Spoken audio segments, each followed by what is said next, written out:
and Edgy, they are definitely nearby. We know Degen, Aegis, and Skittles, also a mid-ground, low-ground team that are still here. Very prominent in these kind of positions. Going to be about who can maybe take this high ground to have their big game, but Damir and Reverse have been running up the mid ground, getting all their eliminations, as there it is. Avery's taken some big damage here in the feed. I'm guessing Sentinel that are running up the low ground. Saf takes down Nounsy, so they get their surge, or no, they don't. They are still below, despite getting some damage. And then we see a 100 tag from Avery. I talked about it. Needs to step up, has big shoes to fill. This is where push comes to shove. What can Avery do? They are still below. NA East is so stacked right now. This is still ticking. They've done so much damage. They've done so much, but it's still not enough. And they are going to fall down to Surge, as Edgy is the one who takes down Avery. Reverse, Day, and Miro. They have 8 eliminations on the board. Day's been leading today. He's been absolutely popping off, but Miro is jumping up as well now. 4 eliminations as a solo. 9 teams, 7 teams, 20 players. They are falling fast now. Day found Saf, Miro found Stretch, and now Reverse 2K is just leading out this rotate here. No material for him, so they are completely on E. The gas is no longer here inside the vehicle. They need to continue to power on through, but no, it doesn't even matter. Looks like Miro finds another one there. That might be the refresher, the fuel that they're looking for here to go ahead and stay alive. And they're literally fueling themselves on the dreams of their competitors. We call that nightmares here. What can Miro do now? He's looking upwards. There are still so many teams, though. There's a lot of placement here to be picked up. Illustrator is still in this one, so we got some teams that are down there who need this big performance, and there it is. Miro finds Degen, make it 6. The big purple pump. Reverse is down. Day is getting lit up, but Miro is looking healthy. We have Miro running into Illust, 2 of the best controller players on NA East. Miro fires first, but Illust hits harder, hits the big 200 pump. Illust just ran through Miro. That is an absolute clash of titans. The controller gods on low ground are going at it. Sensitive Edgy Commander in the mix. The fire comes out. Day's gonna go down as well. Edgy Sensitive Commandment around the edges. Illust and Blake are doing this as a duo. The charge is being led by Illust as Sentient goes down as well. That fire is just overtaking low ground. Chucky, Nut, and Nosh, they won 5 games of 6 in their qualifiers. We haven't seen them in their position here today. Can they close it out? 2 teams alive, 5 players. They need to make their way down. I believe this is Blake and Illust. Both these teams are down leaderboard. No, it was Edgy and Commandment have won the low ground. Of course they have. No one can take the low ground off this team, but it's a 3v1. What a second place performance. But Nosh, Nut, and Chucky, they make it off their contested drop. They get endgame, and they get a win, Monster. This is like Gabe Tahi and Spry. When they make it away, they are so dominant. Yeah, we're seeing the stress of those early game clashes now pay off in spades here. It just shows that they have the firepower. And once they get let loose, once they have the mats to do everything that they need to do, they go ahead and pop off and now securing victory royales. But what's most impressive is Commandment and, of course, Edgy and Sense here, what they have managed to do round after round. I mean, listen, we could just pull up exactly how many stats they've done so far as their placement goes. A second, a first, a top 20 with Elands, and now another second place. We talked about these placement points and how important they're going to start playing out, and all of a sudden here, again, that consistency is there. But, Ozzy, you called the biggest clash, Illust versus Miro. My gosh, what a call. That was a big one. 2 pumps both coming into it. Illust clearly had that legendary pump, because I definitely saw a 200 plus pump. You don't see him too much anymore. If anyone's going to hit it, it's going to be Illust though. But how is the leaderboard breaking down? Was that enough to surge them up? Is Sentence consistency keeping them up there? Because Damir and Reverse are right there to the very end. Zeke, break it down, because this is going to be a close one. It's already too close, Ozzy. I don't like it. My stress levels through the roof right now. Okay, first off, Nut, Nosh, Chucky, a victory royale. I like the way that, that MDF and Ozzy kind of explain this, right? That any team can essentially get the victory royale. Any team can walk out of NA East and say, we'd like the victory royale. And it's all about which team is kind of given that golden path to do so. Now, it's not all set in stone, right, Vivid? There's still a lot that goes into making that happen, but I'm appreciating a lot of these trios, sometimes different trios, just finding that path and saying, look, we know, we are veterans of this game at this point. We know what it takes to win. We just have to execute that plan and execute it well. Yeah, and I love the fact that Nosh is finding victory routes. Even since the last season, we had a completely different trio. He's been doing so well with these high ground takes. Like I don't think I've ever seen some Nosh like scrim gameplay, but I would love to, because I would love to see how he is. When maybe he's IGL, maybe he's just taking like a backseat type of thing. Love to know how he plays within a trio, and what the comms are like. Yeah, I think that's one of the most fascinating parts of this. I'd love to hear the comms and what the players are actually, because there's an instinctiveness to everything they do. They're kind of knowing where they're going to be and what the calls are in that situation as well, because it's all happening so fast. But again, we saw some of the trios rising to the top. I think we counted for Miro's trio, I think 11 or 12 eliminations, coming in like third position. So more big points for the teams at the top of the table. So I cannot wait to see how that will turn out very shortly and see who's currently top after game 4. And kind of like continue this, what I'm appreciating, it's how these players are effectively using their loadouts. It doesn't matter what we put in their hands at this point. They open a chest, they're going to use whatever that item is to its fullest effect. Yeah, and that's why these pro players, that's why these top-of-the-line players are good. Look at this. The Harpoon has been something that is notorious for keeping trios alive, in the sense that it keeps them fresh in the material department, because they can get these elims from a great distance. They don't have to really risk much, and then when they get those elims, it's usually hard to get that loot, right? No, if you have a Harpoon, you can just use the Harpoon to grab that loot and grab whatever materials, shield, any weaponry that was dropped from a distance, and it just does a great job of finding resources for teams. Yeah, the Harpoon is, I think arguably the best thing to have at the end game, because you can collect those mats, everything you said, the resources are imperative as well. But we see some other weaponry that's kind of really important as well here. We know one of the big factors is, of course, Storm Surge. So you need weaponry that can hit from distance to get that damage, that you make sure that you're above the Storm Surge when it comes around your way. I mean, we're looking at the tactical shotguns here we're talking about as well, pump shotguns. These are really imperative as well. Obviously, high impact is incredibly important in close proximity, like a lot of you're seeing now. Is like everything is very close together. So if you can land those shots, accuracy obviously is important, but the firepower is imperative as well, to make sure you down your enemy and do not let them get back up. Let's have a look at standings. This is what we're here for. The leaderboard is looking feisty. Oh, look who's on top. Vivid. Hello. Day Miro reversed their 38 eliminations. This is unbelievable. Bearing in mind we saw earlier on the Middle Eastern results, I think the top was 71 eliminations across 12 games. We've played 4 and they're on 38. So think about it that way. There's still 2/3 of the way to go. We're looking at second place here. We have Censored, Edgy, come on with as well. 87 placement points. The same placement points, but 18 less eliminations. That is the reason there's almost 40 points difference between first and second position. But you can see there as well, 4th, 5th, 6th position, they're all very tight. 112 to 111 points. Vivid, this could go any way going into game number 6 after this next one. Yeah, the top 5 there, very, very competitive. But man, that lead that Daymir and Verse have is scary. 38 elims. That is a 9.5 elim average over the 4 games that we have played. 9.5. That's basically 10 elims per game. Hello, we're in the finals. Like, they're getting 10 elims on like the best players in NA East every single game. Okay. Yeah. Okay.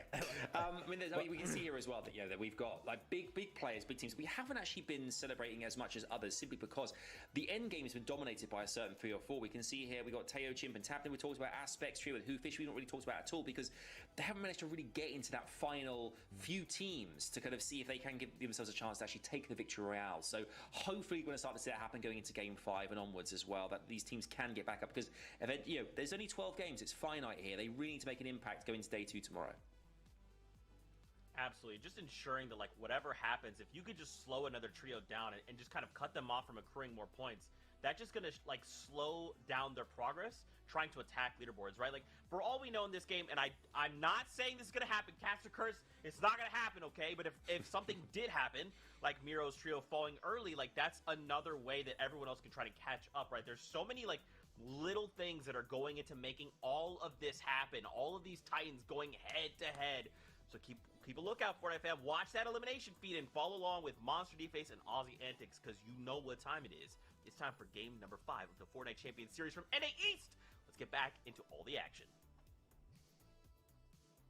Let's get back into it, because this is starting to look like an incredible day right now for Reverse 2K, Miro, and of course Day here. They're popping off, they're setting themselves up way ahead of the pack, and it's really feeling reminiscent to the last time they got to touch that FNCS pickaxe of champions there. I mean, Ozzy, listen. Now we get to see Nut, Nosh, and Chucky, though, as they hop up and, you know, secure themselves a victory. Now put themselves inside the running here for also a solid day one. But it's just looking like a different kind of Fortnite. Like, are these other teams playing the same game or what? Yeah, it is looking interesting here as well. Remember, it looks reminiscent of the first time we saw Reverse 2K's team win FNCS 2 seasons ago. They were doing it with a way, I would say, objectively worse drop. They were doing the kind of Ford Crumpet split. They're one of those teams that were like, look, we haven't gained everyone's respect yet. This was before a lot of you guys knew who Day and Miro were, especially. You know, a few of us had our eyes on them. They definitely weren't unknown, but they were not the level of, you know, respect they command now to get uncontested dirty. They were going the Crumpet split, and even then, on the last games, they got contested on day two, and everything almost came unstuck. It came down to them rotating away, leaving the Crumpet, and they found a llama submerged in the water, and that gave them the final boost they needed to take out the win. But now they're doing it out of Dirty Docks, arguably one of the best drops on the map, uncontested. They command so much respect. They've done it with so much less. You have to imagine, unless one of these teams step up, or multiple, they're running away with this at this point. Yeah, definitely. And the thing is, how do you single out a team like this? How do you actually break apart their winning strategy, which honestly just seems to be drop every team in their path and don't stop doing it. They take advantage of the chaos. They take advantage of the storm surge. They don't let any of those small factors determine how they are going to perform in the round. And I think that is what's most impressive so far. They've just really, honestly, not only has Reverse just putting a lot of pressure on his own shoulders, but he's putting up and he's walking the walk here, because, you know, yesterday he was talking the talk. He was putting it out there. He was willing to say straight out loud to everyone that, hey, he thinks he is the best player out here as far as his trio goes, right? He thinks that they are miles above the competition, miles ahead of the competition, and they're doing it right now. Oh, and we're seeing an interesting engagement breakdown over at Slurpee, I have to imagine, or maybe it was Jaxlax and Acorn. Talked about teams needing to step up and do something different. Jaxlax and Acorn have rotated in, and they're taking a fight against Scope, Tragics, and Cease. Cease is nowhere to be found right now. Cease is off in the distance. He's making his rotate in, but unfortunately, it looks like, I talked about it, Scopes is on something else right now. He is looking like, again, I mean this with the most amount of respect, duo FNCS Scopes, when really he took the world by storm, really made a name for himself, because I believe this was a 3v2, and I think Scopes backed it up here with Tragics and turned it now into a 2v1 once Cease gets here, and it looks like Cease and that is your FNCS champions going down here. Cease, Scope, and Tragics win this engagement. That is a massive, massive upset here in the final games of day one. And the crazy part is that people look down on this trio right here because they qualified coming in one of the later spots, right? They just managed to pull in a tight qualification out of that third week. But again, this just shows that, hey, they're here and they can pop off, and even your best of the best, even your reigning champions can fall, right? Kings can bleed too here. And now we get to see, again, another brief look here at Commandment, Edgy, and Sentis draw spot. We already know how it all ends up playing out. They like to compile all the big loot here in the middle. They usually end up stashing it, and then they figure out where they want to rotate. Before the show kicked off, I was talking to y'all to say, hey, how do these guys even like to play for their tags? Like, what's the strategy? And you said they're a hybrid type of team, right? You can't really put a pin on them. They really just determine or play it off based on the zone. Yep. Play it off the zone. That's what you got to do. They've got to be a little bit, you know, responsive to it. There's very few teams that have just mastered a play style so well, like Center with low ground, that they can just really play it pretty much every game and see how it goes. Low ground being a lot more consistent, as you saw last game when you have Stretch's team poised to take high ground. When they get it, they are oh so dominant. But when it comes down to a bit of zone luck, you really don't want to kind of have to play that play style every single game. It can work for you, and I really respect them for sticking to their guns and knowing how good they are at it. But when you see a team like Centered Edgy Commandment, where yes, some favorable zones are great and can let you have a better performance, they really do overcome any of the end game zones to stick to their consistency. This team right now has an average placement of 5.75 with an 18th place. We saw them go down to Storm Surge in that game 3. Outside of that game, second, first, second. That is insane levels of consistency. And in a 12-game format, you have to think they should be able to hold on to that. Daymir and Reverse, they're absolutely running through teams. But if one of those teams, you know, meets their match, like we just saw with Jaxlax and Acorn, that's all it takes, and that whole game's worth of points is potentially gone. Yeah, definitely. Remember, the cutoff just for the entry level for placement points, guys, starts at 24th place. We've saw round after round, especially those first two. Not a single team wants to take an engagement if you don't have to. Now we're getting into later portions. Now we're coming into game number 5. This game and then the next game, and that's it. Their day one is wraps. You can see the teams are getting a little bit more loose, right? There's more diving. There's a little bit, I guess the patience starts to go, or the comfortability starts to get a little too much. If you get too comfortable, you start to make mistakes, and Jack Acorns and Slacks type of situation can happen. You roll up on the wrong team a little too early. You think it's going to be a favorable fight, and all of a sudden, bam, you're gone. And this is just showing this is the most consistent team in semifinals. They were looking so dominant, always had their drop uncontested. Now they're contested, and the loadout is testament to that. And I mean, Nick FN and Lupian looking like they're pretty much off in the distance. I don't see them at all anywhere near Nobu Beef here. They're going wide for their Storm Surge tags.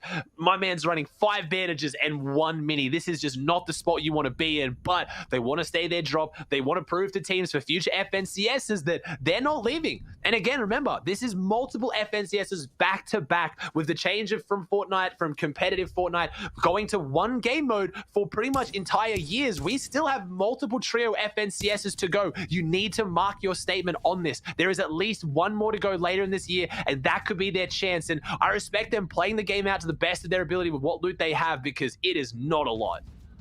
Yeah, for sure. And it looks like Sizz Lucky Nounsy don't have much either, too, as they're rotating in here. And they're starting to run out of material quick as they're trying to just get to the new zone, and other teams are, you know, again, shooting them down, making it very hard for them to get a rotate. There's no free rotates here, especially out of their drop spot where vehicle limitations are holding them back, forcing them on the ground here and digging into that early metal. They already have used up all the brick. That's a rough one, or a rough spot to be in. But Sizz Shays announced they do have a lot of shields, so they should be okay to go in and bounce back as far as the heals go. It's just looking a little worse for Wares right now as far as this early game positioning goes. Whether or not they find the rest of the mats, that's a different question. The mats you can always try to find in a little bit, but they need to find their Storm Surge tags now based on how they're looking for it. And Sizz Lucky is looking precise with the infantry rifle. That's a big headshot as 20 takes down Kanata, one with the piece. Kanata's down here, and that's going to be one of those aggressive fights they've been taking towards Flopper Island and towards Stealthy Stronghold. It is breaking down in the identical location, monsters. Bucky comes around the corner. Bucky Mac would have to close this one out. Not only do they have to win this, they need to get the reboot card, and they need to potentially reboot Kanata. This is not looking good for one of the favorite teams coming in to this FNCS right now on 67 points. That's 3 eliminations, but they now have to get Kanata back up. Yeah, it's almost like we're seeing the, I guess, the decay of the team that didn't get to really play in the FNCS throughout the weeks here. But again, this is the only team that is not up there. And by not up there, guys, they're in the top 15. So don't count them out all the way. It's not all over just yet. They are notorious for coming back on day 2 of these type of formats. They hit the books, they hit the strategy, they hit the VOD, they figure out what went wrong, and they patch up all the holes in their gameplay. So that is why, for me, Bucky, Macklin, and Kanata are a very high placing pick for me. I just genuinely think that they're one of the better teams out there, especially on these 2-day formats. There's not a lot of teams that can actually bounce back and play the length that it takes, the mental fortitude that it takes to go ahead and be the best for these long competitions of 12 games. And they're a momentum team as well. When they get going, they are very hard to stop. And we have not seen them on a high ground a single time here today, which is very uncharacteristic. If they get on that high ground, they get maybe a bit of zone luck, 2 or 3 games, they could potentially run away with it. Mac would stick in the reboot there, you see it in the bottom right, on Kanata, at Craggy. They got a long way to go. So this is maybe not looking like the game, but they could potentially bring it back, as you're getting a glimpse of why Nosh, Nut, and Chucky have been so consistent with their Storm Surge. And when they make it to endgame, they have big games. They're at the Spire. And this was a drop that I massively underrated, and I will admit that I was very wrong. I did not think we were going to see too many solid performances out of this drop.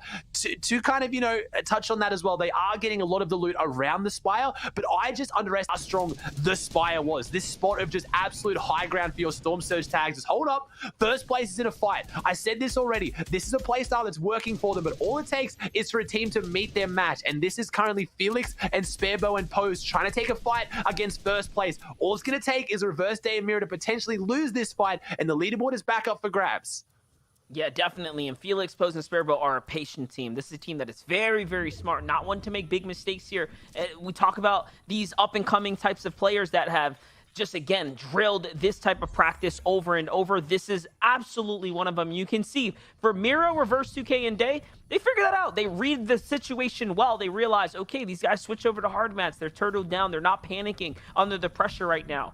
Why not? Because they know how to play these types of spots, and they respect that. But for Xep, Voyu, and Snake, that's a team that has done qualifier after qualifier, and they're scary. So these are two very, very good teams right now. Day's got to be careful. He might just be able to meet his match here. Yeah, 15 below. This is scary. These are the fights that put you on the edge of your seat right now. The pressure is on the champs. They need to win this, and there is damage coming out on Day right now. We get our quick stat flying up. Day's trio, 38 elims through 4 games is a new record in NAs. This team drops eliminations, but could this be the one game where they don't? They are 36 above now. They need more, but the problem is when they were taking their fights before this, there was no other eyes on them. They got to have their free 3v3, and they're going to win that 9 times out of 10. But not only could this be the 10th time, there are multiple teams on this one right now. You see Voil's team, you see Sparebo's team. Day was getting lit up by another team down towards the lake house. Right now, if they take a full-on engagement, they are going to have to play it flawlessly. And I believe they can do it, but this is looking scary now for your first place team. 16 above is not going to hold. And previously, they have not got their long-range Storm Surge tags. These are 2 controller players, notoriously good for fighting, but controller is very difficult for those long-range tags. You don't have that precise dexterity that a mouse gives you. So they need to either take a close range fight and win it, or they got to change something up as they're getting just little bits of tags, Monster. I don't think it's going to be enough. They're going to have to jump in very soon. Yeah, Reverse 2K is actually going to lead that jump in right here, right now. He gets up onto the box here of the crew right just nearby, which is Snake and company. So already he's looking to see if he can exchange some big shotgun charges here. All he wants to do is hit one major shotgun pump here. If he can just hit the single pump or the body tags like this, that is actually going to be enough to at least give them a little bit of time here. You have to believe Miro's already howling out the comms here. He's letting them know, hey, I found the tag, just stay up. But no, Reverse 2K gets a little bit of his own medicine here. He gets a taste of the pressure from all the other teams, and now the Stinkbos are coming in. This might just be wraps for a first place team now. It's up to Miro pretty much by himself to play defense for Day, as Day needs to heal. They're only a little bit above now. They have to. It is Reverse 2K that goes down as Xep and Voil, who are the other team on the receiving end of Surge. They were trading off Surge on each other, and now Day goes down. It's just Miro with a big 108 pump shot tag around the corner. This is your first place. This is your team running away with the tournament, and they're going to potentially go down here. Voil goes down. He's got the flopper. It's a 1v1. Miro needs to win this. This is so important. It looks like they do close it out, but as a solo, I talked about this. The way they are playing is so confident. It is so dominant. But all it's going to take is one wrong fight that you're forced to take, and that is it now. You are a solo trying to hold on to your lead. Commandment Sense and Edgy will have eyes glued on the feed. They're in second place. They've come second to this team in an FNCS in the past. They've come second to Jack Slacks and Acorn. They do not want to come second here this weekend, and this is their game to jump back up. They need to take it away because Day and Reverse have fallen. Miro is a solo with 73 players alive, and he was only just above Surge Monster. So not only does he have to make this rotate, he needs to get damage on top as a solo with 73 players alive, and he was only just above Surge Monster. So not only is it their game to jump back up, they may have never gotten a second to any of these FNCS trio champions, but they have gotten close. They have had their own rise to stardom. They have had their own its and bits of success. So for them, it's about tasting that big stage. It's about making it all the way through there now. So it is anyone's opportunity here. If Miro falls, 40 points is absolutely in the cards here. It's a play that can happen, but again, it is about getting these placement points now. For Miro, he has to stay alive until top 17, and that's roughly a 20-minute game here now. It's a long time.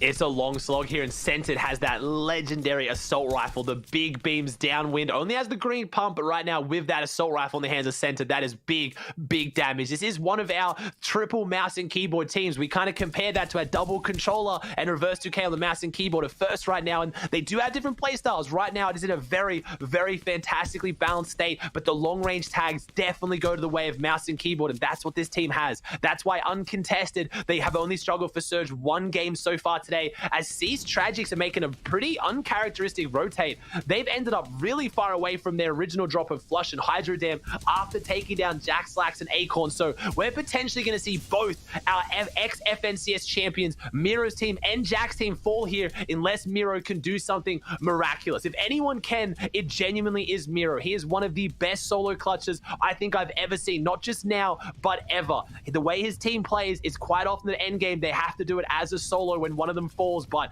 Miro is just looking for anything right now. One mini, one flopper. This is not the best loadout. Yeah, let's not forget, let's take it back to the FNCS Solo Invitational. That was where Miro really started to find his footing inside competitive games. It was then that I actually had the pleasure of interviewing with him. And it was early on. I recognized his skill as a controller player, but he was lacking those IGL skills, lacking the tarping and the extra, fundamental mechanics that you needed to kind of excel. But he's patched that all up. He's done found all that. From then till now, he has grown into such a phenomenal player. He is really now becoming so much more balanced. So you talked about a player that can do it. It is him. He's got the game sense. He's got the knowledge. And now he's got the mechanics to keep up with it. Yeah, he's going to have to put it all together, though. It's literally going to take phenomenal performances on all three levels to be able to get something out of this game. But the longer he holds on for, the better the chances are. Dubs, Mega, and Rokane under the bridge. An interesting position. We see Sprite up above. Don't see Gabe or Tahi in the mix. They might be split off a little bit. I'm not too sure. And these teams need to have big performances. And of course, Sap, Stretch, and Avery are poised on high ground with the potential to try to get half-half and get that big game. Can they get the 2 victory hours they so sorely have been set up for so far here today? Aspect, Kaz, and Hoopfishy around the corner. This is our second last game of the day. This is everyone's last chance to jump back up. Can they make something out of this? As I believe Miro is getting hit with the surge. He's only 7 above. He is somehow holding on. He is somehow still doing this, monster, but I don't think it's going to be enough. Here comes the team. He needs to get at least 2, 3 AR tags to hold on to this one, but he has no more meds in the inventory. He has some builds. He's almost in zone, and 55 above. This might hold. He might secure them even more placements here. If he keeps going, top 17 teams is 3 points. That is massive, and he's 3 teams away. Can he just hold on? I think he can. Remember, that's what I said. If he can break into top 17, that is the sweet spot for him right now. That is the golden place to be right here as a solo. You can't ask for more from someone who lost his teammates early on due to a Storm Surge fight. You cannot ask for any more than that. For now, though, where is this half in, half out going to go? Is he going to land on top of him? Is it going to be a long rotate? Because there's so much there. There it is in top 16 now. For every team that falls here, remember, he gets a little bit more placement. So he makes it that much sweeter for, again, a team that has had to average 9.5 eliminations so far. They are so far ahead of the pack here. They can afford to go ahead and slip up a little bit. But Miro's like, hey, don't even worry about that. We're not falling behind at all here. That zone, though, I mean, Miro, you are an absolute god. You've done it so far, mate, but I don't know. I don't think anyone, I literally do not think a single person could somehow do, I mean, maybe, yeah, it might honestly just be a zipline play and pray, but there'd be so many eyes on them. Miro's going to go through the bridge. He's going to try and tactically play this out, and I love that he's still going for this, but this is not just an opposite half-half. This is a max pull half-half as a solo with no meds, almost below surge, across an absolute chasm. It's literally going over the waterfall. Like, this is the worst position you could possibly be in if you're in first place, but every team that goes down, he gets a point. Can he at least survive maybe for one more team, or can he get some eliminations? Because that's 2 on the board, and no, he falls, but well done, Miro. Nothing but massive respect for just holding on and even getting, I think that was at least, 3 or 4 more points he clutched up for his team. That could very much be the difference this weekend. Yeah, definitely. That's an additional 5 points overall that at least Miro gets to squeeze out here in this round of Fortnite. But now, Edgy and Scented have finally found exactly what they were looking for, the eliminations. He has literally now managed to find so many, but it is due to the terrain, the way it all plays out. Like you said, it was the canyon right in front of him. It's such a huge divot there. They all have to rotate all the way around the outer edges. It is so predictable for a player like Scented to play off of. Are we going to see it, though? Are we going to see Scented Commandment on Edgy? These are the kings of low ground, but they are not going to give up a free high ground if it's presented to them. And no, the zone goes across. They don't get the high ground, but that is fine. We know this team, more than any other team, will be fine seeing that. It would have been great to see how they play with the high ground, whether they do have, those multifaceted skill sets and play styles, which I think they would have. Scented and Commandment hit the peppers. I wonder if Edgy has one as well. They're going to hit the long rotate. And like I said, they don't use their peppers for high ground. So Monster touched on it early. They invest them earlier in the game to try to get frontside and hold their ulti low. That is why they're so consistent. That's one of the keys to their success. They don't burn them going for big high ground plays. They know if they get frontside, they save all the mats and they have it. As Jamper threats and Rise on the backside, and it was Stretch, Sap, and Avery that were poised to take high ground. The kings of high ground take it. We have Stretch and Scented, ex-teammates right now. They battled each other off, and Stretch finally gets the zone. He's got zone once today, and he won the game, but Scented, Edgy, Commandment, they get low ground every game, and they dominate, and they've now got eight eliminations on the board already, Monster, with 30 players in this, 27 opponents to rack up even more.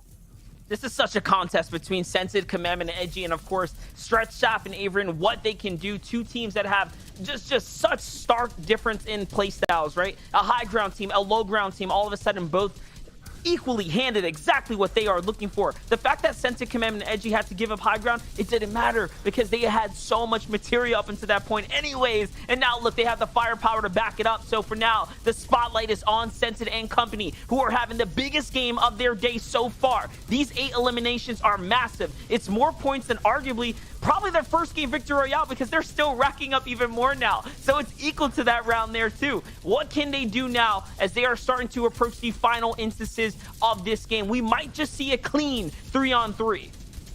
And I don't want to say this is the game that will crown them as the low ground kings. They are the low ground kings, but can you prove why you wear the crown when you're going up against the high ground kings? They are going to be putting down so much pressure. They are going to be spraying for above. They're going to be looking for them. And if they see them in the feed, you know Stretch knows they're down here. This is the team that Stretch plays with when given the opportunity for squads. He knows how they play. He knows their play styles. And more than anything else, Stretch respects them. I'm not going to go as far to say he fears them, but if you're going a high ground versus a low ground team as the final 3v3, this is the absolute last team you want it to be. So they're going to be trying to condition them. They're going to be trying to weaken them, because if you're on high ground right now, you're playing for the victory royale, and that is everything. And Scented, Commandment, and Edgy are trying to get more eliminations on the board. They're up to 9. We have 6 teams, 15 players. Second last game today. Mega's still in this one. Scope goes down to Niddle. There's other big teams in the feed, but who is going to be able to close this out? Will these mid-ground teams focus the low, or will they go for height? Because I am positive either Scented, Edgy, Commandment, or Stretch, Sap, and Avery is winning this game, but Niddle is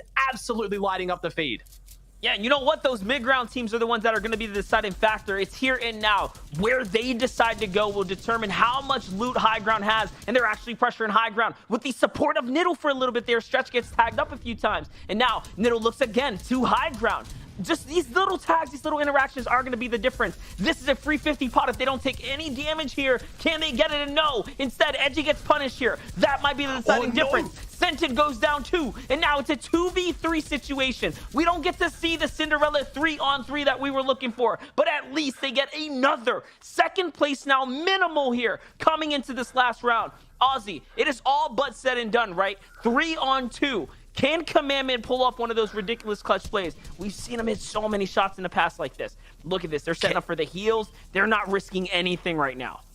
This is going to be monumental to overcome. A second place is fantastic. We don't want to cast it as if it's done, but this is going to be tough. Again, Stretch respects these opponents more than I would say almost any other team in NA East. He knows if you go down, you could go down. They managed to take Sap out of this. It is not over yet. This is a 2v2. Sap has fallen. We have Commandment and Edgy going up against Stretch and Avery. Can they do it here? They have the harpoon. They're jumping in. If you let them in your box, they will punish you, but they're blocking them out. They're holding them out. Remember, Stretch is on the high ground. This could be the first kill-off game. They take down another team. They take down another player. If you drop onto low, you will be punished. They are the absolute kings of low. But Stretch on the high ground. He finds the flopper. They've chopped the flopper. This could be enough. He had to go out early. They're holding the heals. Stretch might lose this. I don't know how many meds he has. The spray's coming out. Commandment goes down, but he doesn't get the siphon. This is such an important engagement. And Edgy jumps out to the side. NRG on Liquid. Edgy wins it from the low ground. I said it. They don't need to win the crown. They already have the mantle. They have the title, but they just proved to you as the viewers at home why they are the undisputed low ground kings.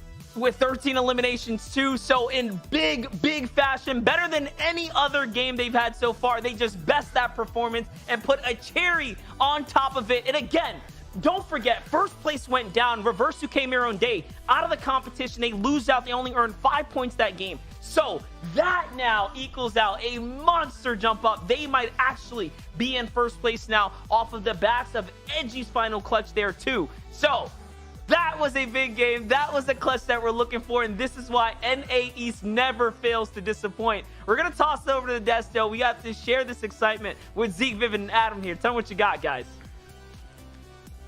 Oh boy, it's a tournament now, Adam. You were saying a lot of smack, okay? You were talking about Miro, okay, and his company. Nope, not today. Commandment, Edgy, and Scented, they're coming in, and 13 eliminations. This is what we've been talking about the entire time. You can get the victory royale, but you have to pair it with eliminations.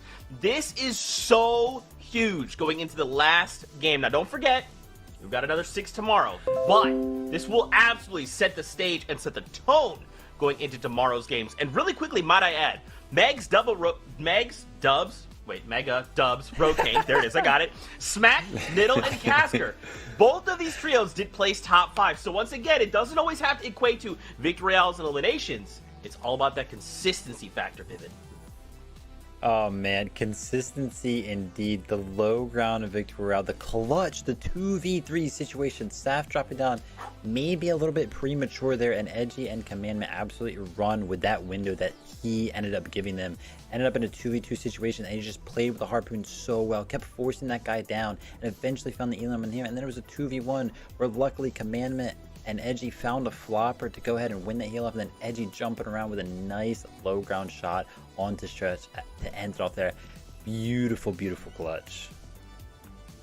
For someone who is consistently picking floppers when it comes to their trios of choice, Vivids are on the money now. Like, just I can't believe it. He's done the business. Honestly, I mean, we were saying they've now had 2 second places, 2 first places in 5 games. We were all saying that what they need is eliminations here, and they've come through and absolutely, like, I think, would you say 11 eliminations at 30? I mean, double digits regardless. It was absolutely amazing to watch happen. I mean, if you'd asked me before the game had started what would be the worst case scenario for Reverse's trio, it would have been 2 of the top trios in the top 4 there. Safs and Commandments going head to head and having that kind of finale is just, I can't really believe it. I mean, what it does for you guys watching at home, for us here on the analyst desk and for the casters too, is it just hypes up just how amazing this finals is and how great tomorrow is going to be as well. I mean, you couldn't ask for better. You couldn't ask for better. Absolutely. Now, gentlemen, there's a trio that is also performing quite well, that's flying under our radar. Vivid, why don't you talk to us about this trio? Yeah, so Degen, Azers, and Skittles, probably a lot of people's favorites to actually go ahead and win this FNCS. However, they've kind of been flying under the radar today, but not so much on the leaderboard. You know, they were 3rd after the 4th game there. I'm excited to see a leaderboard to see where they are after that game 5 there. But yeah, I mean, Degen, Azers, and Skittles, they have been doing so well today, just equally as well as Damien Reserves and Commandment and an Edgy, but we just really haven't talked about them. So really solid trio to look out for here. Keep paying attention to how they play, because these guys are definitely something you can like learn from a lot. Yeah, they really are. I mean, previously when they qualified in week 1, I think the average placement they had was 12th or so in round 4, but you know, that was the 9th highest across the top 10, so not great by any means. What separated them from the rest of the pack was the eliminations. You know, they had almost, I think, at the 6.7 or so eliminations, which is huge. You know, we mentioned it earlier on with Vivid, back-to-back winners of the last 2 trio cash cups. You know, DreamHack Open duos winners. They're a big team, and this is it. This is our current fight. Okay, all right, guys, things have changed. Told you. I can't believe what I'm seeing. Yep. Commandment centered Edgy go into the lead in first position after game 5, 117 place points, 33 eliminations, 2 victory rounds, 183 points. They currently lead by 9 points over Day, Miro, and the Reverses. I mean, those 2 out in front right now by about 30 points or so, but boy, oh boy, is it heating up now, and the pressure is on Day, Miro, and Reverse there. They cannot drop the ball. This is huge, Vivid. Oh, I love to see it. My prediction is it's there. Let's go finally. Yeah, second page here at Bucky, Kanata, and Macwood kind of hovering around that 12th place slot. Again, we told that storyline earlier. Huge shout out to Felix and Co here. We talked about him a little bit in the qualifiers. Really consistent player. You can always find himself within like that top half of the leaderboard there. Love to see him up there as well. A trio that I need to see more out of though is Furious, Blake, and Illus, because they have a lot of clutch factor and a lot of elim power on that team. We're just not finding them though. Yeah, and you know what? Your team, your chosen team, was spotlighted here as well. Commander Center and Edgy there are our current spotlight. They elims versus the top 10, 15 eliminations, which is incredibly impressive. Low ground eliminations, 16. They've set records before with their low ground eliminations, and 16 to date alone. Average low ground placement of 10.4. And time with that teammate, only 44 seconds. Consider what you've seen this evening, today, the amount of time spent in game, only 44 seconds away from an opponent. We've been bantering back and forth all season, Vivid and I, about our teams and who we're choosing. The fact that our top 2 chosen ones are going duking it out head to head, you couldn't have asked for better. I'm loving this. Absolutely. And now you guys understand why they have a feud, but the more important thing at the moment is game number 6. The last chance before we know the final standings going to tomorrow's games. It is time. We're doing this one last time for NA East today. So Aussie Antics, Monster D-Face, back over to you, gentlemen. And there you guys have it. The stage has been set, and now we get to jump into game number 6 here for the day 1 of the NA East finals here. Monster D-Face, Aussie Antics been calling the action all day long, but Scented, Edgy, and Commandment have been the spotlight trio for good reason. 2 victories already out of the 5 games we've casted over Aussie. And listen, they just did something ridiculous to a team that should not have given that one away. There's not a team that will, you see come into endgame like a Sap, Stretch, and Avery and then lose that, right? With all the advantage that they had there. It's just not something that vets like that end up doing very often.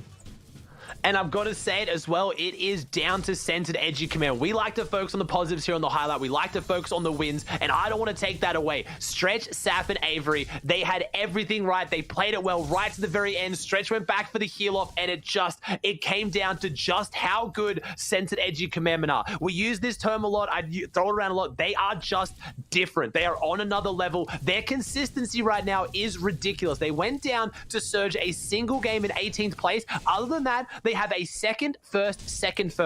This is grand finals. This is finals weekend. This is the biggest game, and they managed to get that consistent. That is insane. I would press you to try to do that in even arena, a cash cup, but they're doing it in finals. That is insane, and they get a decent zone again for them. It's on Misty Meadows. They are poised to run away with this. Remember, if you guys don't follow competitive Fortnite at all, they have been the runner-up twice. They have come second in the last 2 FNCSs in a row. They want to take this win. I talked about it at the start of the show. Scented is the hardest worker in the scene, hands down. He deserves this, and I don't think I could find anyone that disagrees with me. But we do have Damir and Reverse on their heels. This is the battle of consistent placement versus eliminations right now. But you know what? Aussie, listen, the placements coming out of Damir on Reverse 2K, we put all this highlight onto their elims. I think people just forget that they have a 5th, a 3rd, a 6th, a 4th, and then equally the same issue that Commandment, Sense, and Edgy had. One bad Storm Surge game, which was the previous game, rounds out their 16th place. So, all things considering, they are very much on the same exact warpath. High ending games, very solid placement points overall, and literally one game that they both have had just a difficult Surge situation play out for them is what separates them on their, 9 points right now. So, again, Victory Royales, though, highly favoring Commandment, Sense, and Edgy. So that just puts them a cut above the rest on a lot of different levels. But my gosh, talk about close competition just to kick it off here for the first 5 rounds. It's just the caliber of the teams on NA East. They've really, I say obviously Centered, Edgy, Commanders teams on another level. They're all on different levels. There's just a few teams right now that are running away with this. I had them, and again, you guys don't have to blame me at home if you don't want to. I had Centered, Edgy, Commandment in my prediction, and I was like, no, I don't want to agree with Vivid again. I want to spice it up. I want to make it exciting for the broadcast. Basically, right? Acorn, and now they're there because we talked about it. All of us as casters, analysts said this at the start of the team. We literally all said the same thing. Can I please just pick 5 5 teams because 5. there's so many teams in this region that are just so insane and could do it on the day. And remember, there's day 2 still to go. We've had Jax, Lax, and Acorn fall off a little bit. We've had Kanata, Makwood, and Bucky fall off a little bit. DJ, Ages, Skittles are still up there. Saf, Stretch, and Avery. There's other big teams poised to take this. But right now, Day's team and Centered's team are playing so ridiculous that when you highlight one, it naturally makes the other one to fall into the shadow. But they are both playing some of the best Fortnite we have ever seen. Yeah, like, they're just miles ahead of the competition right now. And again, it's all because of their hard work ethic and the time and investment that they put in here. And they take accountability for their gameplay, right? These are all trios that are just spearheading the competition and honestly just have very, very good attitudes and great outlooks onto how they approach their practice regime and just the way they carry themselves as a whole. So again, it's no surprise to me that they're up at the top, and the team that is right now beating themselves over the head is, of course, Stretch, Saf, and Avery. We took to social media. You got to see Saf and them talking about it. He said, listen, give us that first moving zone. We'll walk away with the victory royale. And unfortunately, they just underestimated what happens when you go toe-to-toe, barrel-to-barrel, solo versus 3 shotguns of the trio like Commandment, Sense, and Edgy. You're going to get punished, and that is why Saf fell early there. Yeah, Saf fell early when he dropped down. And again, remember, Saf is the God Pump. He's been known for that for a long time. But man, when you're going up against some of the likes of Centered, Edgy, Commandment, it is scary. And they are all insanely good, but they play so well together. I remember we were talking about this last season, or again, the season before. Dragon shotguns in the game. Centered's team ran up the low ground with the Dragon shotgun. And everyone always asks the same question. Ozzy, Monster, why are they low ground with the Dragon shotgun with the fire? Why are they not constantly burning? It's because if you hit every single pellet of the Dragon shotgun, the fire doesn't spread. Centered did that so consistently that fire wasn't an issue for them. That level of aim is almost unmatched. And then again, we've seen Commandment multiple time and time again from that low ground step up and hit the big shots. This time it was Edgy, proving that all 3 of them are just absolute clinics with the shotgun. And that's why when it comes down to those final games, they can still pull off wins from the low ground. Me and Monster have said this before. High ground wins games, low ground wins tournaments. But I'm honestly going to have to change that. Unless you're Centered, Edgy, Commandment, and then you can win games as well. 2 out of 5 victory royales so far and 2 second places. That is ridiculous. Yeah, they're taking reality, flipping it up on its head here, and definitely proving that they can write their own narrative, their own story. And you know what? They're doing a damn good job at it so far today. For Saf, Stretch, and Avery, though, they have to continue to step it up here because, you know, for them, there's still pressure. It's 3rd place, close on their heels. Mega Dubs, Rokane, a team that was lost in the mix for so long, for many months. You just, you know, you wanted to believe in a team like Mega Dubs and Rokane, but they could not figure it out. They couldn't get the pieces to all fit, and the puzzle was too difficult to solve. But lately, things have really been clicking for them, and now, all of a sudden, they're here. They're in this conversation. DJ, Ages, and Skills as well. Scarily consistent, even tonight. But again, exceptional performances is really what we're looking at. Near perfect performances from our 1st and 2nd place teams. And how do you beat perfect, right? It's tough. You have to be equally perfect. And for any trio, it's just too hard to do sometimes.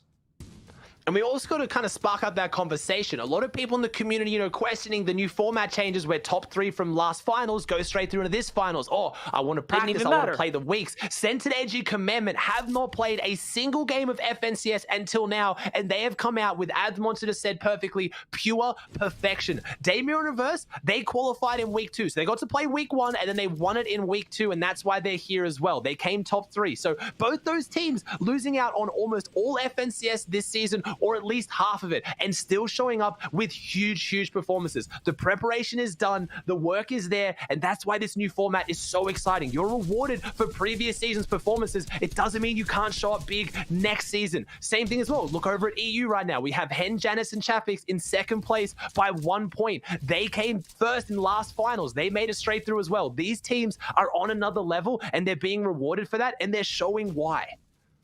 And that's just it, right? Don't chalk it up to excuses or anything of the sorts, because at the end of the day, it doesn't matter. When you look at your teammate counterparts, when you look at your peers here in the space, man, they don't complain. They take it, and they actually dish out better gameplay than anything that's delivered to them inside game. RNG aside, they don't care. They make it all just come together and work here. Here's that team, though. Here's Dubs, Mega, and Rokane. Now set up inside the bush, looking for any types of tags. This is that trio that, again, can all of a sudden now is back inside our conversation, showing us, proving to us, don't forget about them, right? Keep them inside this storyline here, because in a 2-day format, anything can happen. This is another big fight that we've seen unfold multiple times here for this team of Tetro.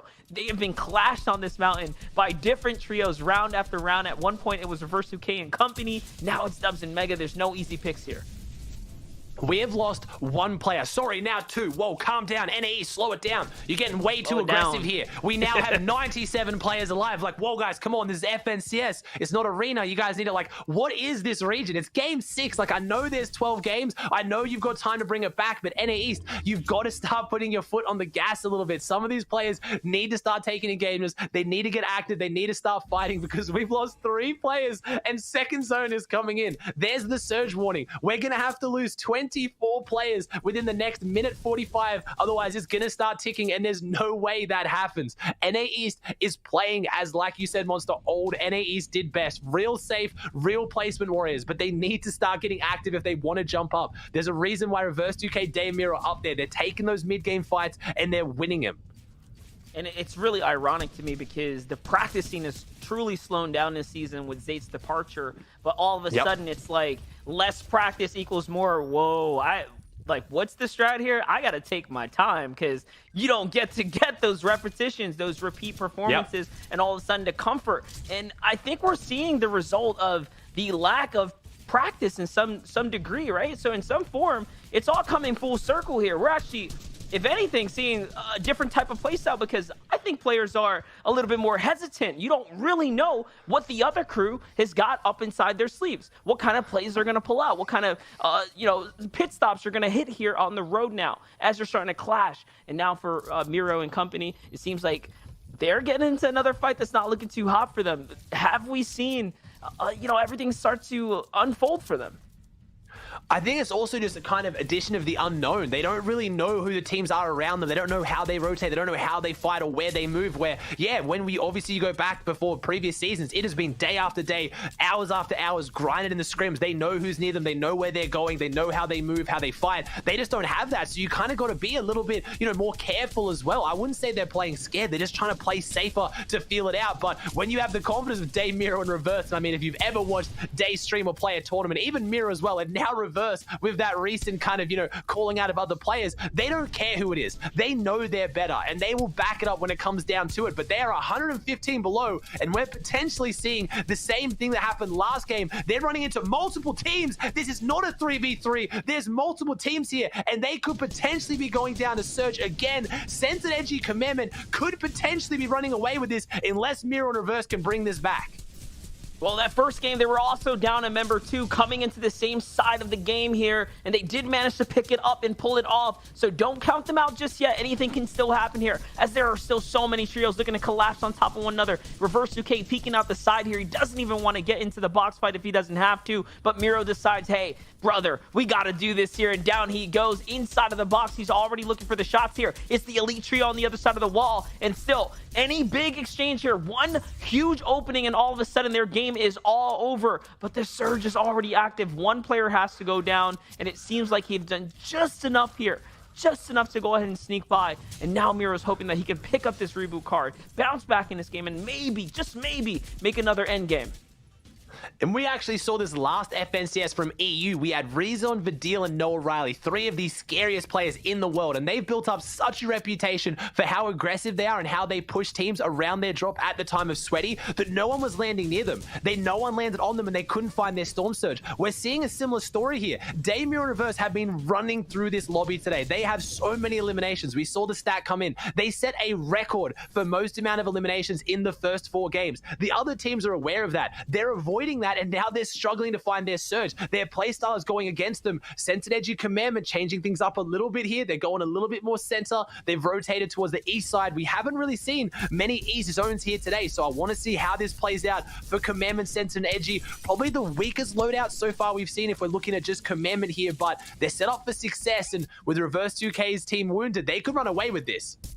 Yeah, definitely. And honestly, they're not even too far from Reverse 2K and their team, because now they're on their side of the fence here. They've literally migrated to the other side of the zone where they end up playing. So we might just see a clash. We might just see them actually push them out themselves here. It will be their doing. We'll find out shortly. Stay tuned for the next episode. But Jays is going to find a full team wipe there in the feed. Teo Chimp and Tabney go down, and that's Chronic Jays. If you guys haven't checked out Jays, check the young guy out. The kid moved over from console. He was a big integral part of the console community. He still is, and now competing with the best, the likes here on PC, qualifying his way to grand finals. This is what finals is all about, right? Showcasing not only the vets here, but these up-and-coming rising stars that we are going to see time and time again. We're going to see so much more of them as the seasons continue to develop, because now's their shot, right? Now's their time.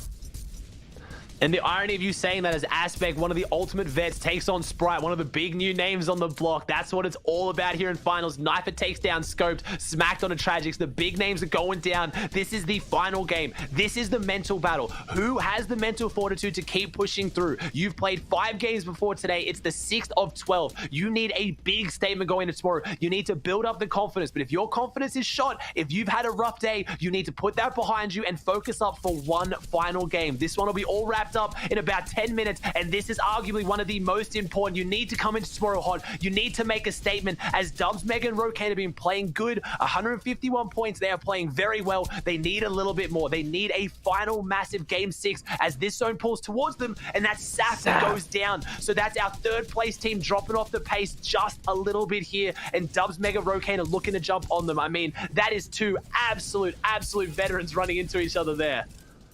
And that's it right there. Look, they're going to pull Stretch down as well, too. They're just going to grab him by the ankles and not let him go. And there it is. He gets captured now, knocked as well. They might get the finish here and the full refresher to pick up the loot. 4th place snatches the 3rd place team, takes out 2 of the pieces of the puzzle there. And can they complete the entire equation? But no, instead they're just going to go and leave him. They're going to leave him behind because they have to prioritize this rotate here. Although they have time on the clock, they don't want to be left behind. They don't want to be caught behind by these other teams. Instead, they're branching out, building this big base. And I'm not sure if this is going to be the greatest play, Ozzy. Just take a look down low. They are starting to run out of materials here for Mega. He lets them get the pickup.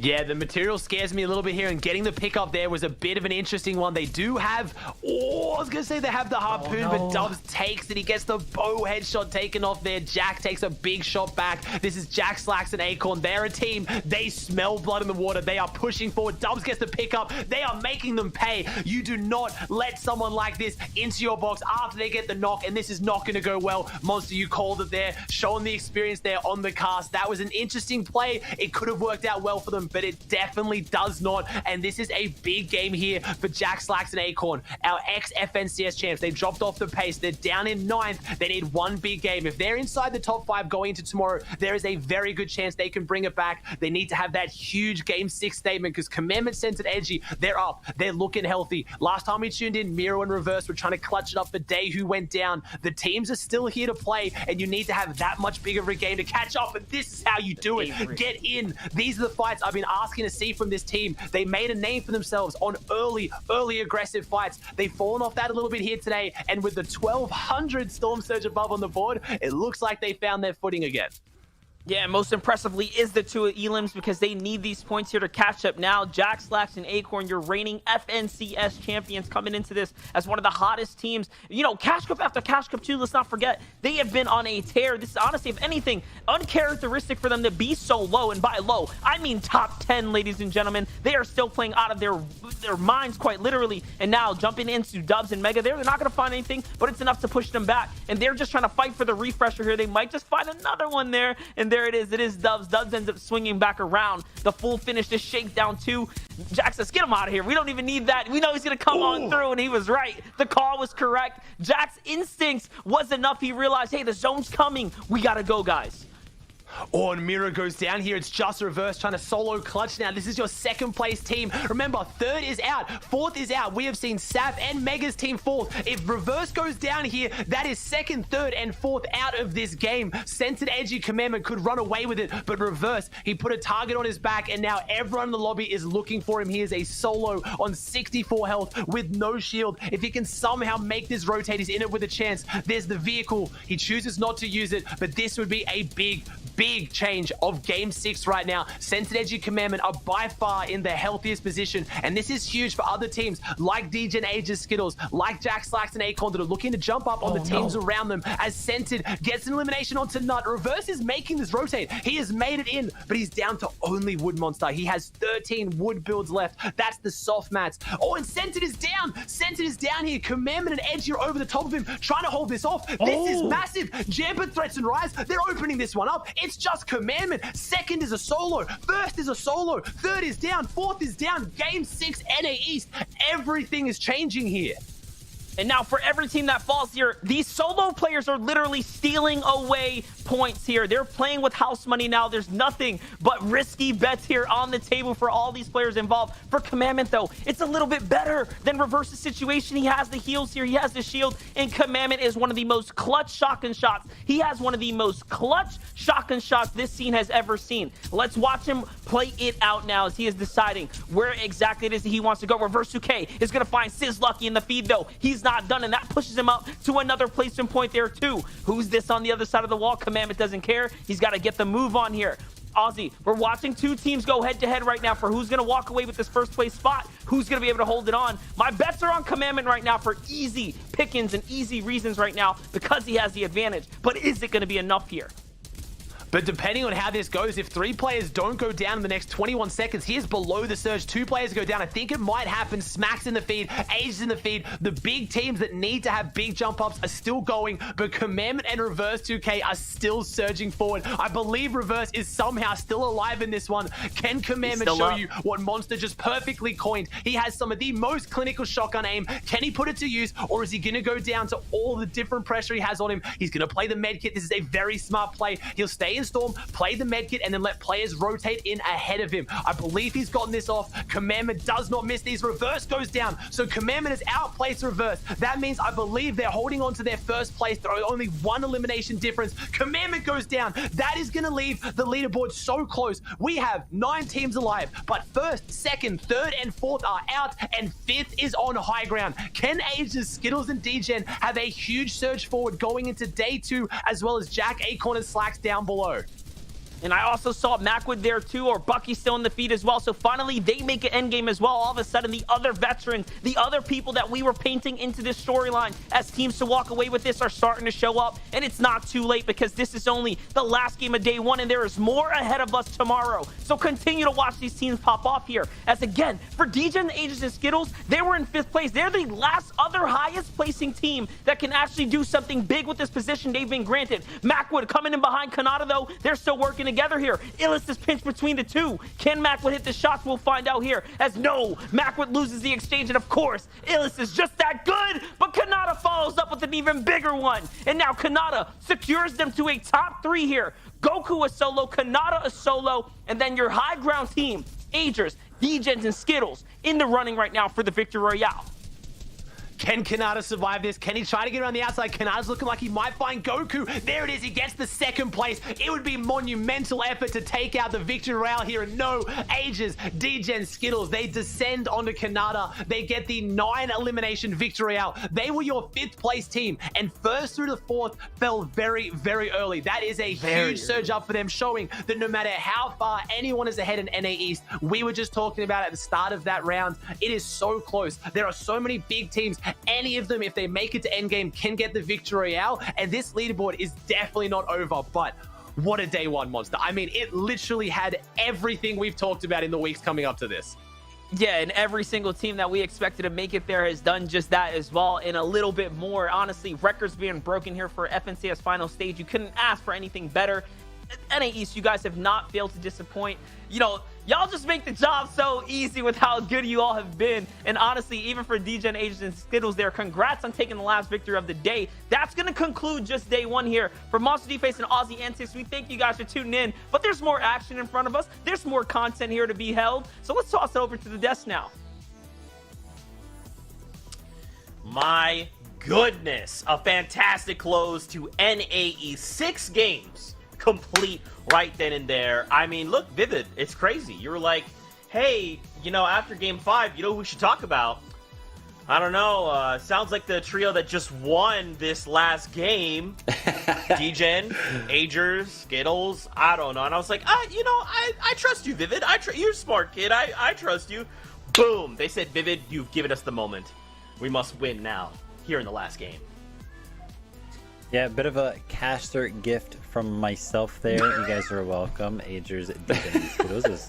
I did all the hard lifting, I guess you could say. But yeah, no. These guys were flying under the radar all day, and they were like, you know what? We're tired of flying under the radar. Let's just jump up a bunch of places on the leaderboard and show them what we're really made of, and come out with a victory royale, the last game of the day. And tomorrow they're gonna have a lot of momentum off of that one.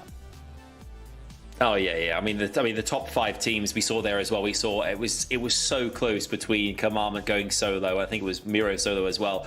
Just trying to stay there and try to get as many placement points as possible. Then suddenly these guys come through, Degen and co, getting the victory royale, getting eliminations, getting themselves up the board. It is going to be so tight at the top, and it could not set things more perfectly up for day 2. I'm so excited to see how this is going to turn out. And right before we go to standings, we gotta relive these victory royales. NA East put on a show for us, and just to be reminded, we have another 6 games tomorrow. It's gonna be a great day. 6 more games tomorrow, 6 more victory royales. First one of the day though, Gabe, Tahi, and Sprite. Sweaty Sands is theirs. It's all theirs for free this FNCS, and they're showing us what they can do with an uncontested POI, because a lot of these qualifying weeks and everything like that, all the way up to the reboot round, they were contested. Other than Clicks, Booga, and Bizzle, so now they have an uncontested, they're showing us what they can do with it. Yeah, we saw there as well. Tahi, obviously, those Commandment and Co came second in that first game. Then they got their victory royale in game number 2. So already a big start there, but it was whether or not they can get any more eliminations. Then we suddenly saw Saf's trio, Nuts trio, getting great final game plays as well. I mean, that Saf clutch win as well. Clutch, I think they got the victory royale in game number 3. I mean, the thing is, all these teams in the top 5 at this point have all managed in some capacity to get to the top 1 or 2 positions, regardless of eliminations, and have that consistency we keep talking about. Consistency is everything. We can see again, Commandment again, the team stepping back up again with all these eliminations. Look at this. This is insane. 14, I think I can count on the board here. Oh, no, 12 even. My maths. I'm leaving the maths to you, Vivid. You're the guy with the abacus. You do the deals. Okay, but Agers, Degen, as well as Skittles, we love seeing these guys. I mean, we mentioned them loads as well. Top teams delivering top Fortnite. NAE is looking big. Day 2 is going to be massive. Yeah, and at the end of the day, none other than Commandment, Scented, and Edgy on top. My prediction, obviously, 201 points, Here we go. 2 victory royales, 35 elims, and a plethora of placement points, 131, 15 more points than the second best placement point team there, Degen, Agers, and Skittles. Really good day out of Commandment, Scented, and Edgy. Glad that they stayed consistent, and they ended up picking up a lot more elims towards the second half of the day. I know, 11 points differentiate between the first and third place, but look as well, 4th through to 7th there as well. Well, two teams, 153, 155, 162. We're talking, 9 points between 4th through 7th as well. So it's incredibly tight there in the middle of the top 10. And I think tomorrow, seeing how these teams are coming out, it's so good to see Commandment's trio as well with the 200 points, hitting the 200 mark in day number 1. I mean, think about, we saw earlier on, I think that the top score, I think in the Middle East region was like 370 or so. So you think about, like, they could easily get to 400 if they play well again tomorrow, which I think they're going to. They just feel like they're on a great run right now, and I cannot see this going anywhere else but up for these guys. Yeah, I can't believe the top 3 trios there had at least 190 points each. That's a lot of points. But yeah, Bucky, Kanata, and Macwood end the day on 11. Now, I tell you what, if they come out tomorrow and do well and secure another top 3 after being, down past the top 10 after day 1, that would be something to see. But something to see would be Furious, Blake, and Illis. I talked a little bit about it before, but Furious and Illis, 2 of the best controller players. They're so good at finding those eliminations. I cannot believe that trio as a whole doesn't have more eliminations, because those 2 guys are talented. Hopefully they can fix up whatever's going wrong from day 1 and come into day 2 a lot better. Yeah, Boys, I think we we'll can see. all agree that tomorrow is going to be absolutely massive. Day number 1 could often be kind of like the starter, the kind of like the beginning of an adventure. Day number 2 is where it really happens. Today, day number 1, it kicked off big time with aplomb. It was huge. And tomorrow, day 2, the sequel, man, it's going to be even better. I can feel it. It's going to be even better. You know, Adam, you were going to say is absolutely, and you started with an M, and I really thought you were going to go with mental, and you hit me with massive. So a little bit disappointed in you, but it's okay. That's it for the first 6 games out of NA East. We hope you guys have enjoyed all of the action. As these guys have talked about, don't forget, we're coming back tomorrow, the last 6 matches, and we will crown FNCS Trios champions out of NA East. But if you're looking for more, after this, we're going over to NA West. Shayo, Kelly, Clay, Sundown, they'll be hanging out with us as we break down the action there. Then if not, we'll see you tomorrow. Same time, same great place. As always, Fortnite fam, we'll see you guys on the Battle Bus.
we've saved the best for last, and you know it's going to be wild. After 5 grueling weeks of competition, we now have the 31 teams ready to face off against the best of the West. Y'all know it wouldn't be NA West without the Titans slaying from up above. This time for our group, Epic Whale and Rex, it's no longer about defending the crown, but keeping the title of FNCS champion. Rex making play after play with no match. That's going to be his 6th eliminations once he ends up ticking over. And this could be the push. There's a reason 3 out of the 4 of us predicted this trio. There's a reason they've won everything in the West. They drop it down and they say 14 eliminations plus the victory royale. But looking to strip their title away is Dylan, Juicy, and Quinn, a community favorite who has proven that winning is the best type of content. And they climb. It's a 3v2 as the zone has closed in match number 6 here. A rocket is thrown back over, but the HP is ticking down. Quinn has gone down. Juicy is down, but Dylan has more than enough. And with 9 eliminations and the victory royale. Now that we know our 33 trios, only one can be this season's FNCS champion. Mount up, y'all. We're in for a wild ride. The NA West Finals starts right now.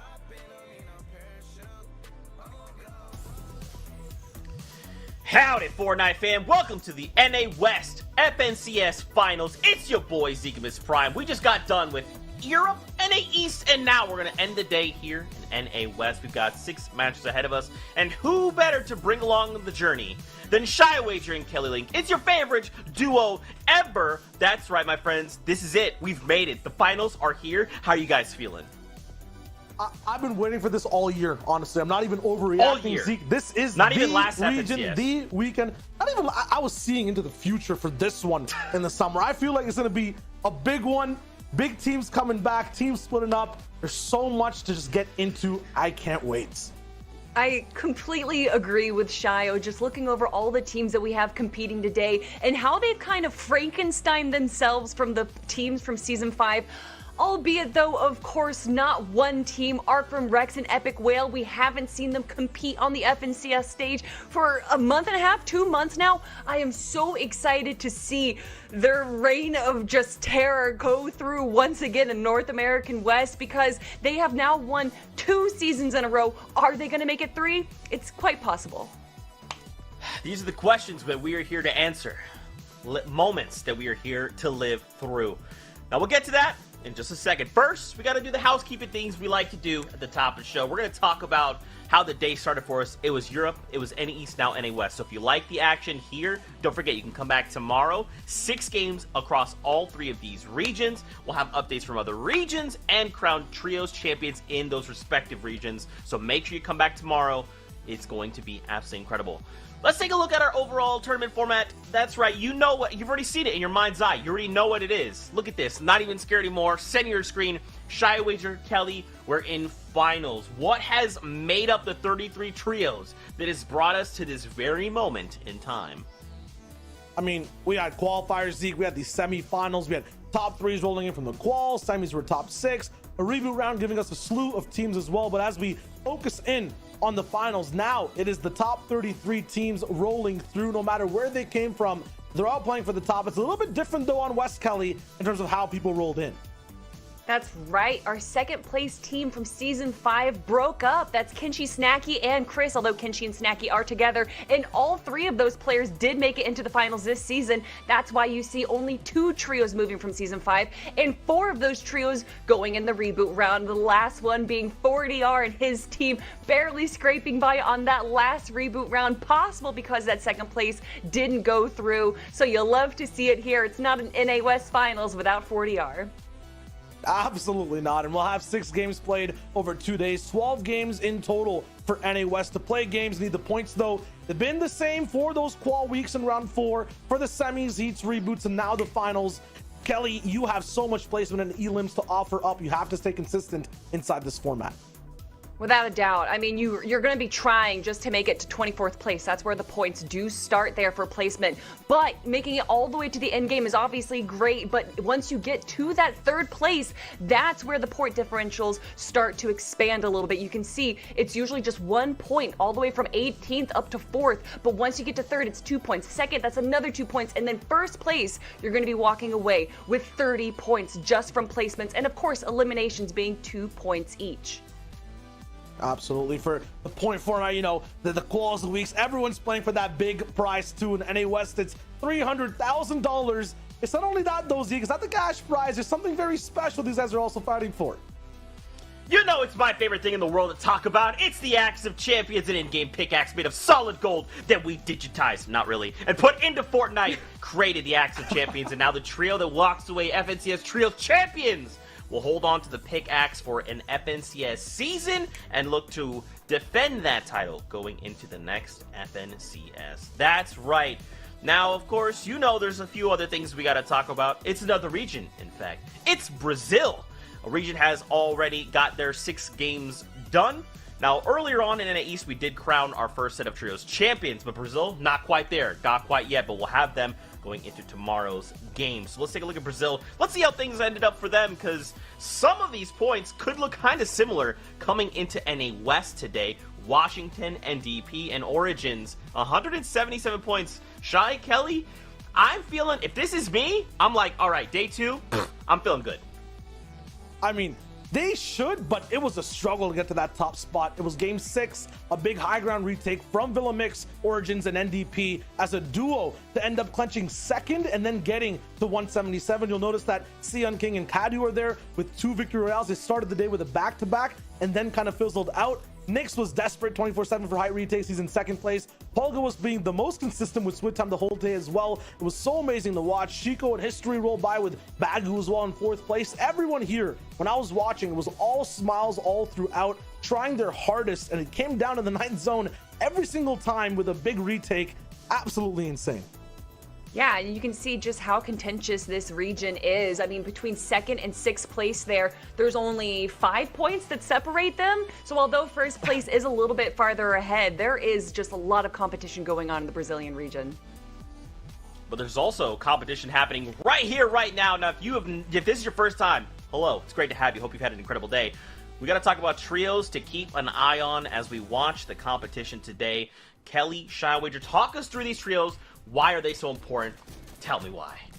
Well, first and foremost, of course, we have to look at Krizix, Alithi, and Frappi. They were the team that got 1st place in our qualifier 1. They've actually been playing together all the way back in December of 2020, starting with Frosty Frenzy. They did only place 9th in Season 5, but it was a top 10 performance right there. Incredible performance. Moving on into this now Season 6, they're going to be landing craggy cliffs as they're used to do. And with their first performance that we saw from qualifier 1, grabbing 2 victory royales, one of which was 13 eliminations, we can expect that they're going to do a great performance here. Absolutely, and with them as well, this is the most interesting story for new teams / old teams coming in. Fab's now picked up by Kenshi and Snacky Kelly. That's right. Yeah, they used to play together. They were joined by Chris last season. Obviously, Chris is in a new team now. Fab's moving on with them. And now moving on indeed, talking about Chris, he is joined by Falconer and Reek. Kind of, like I said, a Frankenstein team right here. Players from incredible teams in Season 5 now joining together as a single team. They may not have grabbed a victory royale in their 1st place finish in Qualifier 3, but they did grab 2 3rd place finishes and a 2nd place as well. Their power, though, lies in their ability to grab those early eliminations to offset their placement points. Now moving on to a team that's a bit new. It's going to be Batman, Booga, Wale, and Sake. Yeah, I feel like this team has become fan favorites for us on the desk to watch week after week. The way Batman, Ruga, Wale just roll in nonchalantly in every situation and pop off. It's absolutely amazing. I'm excited to see exactly how they play today. For this trio right here, the Luis, Caesar, and Vanillas, I would call these guys the clutch squad of NA West. You find Caesar in so many end games as a solo randomly getting these clutch placement points, or even sometimes winning out the game when Hyde is fighting out. They should definitely be a trio on everyone's radar.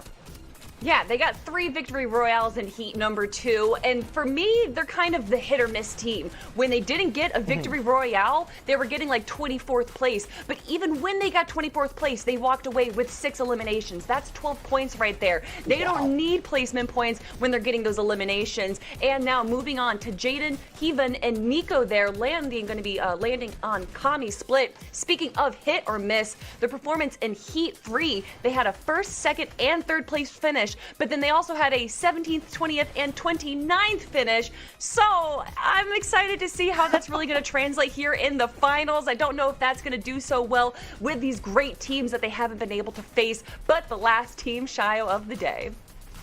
Yeah, 40-yard calls, and Adam, we're talking about hit or miss. I mean, these guys are rolling in, definitely hitting finally in that last reboot round game. I feel like there's a lot of strengths here in NA West for some teams who are finally getting things together. But I wonder, though, whether it's off the drop on the map or anywhere in between. I mean, we can show you right now where the real problems and good things start. I mean, I'll dive right in. I'm looking at Sweaty Sands to start things off. We haven't seen this team play in so long. It's Arcrum, Rex, and Epic Wheel. They're going to be rolling in, ready to go from one of the strongest spots on the map, Kelly.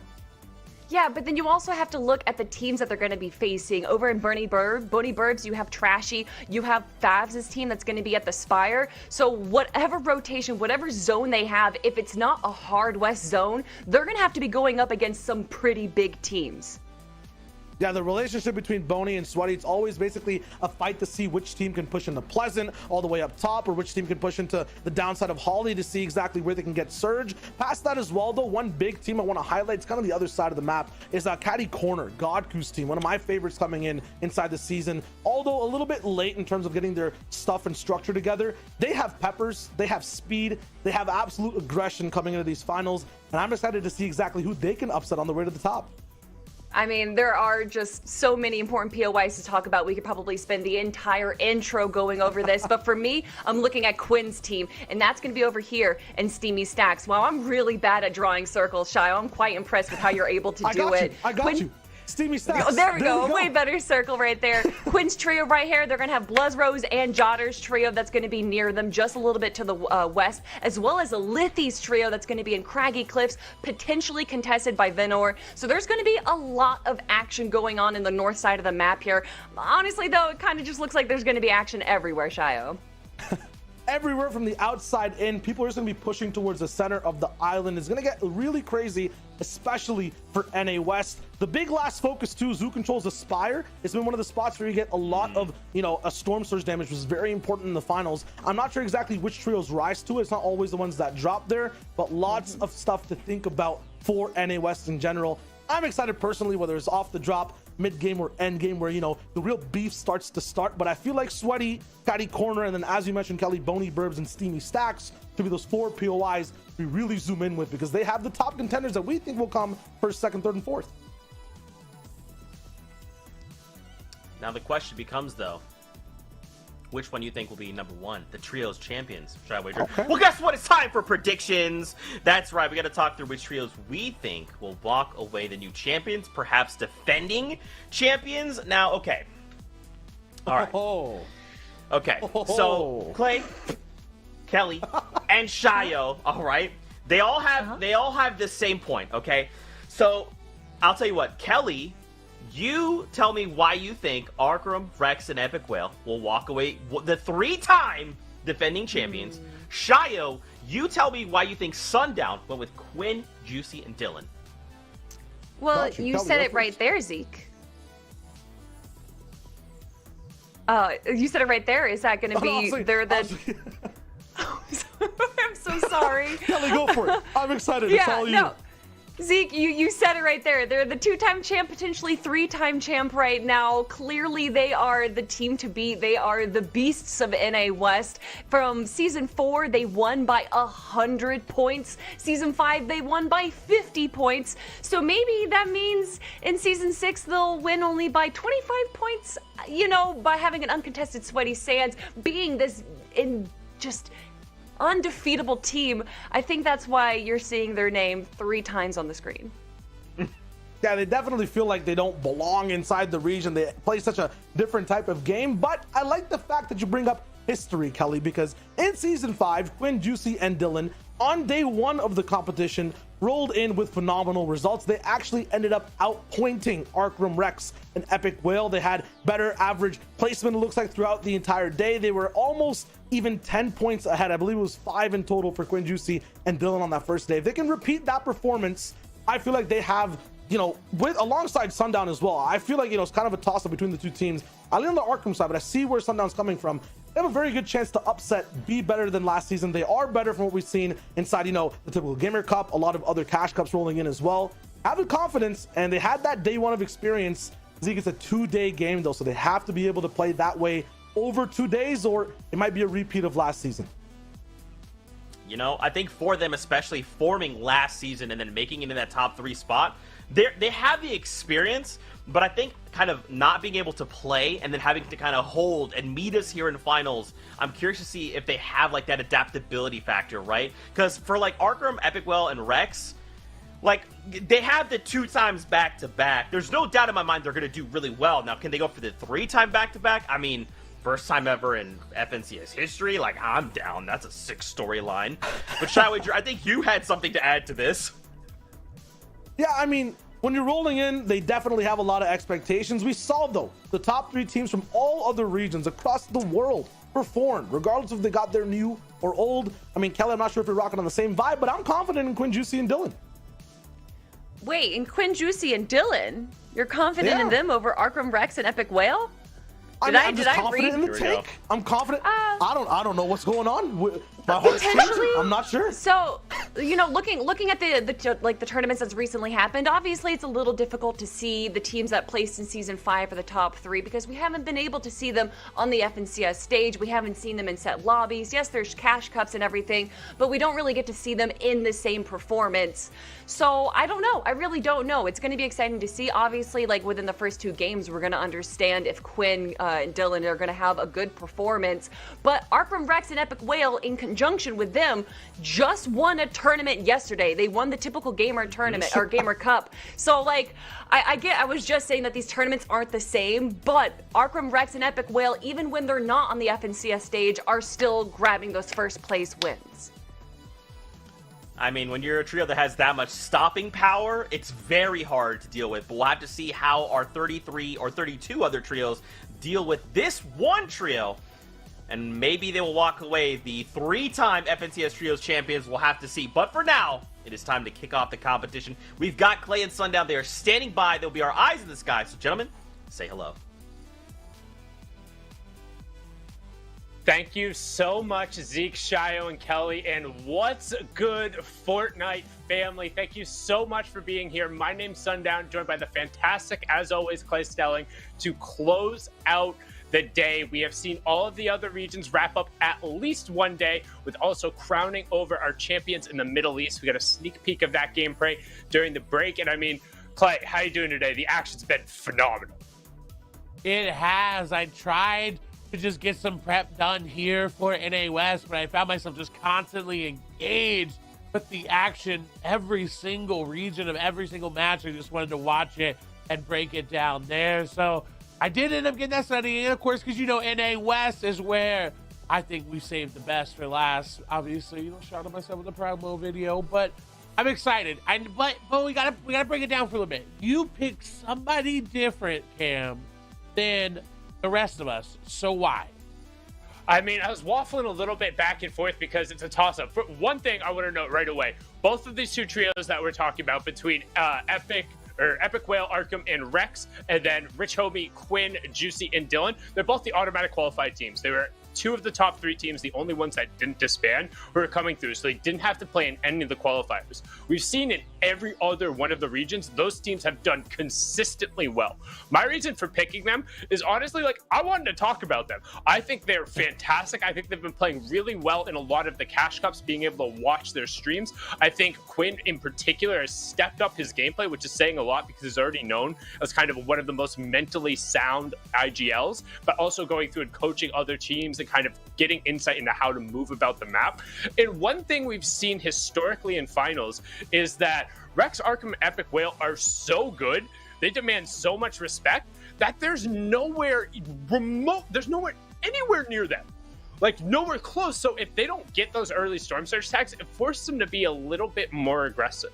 So I'll be interested to see if they're able to get off to a good start here, because traditionally in the finals, it takes them a bit to get rolling. But then once they do, I mean, we all know the story. Yeah, and that's a really great counterpoint there, because that's what they struggled with in the first 6 games of the last season, is that they were just not finding that surge. Came into day number 2, they adapted really, really well, and just absolutely dominant performances. So, of course, we can fathom about all this all that we want, but it's really a toss-up. There's so many trios that could do it. There's some that are getting their first time here in the FNCS finals stage. So there's a lot of pressure on everyone to perform.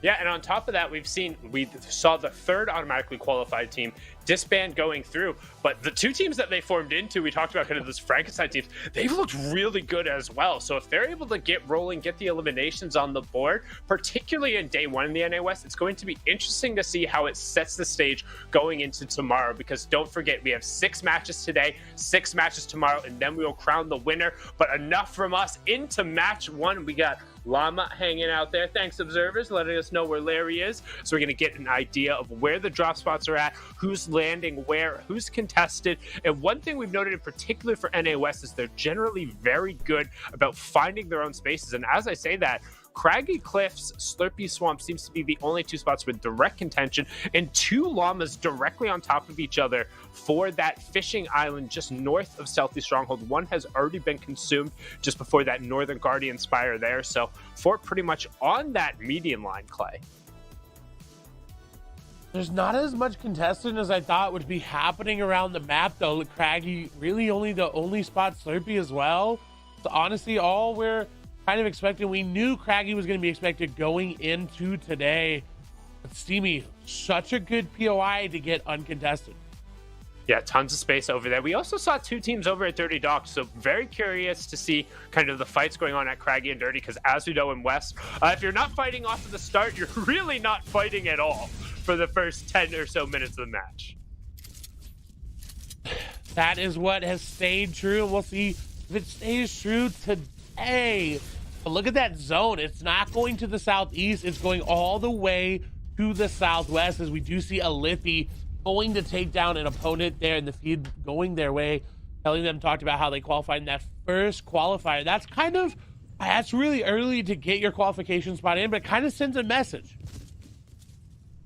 I mean, to me, the message is we're better than everyone else. As we've seen pretty much consistently across the other regions, those teams that are able to grab those early spots on a consistent basis tend to be the ones who are able to perform when the pressure is on the line. And yet, despite the narrative of lack of practice or not being able to play in those intense qualifier weeks, the performance has been there. It has, and with Craggy Cliffs as your POI, it's even better. If you can claim this area, you get that upgrade, NPC and Remedy, and you get the free 200 shields. And look at that, 3 elims already. That was early on. That's what you want as a contested trio. I mean, they're a scary trio right away. And you also saw that epic infantry AR in the inventory of Alithy. If you're able to get down shots early on, particularly headshots before your opponents have any amount of shields, the infantry rifle still has that 2-time headshot multiplier. It hurts a lot. And he put it to work. We do see Glowy, Hitmarker, and Forswear, though, all going to go down. Aiden going to be an engagement as well. Glazed Omo and Unsightly, though. Contested Slurpy Swamp looking okay. Again, trying to prove that you can, in fact, win from a contested POI.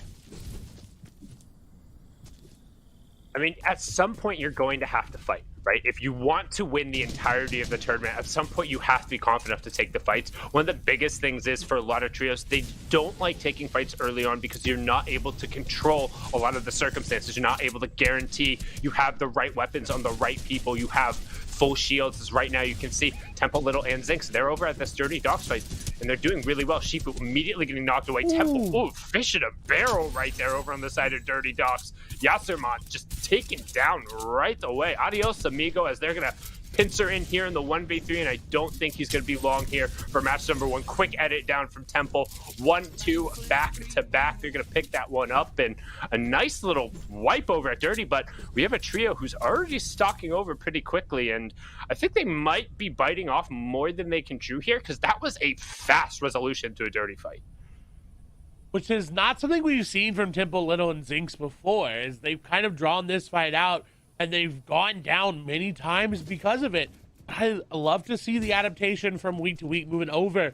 We do see Ka and Fuquay. Don't see Godku maybe went down or maybe off on the other side, but they do this time and time again. Is off on the other side. They are all good to go. And look at the inventory of Ka, that legendary pump shotgun. That's a one-shot headshot to anybody in the match. And they've done this every single game that we've watched them. They've gone this aggressive to push this team that lands up here. And if you can guarantee those 3 elims every game, your Storm Surge plan is looking beautiful.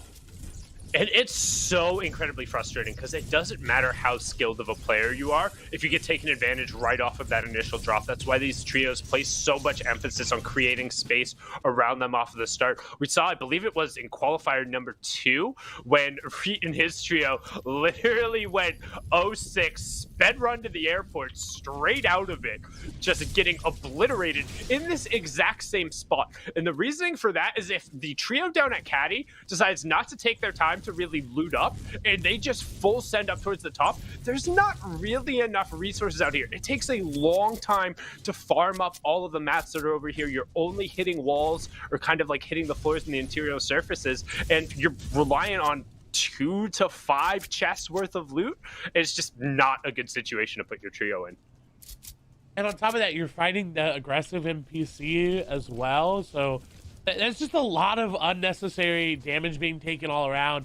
It doesn't put you in that favorable situation. Moving over, Arkham, Epicwell, and Rex. And one thing we talked about a lot last season is that they were not getting out of this POI quick enough to get their surge. And that is what you talked about is, well, they have no one around them. Look at this map. There's no arrows. The only arrows that NPC which they're trying to eliminate. I love that they've already got their plan. They've chunked out this taxi. They're looking to keep this aggression going. Loadout looks amazing. And luckily enough for them, there's a trio rotating in. This could be where they get their surge. Yeah, and we'll see if they decide to go hunting for them right away, if they head more towards the center zone. You talked about it pulling towards the southwest, so we can anticipate they'll probably head over there. And the one thing to note, there is a pretty decent loot path as you head more interior from here, both heading towards Boney Burbs and going directly south towards that little fishing pond in Blaze Camp. Plenty of mechanical parts if you do need to pick it up, but as you talked about, looking through their inventory, they don't. And yikes, actually, a nice little bead coming through, and about 1 shot per person. They said everybody gets a tag there, and that's actually really obnoxious from a shielding perspective, because you don't want to waste a big back on each one of those. Like, Epicwell will probably take one now, but Arkham and Rex aren't going to want to top that up for just 20 shield. No, it's almost good that he took a tag there. Like, it makes it more worth it. Right? I mean, it's not good overall, but in that sense of it, it's fine. Like that they're going back too sweaty to base on up as they can't really rotate out. There are some coconuts that fall from the palm trees around here. They can get that going, and luckily enough for them, there's no more flame bows to try to burn this building down. Have to be cognizant, though, of that sync bow and of all these different angles. This season, it is a lot easier, I feel like, to get headshots from different angles from everywhere. And you saw another bow shot coming in from this area as well. They know there's players around looking for them, but they really need their tags. I don't think we've seen them fire or at least connect on a bullet that wasn't on an NPC. We know just how kind of dangerous that initial storm surge can be when it rears its head. We'll talk about that a little more for those who are unfamiliar or need a reminder, as we have a good old-fashioned standoff here. 3 ways, Reet, Falconer, and Chris, the team we were just talking about, who had that tough little run over in Caddy in that second qualifier, but then after that, just pretty much steamrolled the following week. It looks so dangerous. Maybe trying out potential backup drop spots, but Caddy just didn't end up working out, and you are correct. They dominated, and they realized, hey, this is our chance to get in. This is one of the last opportunities we'll have. You know what? We'll show what we're made of. And they try to rotate out, but Chris takes a lot of damage in I believe from Weeping Woods, this was one of the trios that, you know, a lot of pressure's put on them. They've got Reet, an amazing Slayer. They've got Falconer, an OG veteran here in the West region. And then they have Chris, one-third of the qualified trio that disbanded. That's a lot of expectations that they and the community has placed on them. And they're living up to it, but that has got to mean something. They've got to know in the back of their mind, like, hey, people are waiting. They want us to pop off. So I really hope they don't let that pressure affect them. Yeah, you can see right now the infantry rifle tags is trying to come out from Chris. You can hear one. Also, I believe that's Reet who has one in his inventory, just trying to get the tags. We talked about a little bit earlier how the 2x headshot multiplier makes those range headshots just that much more valuable when we go towards Storm Surge, which is definitely going to play a role as it does in most finals. Top left corner, 87 players remaining. Only 4 trios have dropped initially, so we still need 4 more to go down, excuse me, before we see those first 5 points end up coming out. And Storm Surge, which ends up doing 25 damage every 5 seconds to the trios who have done the least amount of damage, will turn on in the 3rd, 5th, and 7th zones. So expect to see a warning here in about another minute or so. And right now we're going to swing over Midi, Vernie, Bakada against Glace, Domo, and Unsightly. Glace, Domo, Unsightly, the trio rotating away from the super south part of Slurpy Swamps over towards Logjam here to take this fight. And it doesn't seem like there's that many players that can impact this. A gas can, though, will come through. Glace, Domo, and Unsightly will take a couple of damage there. And he's actually trying to chop everyone down, but realizes it's not going to happen. It's way too well connected up there. And we'll come back to it in the meantime, but his trio, I think, wants to disengage. Zone coming through, looking at their inventory. They don't have a lot of shields to work with. Mats are not going to be that great, but luckily for Midi, he used all his wood, and you're rotating through the easiest place to farm wood in the map. Storm Surge is going to turn on there. We move away. Since you like Domo, Glace, and Slightly don't want to get out, Vernie can take a lot of damage. Midi going to go down, immediately taken all the way out. Vernie gets a shot. The damage is there. He'll follow up with the ER.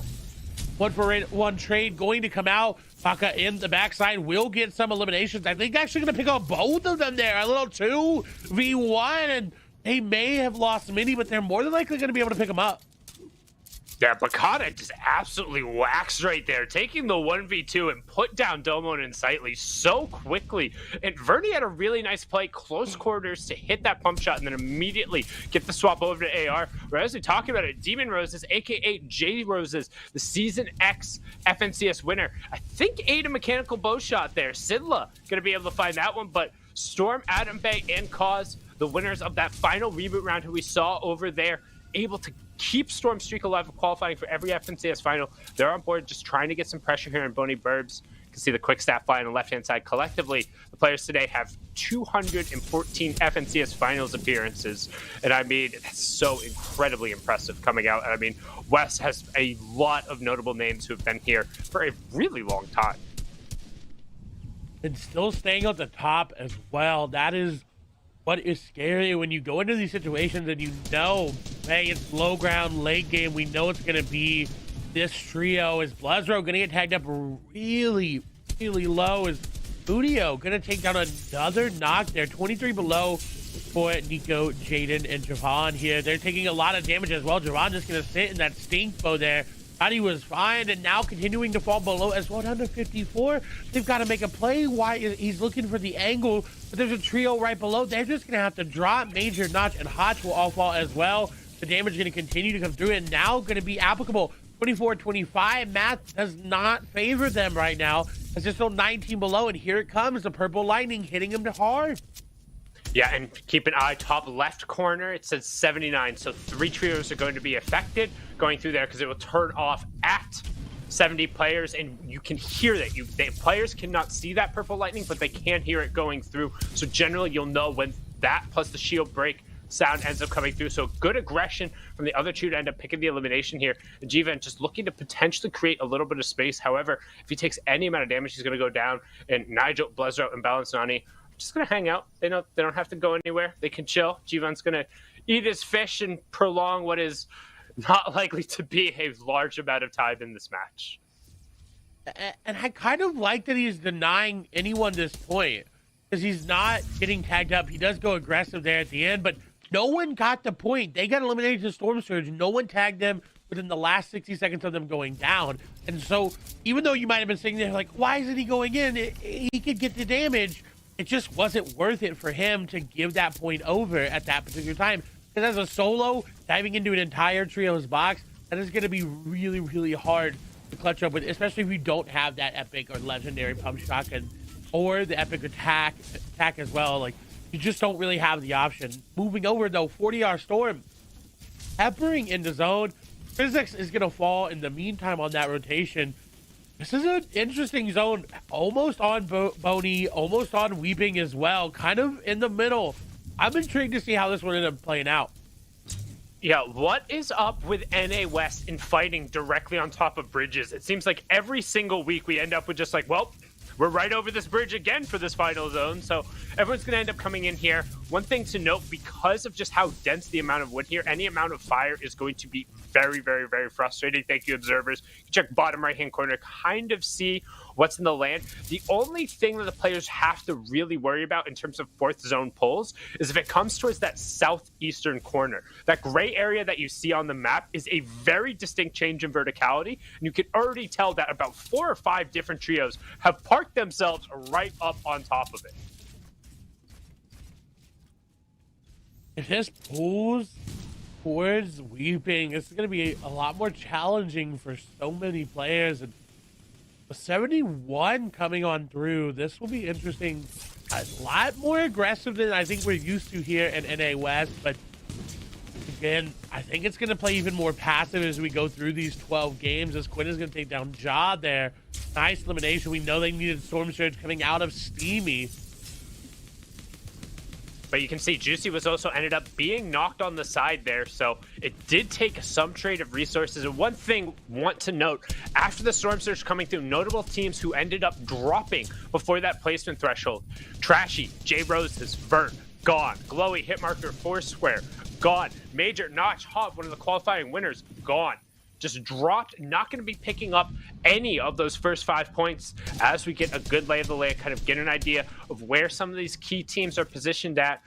See, Wavy Jacob and Macon stacked on top of each other. One Elam so far, but it's in Poodle's backpack. Normally see that on Wavy Jacob. Tree not on them, but they're rotating through, going a little bit too early, and that happens when you're on that edge of zone. Anybody already in is going to spray you down. You have to be careful as you make that rotation through. And they immediately say, no, it is not worth it. We're going to back up. We're going to try to get these tags. And that is what Wavy Jacob is so good at doing. Yeah, really good play, making sure he's consistently looking, trying to find angles. You can see he's peeking, kind of poaching those edits, knowing that, like, hey, somebody's going to pick up. In the trio he's holding right there is actually Energy, Epic, Whale, and then the 100 Thieves duo of Arkham and Epic. Or, excuse me, Arkham and Rex. You can see Juicy, Quinn, and Dylan positioning up towards the high ground. We talked about where that fourth zone was pulling, and it went directly over the top of the bridge. So no super distinct changes in verticality, some slight rolling hills, which might end up posing a problem after people have invested a lot of these hard mats. However, everyone just kind of staking claim to their real estate and trying to harass the people around them. This is where West tends to just stall out. They're not that aggressive. They hold this number pretty far into this half in, half out zone. So we'll find out where it goes in 30 seconds. 400 damage above the surge as well. Moving over to Quinn, 400 damage as well. They're finding, they are adapting.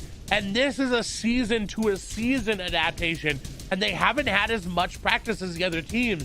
So holding true, they are coming in really, really strong. As Nani gonna take down Vanilla's Sake, gonna go down there as well. Batman Booga, under what they are doing is half and half out, is gonna pull in. Nobody is in the zone.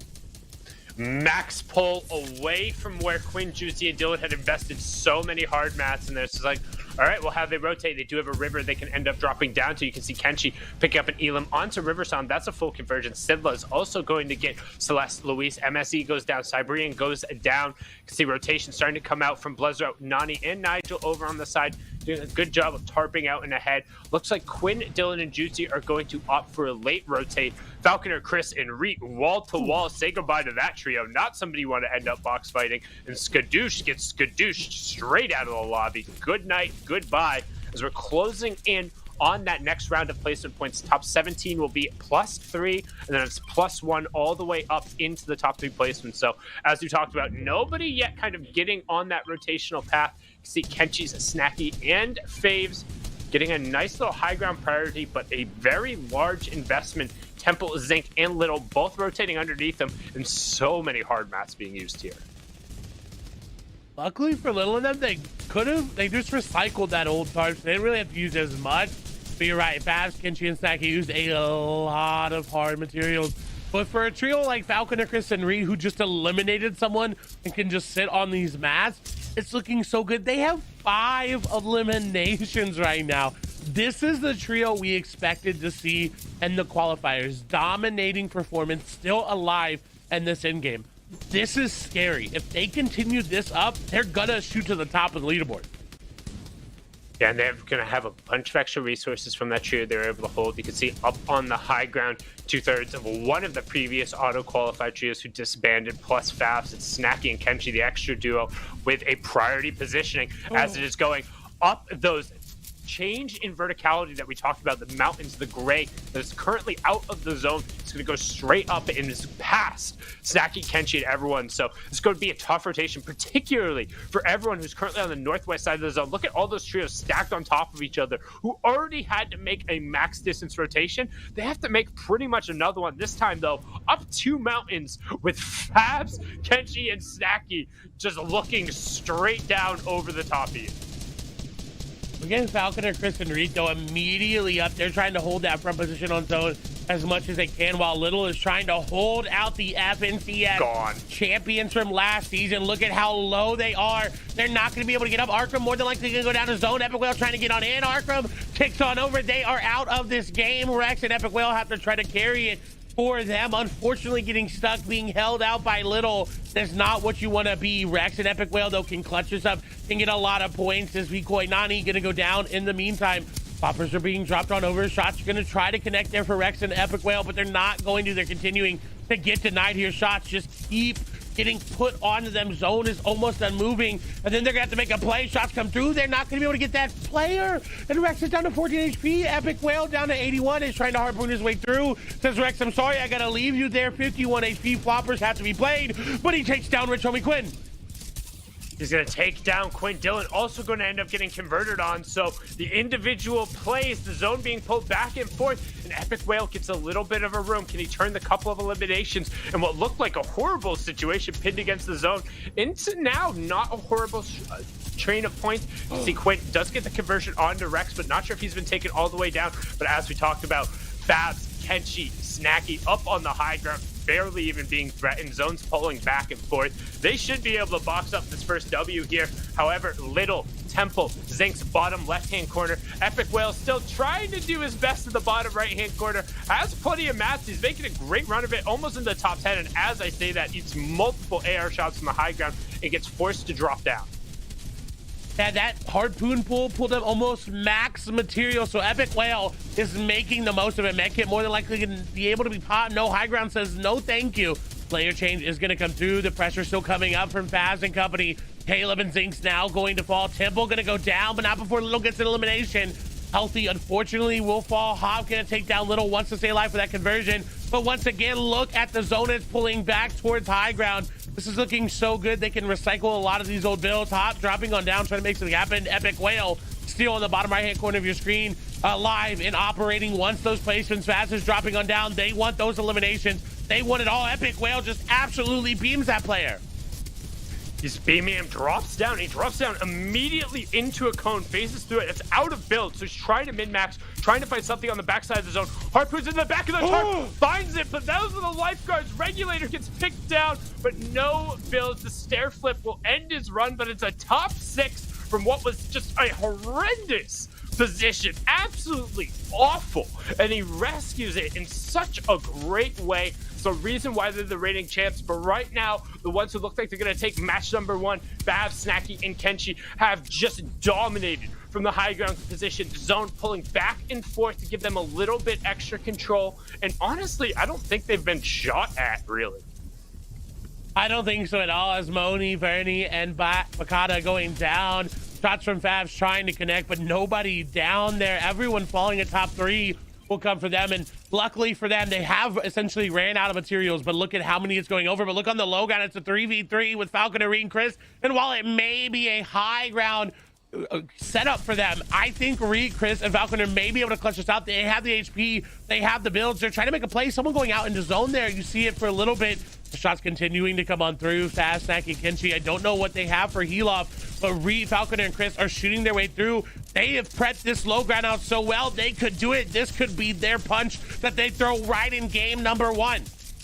And the zone is going to end just before pulling up the mountain. So high ground really doesn't mean anything. It's all going to come down to the med kit, to the final moments in the challenge. Snacky is down. 1 is down. Reed, though, ends up eating a huge shot, which means that Siphon's going to end up coming through. Kenshi's executing the med kit up on the high ground. Chris got his off second. So Kenshi has just, I believe, a slight lead. I'm trying to look back and forth between the two, but it didn't matter. The Victory Royale ended up coming down, the high ground team being able to roll that one out.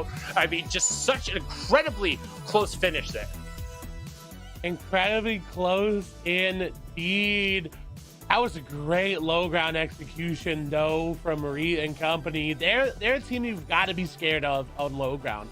Reed can turn online at any moment, and that is terrifying. Yeah, getting hip to hip, then being able to get off the medkits at the final moments there. And honestly, I'm really interested to see who ended up getting that victory royale going back and forth, because I didn't really end up seeing who got that. So we're going to end up having to kick it back over the desk here in a little bit to see like what went down there. Yeah, I think production telling us that. Oh. Don't worry, Clay. I got you. I went before. I knew you were going to say something, and I was like, bah! Got him. He's too cool. Gotta make sure. Guys, craziest thing happened here in NA West. Okay, let's take this step back. Okay, and Shawit, you're gonna back me up on this. Right. Chapter 2, Season 5. Okay, there's the top 3 trios that place. They're like, boom, we're the top 3 trios. Bang, right? One trio's like, hey, you know what? We're really good as a trio. But just like anime, we have to go our separate ways. Goodbye. And 2 of them decided to go along their own way. Okay, Chris, he's like, man. That's my teammates. They're gone. What am I supposed to do? He forms with Reet and Falconer. That's right. I know. I'm getting to it, Shy.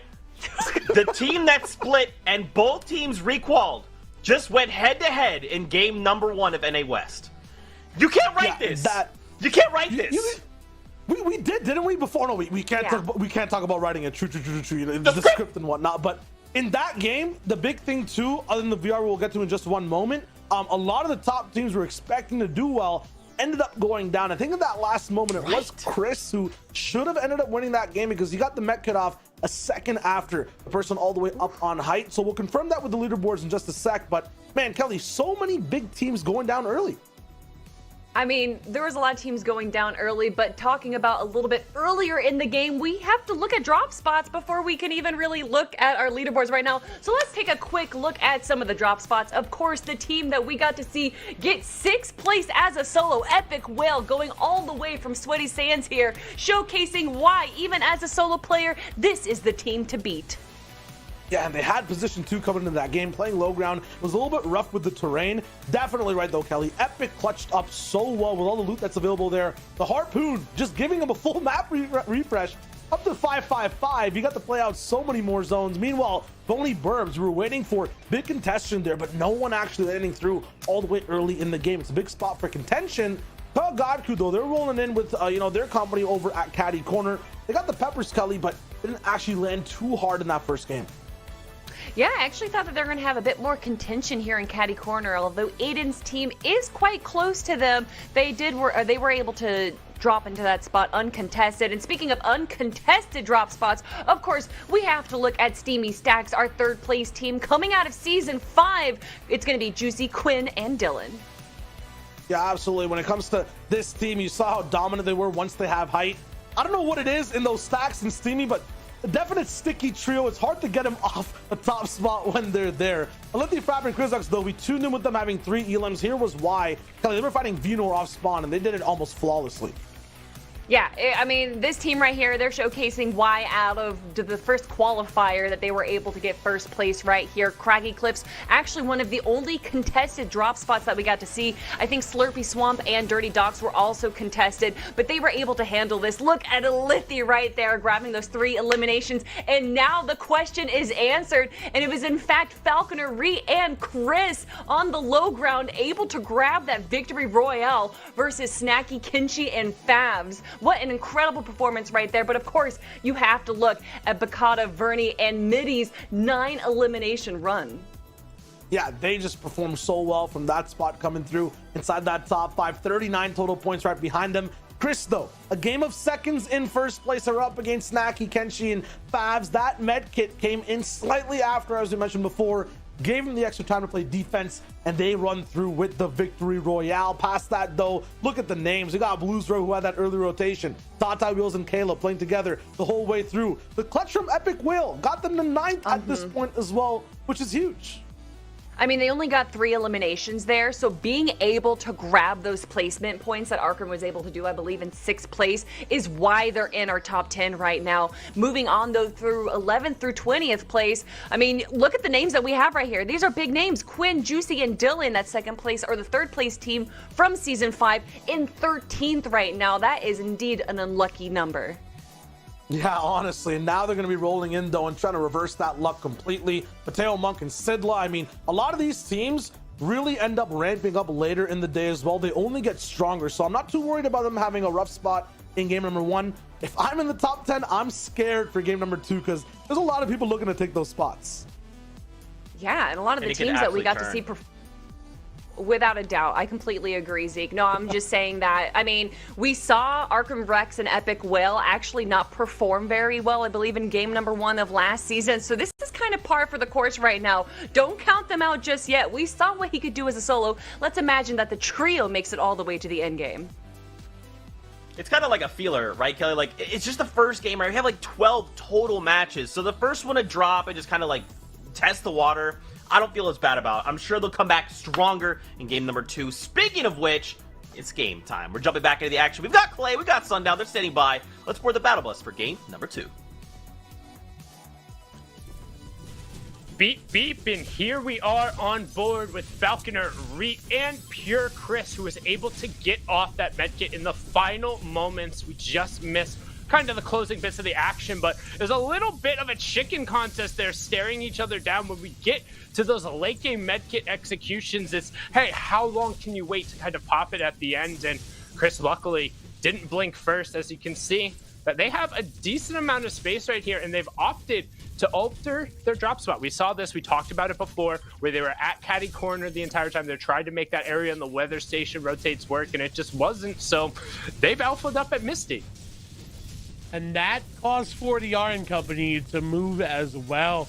If you look right there at the middle, in between Pleasant, in between Colossal, and in between Craggy and Stealthy, those yellow arrows, that is 40R's trio. So it's kind of like that Craggy Spire area. It's a very big split. It's very hard to do right. They've been doing all right with it in the previous tournaments. They were able to make it through the reboot round as well. So keep our eyes as you see the top 5 there. It is still very, very close. It is still anyone's game. Again, these are 12. There's 12 games. It was only game number 1. Excited to see what happens after game number 2. I want to see Reet and company play the same way. I don't want to see Reet get too over aggressive and pull the team into unfavorable situations, because we've seen that before.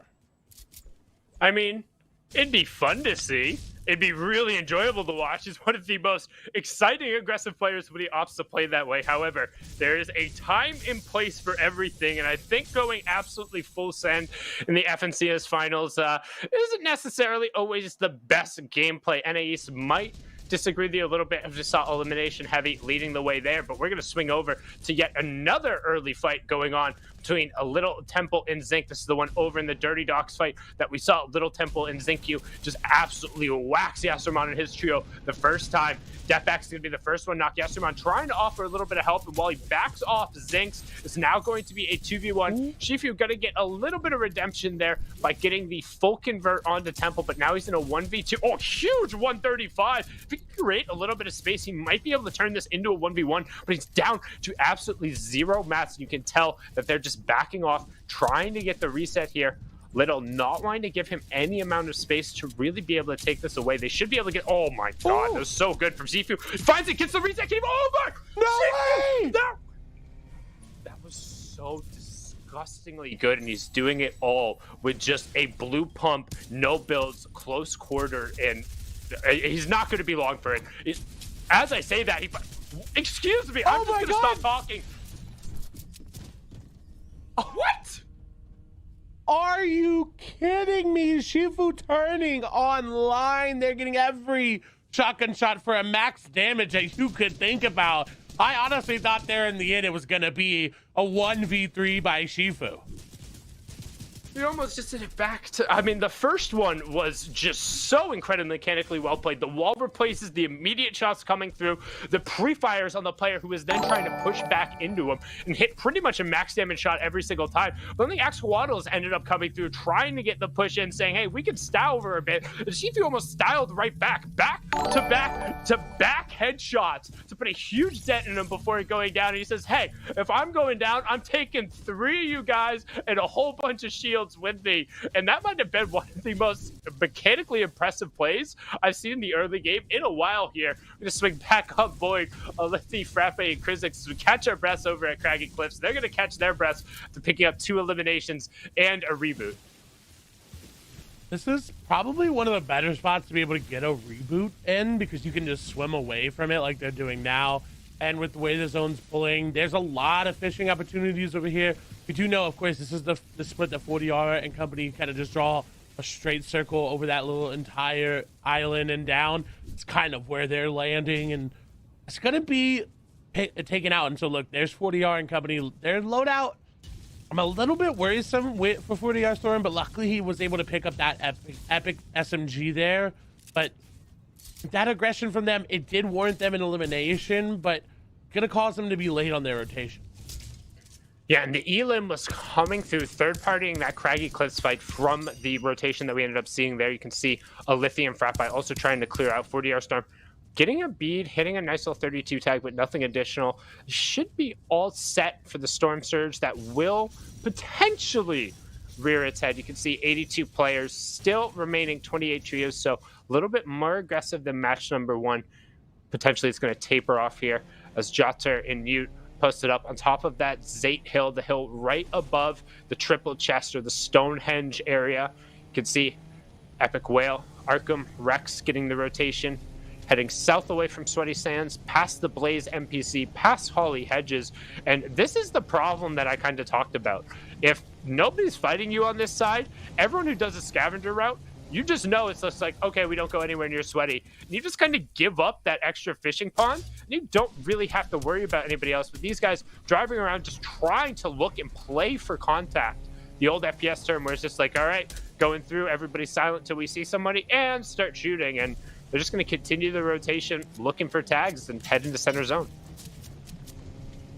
This time, not taking as many tags on their rotation, do actually get more into zone. Hopefully with this Conquers Out vehicle, they'll have it for a little bit longer than last. Moving into Slurpee, though, this is a different game. A lot of players have fought zones in Slurpee, but you see a lot more over peaking, a lot more going for tags, because you can just reheal it up right there in Slurpee Swamp. And they're actually, I thought we were going to stay here for a little bit, I think, trying to figure out exactly where players are in Slurpee.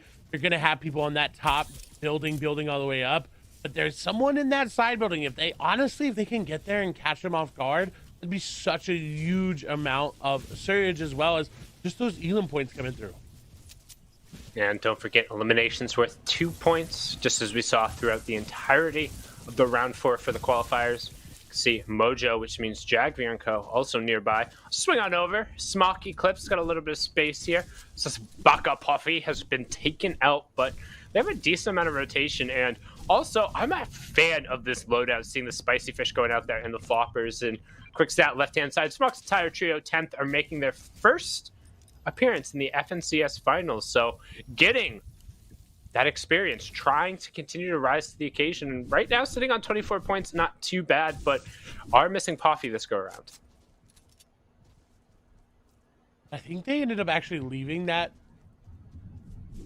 the Spicy Fish rather behind there. They had 3, and neither of them had popped it. So unfortunate there. I don't think it's gonna mean that much though. It's just 20 HP and 1 more pepper effect there from them. But let's talk about this rotation. There's nobody here. They're taking advantage of that, and they're getting really, really good rotations out of it. Like, there's nothing other to say that, look at that. Nobody anywhere near them. They're not going to take any damage. They do have to worry about Surge, though. That's the only issue.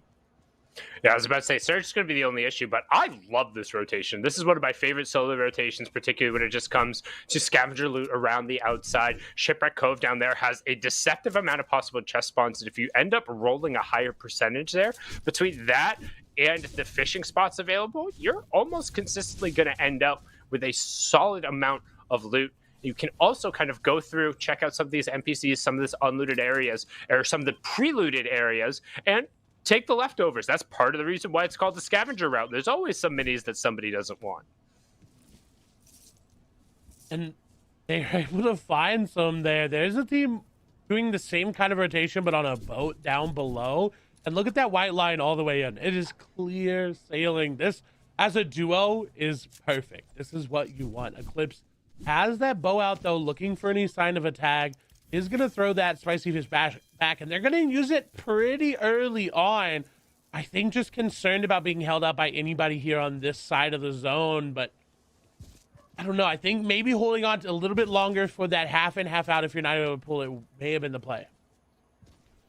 I don't disagree, but it's also, it doesn't make sense that this part of the zone is so empty. Everyone has stacked into Slurpee Swamps. It's a freaking party. That's 1, 2, 3, 4, 5, 6, 7, 8 trios in the grid directly on top of that main point of interest already, with Mojo, Jaguar, and Solution being the ones currently on top. And that is just so dense in the middle of the circle. It's going to be really interesting to see what these Storm Surge numbers look like. So we'll wait for a second to see if it updates on the right-hand side. You can tell generally about 141 was that first number, which is how much the least trio needs to do to get back and above, or the lowest trio. And everyone else currently will know their damage threshold on the right-hand side. You want that number to stay above. If you end up below in 90 seconds when that third circle closes, then you end up starting to take 25 damage every 5 seconds. So you can see the format fly in on the left-hand side. The first placement threshold we'll be looking for will be that top 24. Then after it, it's the top 18, Clay.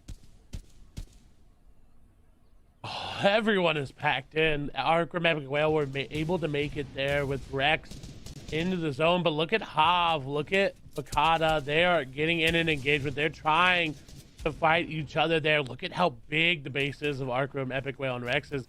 To take a big shield there on Arcrum. Took some damage, and oh no, it's updated. It has had its time to settle. The Storm Surge is below for Arcrum, Epic Whale, and Rex, 119. They know it, and that's why they're making this rotation. They know that trio's fighting, and if they can get this angle, they can find a good amount of damage. But that trio was prepped. You saw that edit. They were waiting for it. Oh, unfortunately, going to get tagged up from behind from a bow.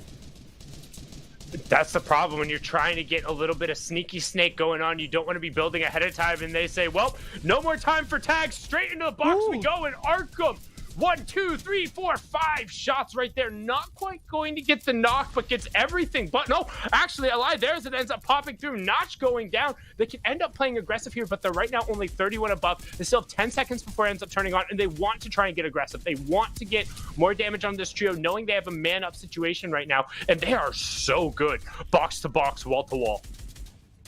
And you saw how they took that wall. Arcrum pre-edited the wall, put a 1/3 wall, and just was able to take it and spray on through. We haven't really seen many players utilize that.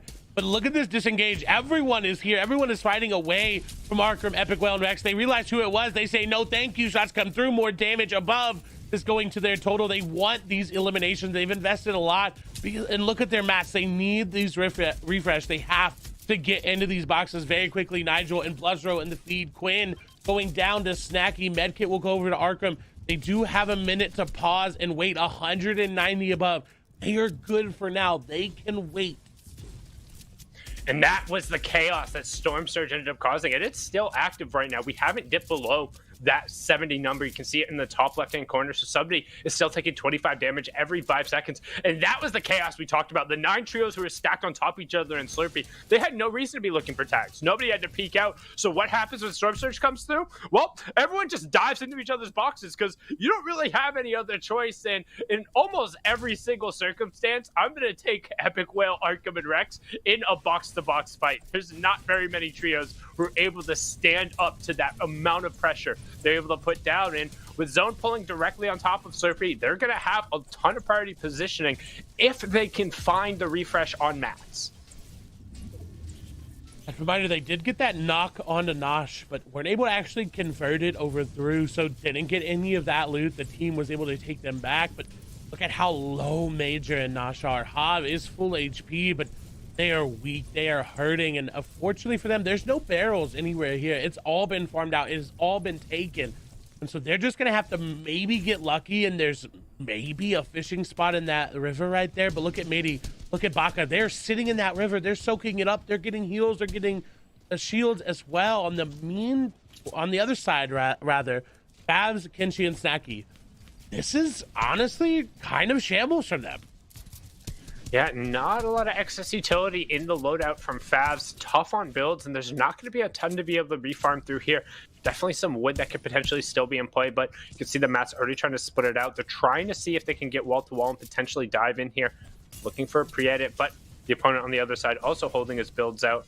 Nice little fly-in from the map. As you can see, so many players focus in towards that side. Zone is closing out. Most trios are inside the zone. A couple hanging out back there, and I'd be interested to see what's going on with Quinn's trio if we ever get a chance, because we saw him get confirmed, but didn't see anybody else going on. That would be curious to know if they're still just in a duo or if they ended up dipping out for a reboot. Solution going to end up picking up the Elim there onto MSE. As Favs just continue looking around the right side. We will see where fourth zone revealed. It's probably going to continue pulling central, and it does. We're saying right above the Slurpee and Slurpee Swamp, as observers will now pan out, and boom, called it. There we go. Quinn back up on his feet with the reboot. You got to get the general in if you want a chance to play in the end game, and he's just got the common revolver there in the loadout. No. I mean, at least he's here and can provide something. And I like that he's giving over most of his materials to his team so that it doesn't really matter if he goes down. They haven't really put a lot and invested a lot into him. But, I mean, if you could hit the shots with it, it does do some damage. But this is going to be rough. They're going to have to find a solo out, catch him out. I like that they're recycling this tarp. It is going to protect them really well, especially being wood. You don't really have to worry about anybody this late in zone looking at them, and now into the hard mats as well. This is perfect. If you have a trio mate that just got rebooted and you are shambles on everything else, you really just have to recycle whatever you can, find any opportunity. But as you see, there's a team looking at them. Quinn is going to take some damage, but again, doesn't really have anything to heal it back up with. They just have to get in. And honestly, that's not going to be enough. I really want to see them hop into a box, because with Quinn's loadout, he's not going to impact this game. Yeah, it's going to be so tough, and right now you can see Trashy Vert and J Rose is trying to get a little bit of pressure, but they're doing a good job of using that stink bow, not to try and get damage on the opponent, but just prevent them from spraying. Just say, hey, if this stick zone is here, you can't open up that window. We were waiting for you. You can see Wheels, Caleb, and Towside trying to set up an ambush, but Quinn says, no. Nice little level change, but Juicy gonna take a ton of damage to the lobby focus that's coming through, and he gets dropped all the way down, trying to disengage away. Tautai, Caleb, and Wheels going to end up hopping on him. Quinn also going to go down. It's just going to be up to Dylan, and they might be able to get the revive here onto Quinn, but there's just so little. Dylan with the Epic Puppy needs to create some kind of space, some kind of rooms. No builds, no extra shields, no teammates, no zone, no Storm Surge damage, and very, very little hope. And that hope just gets smaller as he ends up eating yet another headshot. He's just casually gonna walk his way into the edge of zone, trying to find a little bit of space, finding a couple slip barrels, but unless he's able to get some tags here, Storm Surge will do the rest of the deed, and his trio will go down. Can't even try to out heal it. There's no minis, there's no fish. Does have the med kit, but it's gonna do too much damage too quickly. A shot's come through from him. He just ends up falling. You gotta go out fighting though. And they did, as Storm Surge is still going off. There's a couple trios still below. Is now only going to be one Rex, Arkham, and Epic Whale. We're able to find 500 damage. That's a lot more damage than we hopped on board there with them. And it looks like Rex is doing well on mats. It seems like everyone is pretty healthy from what we saw them in. They needed a refresh, and we're maybe able to harpoon one there on rotation with half in, half out, pulling to literally no one yet again. They have a priority position here. They can continue to get a lot more damage down and possibly get an elimination. Yeah, they're right on the edge of that zone. You can see the half in, half out. Intersecting was the previous safe zones, and zones 6 through 9 will be our full moving, transitioning into the end game. You can see him trying to set up a box, trying to catch one of these trios out as they're tarping through. The harpoons coming out with the trio, immediately trying to replace that floor. Good job to disengage and avoid that little pitfall drop here. You can see Arkham trying to get information, trying to scout it out, figure out where players are, doing a good job of just peeking through this cone edit, hopping up and utilizing the extra vision to try and figure out where trios are, because it looks like they want to potentially get aggressive here. It does, and honestly, with second and third place out of the game, this would be the time to do it. Shots come through, the wall replace once again is going to work for them. They use that 1/3 wall, but Epic Whale going to go down. It worked for a minute, and now all of a sudden, wait a minute, it backfired. You can't be that aggressive right now.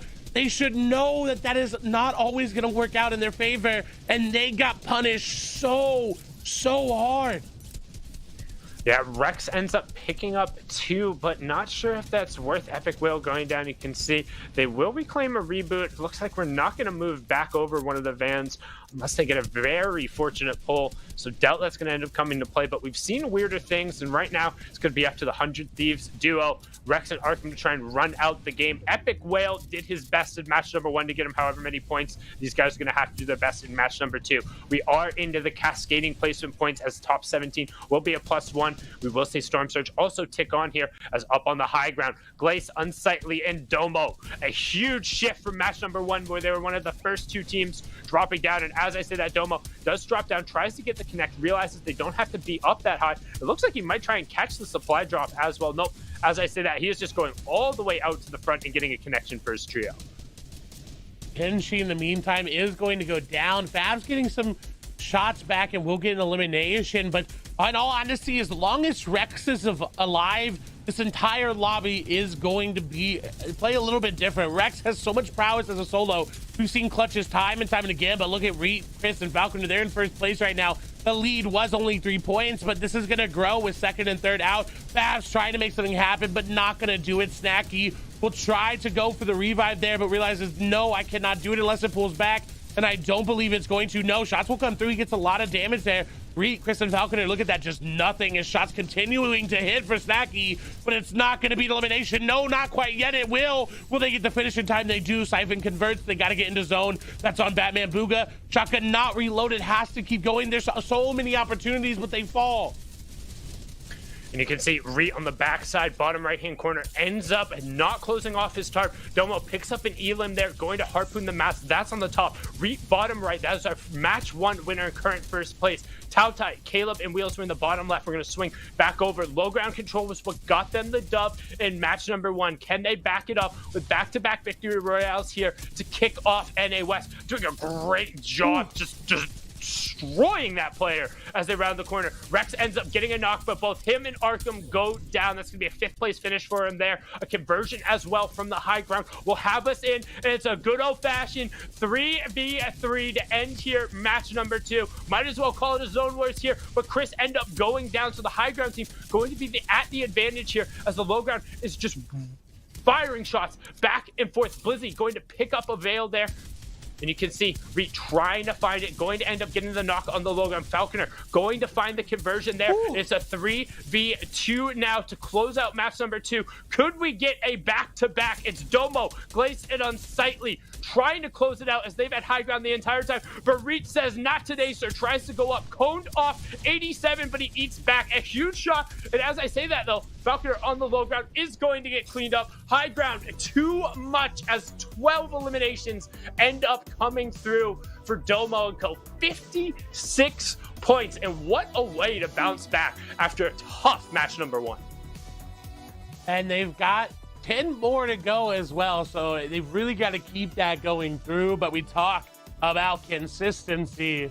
That's Reed, that's Chris, that's Falconer right there. The low ground dominance once again coming through, and another, but this time a 2nd place. Weren't able to pick up that victory royale, but either way, with 2nd and 3rd and 4th, and honestly 5th going out in that match pretty early on, they've got a big lead right now. And you got to go over to Zeke, Shio, and Kelly, though, to make sure how big that lead is.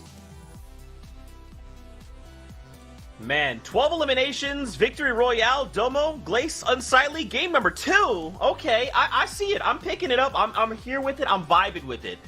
But as these guys did talk about, Reed, Chris, Falconer, right there as well.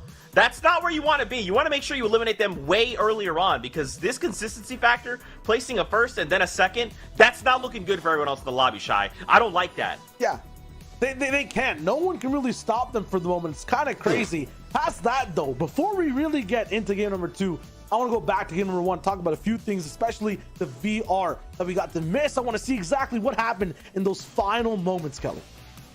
I mean, you can see Kenshi up on height right now, playing the safe game. He pops off a med kit right here, whereas Reed, Chris, and Fabs are still alive on the low ground. Now it's coming down to Chris and Kenshi right here.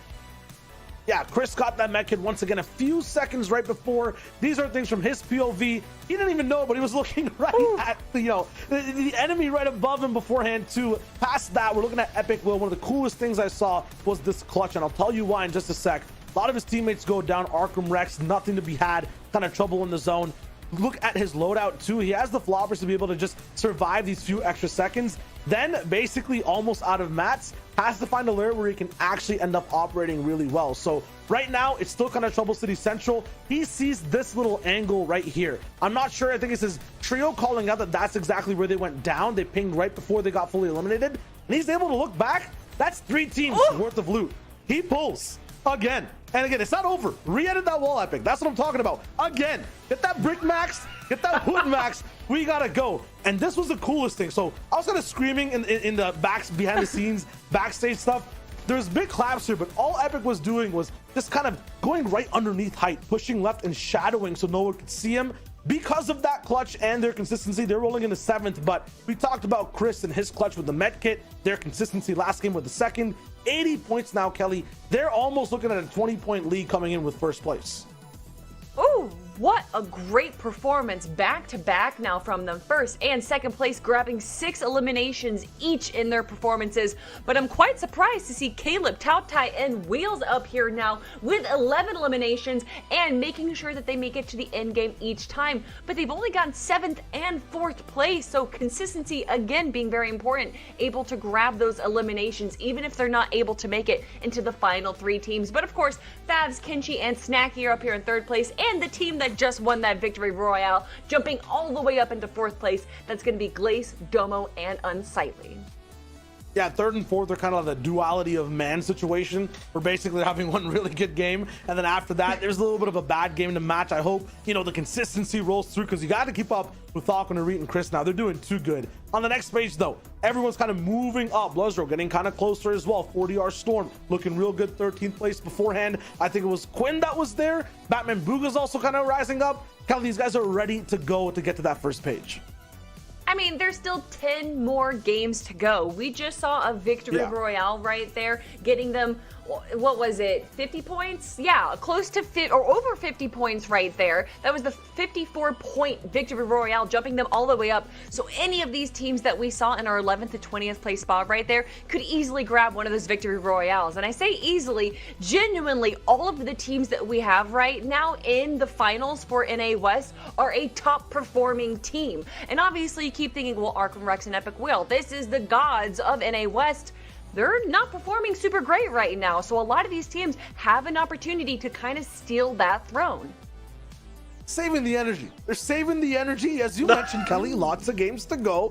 And we talked about game one. Want to focus in on game two now, what we just watched. It seems like whoever's controlling that central point of low ground is really winning out these games. And right now, that's Falconer, Reet, and Chris. They have that spot 2 games in a row, and they're looking really good, Kelly. Yeah, I mean, it's when you're able to make it to the end game right there and you're able to perform the way that you're able to do it on the low ground right there, you know, high grounds wins games, low ground wins tournaments. They're able to grab all of the loose players, all of the teams that are dropping below them, and they're doing such a smart job paying attention to where those teams are, positioning themselves in the zone so that they have the rest of the buffet in front of them and they're just chowing down. Kelly, you can't hit me with these. You can't hit me just offhand like that, out of pocket. Wow, listen, okay. I would like to add just a tiny little baby bit to this. Rex, his trio, right? They have not been performing, but what's interesting is these guys are sitting at 56 points, 52 points rather, right now in that number 1 spot. We're looking at 80 points. It's really not that far away. A victory royale is worth 30 points, right? So it's almost like they're playing this game of like, yeah, you guys get out and ahead. You've got your lead, right? Yeah, we're not. Don't look over here. We're doing whatever. We're being eliminated. Like, it's a little... Something is kind of building here, and I want to see what happens over the next set of games, because, like, we have 4 more on the day, but Shy, I think this team can do it. I think they have that potential. They've got the stopping power. They can make it happen. Keep in mind how teams are winning right now. I think Glace, Domo, and Unsightly have done it really well with the double digits, but talking to Reek, Chris, they're winning with 6 elims every game. When Rex, Arkham, and Epic will win a game, they don't just win a game. They win a game. You know what I'm talking about? Like, they come in really, really strong with so many eliminations. They dominate the entire lobby. I'm waiting for that to happen. They'll catch up fine with that, Zeke. I mean, for me, though, it seems like the teams that have height right now seem to be doing the best. And Arkham Rex and Epic Whale, they don't prioritize height the way that a lot of these other teams do. So I'm wondering if they're going to be changing up, sort of trying to grab height from Zone 6, Zone 7. Again, coming from Sweaty Sands, they're going to have an interesting rotation. They're kind of close to that west side, and we don't see too many west side zones. So they're going to have to come into that final zone kind of as an outlier. But, Zeke, I'm ready for game number 3. Hey, we'll have to see. It's about that time, Kelly. You ask and you shall receive. It's game number 3 of the FNCS from NA West. Clay Sundown, back over to you. Thank you so much, Zeke, Shio, and Kelly. And straight into the action as we actually see an elimination in the bottom left-hand corner. A contestant coming out directly on top as generally the trio who took away match number 2, who landed super first health in Slurpee to say, no. We got a little bit of moxie from that win in match number 2. If we're going to go aggro early on, Domo picking up 2 of those with a little bit of assist there from the pickaxe. So nice little kind of audible going on from this trio.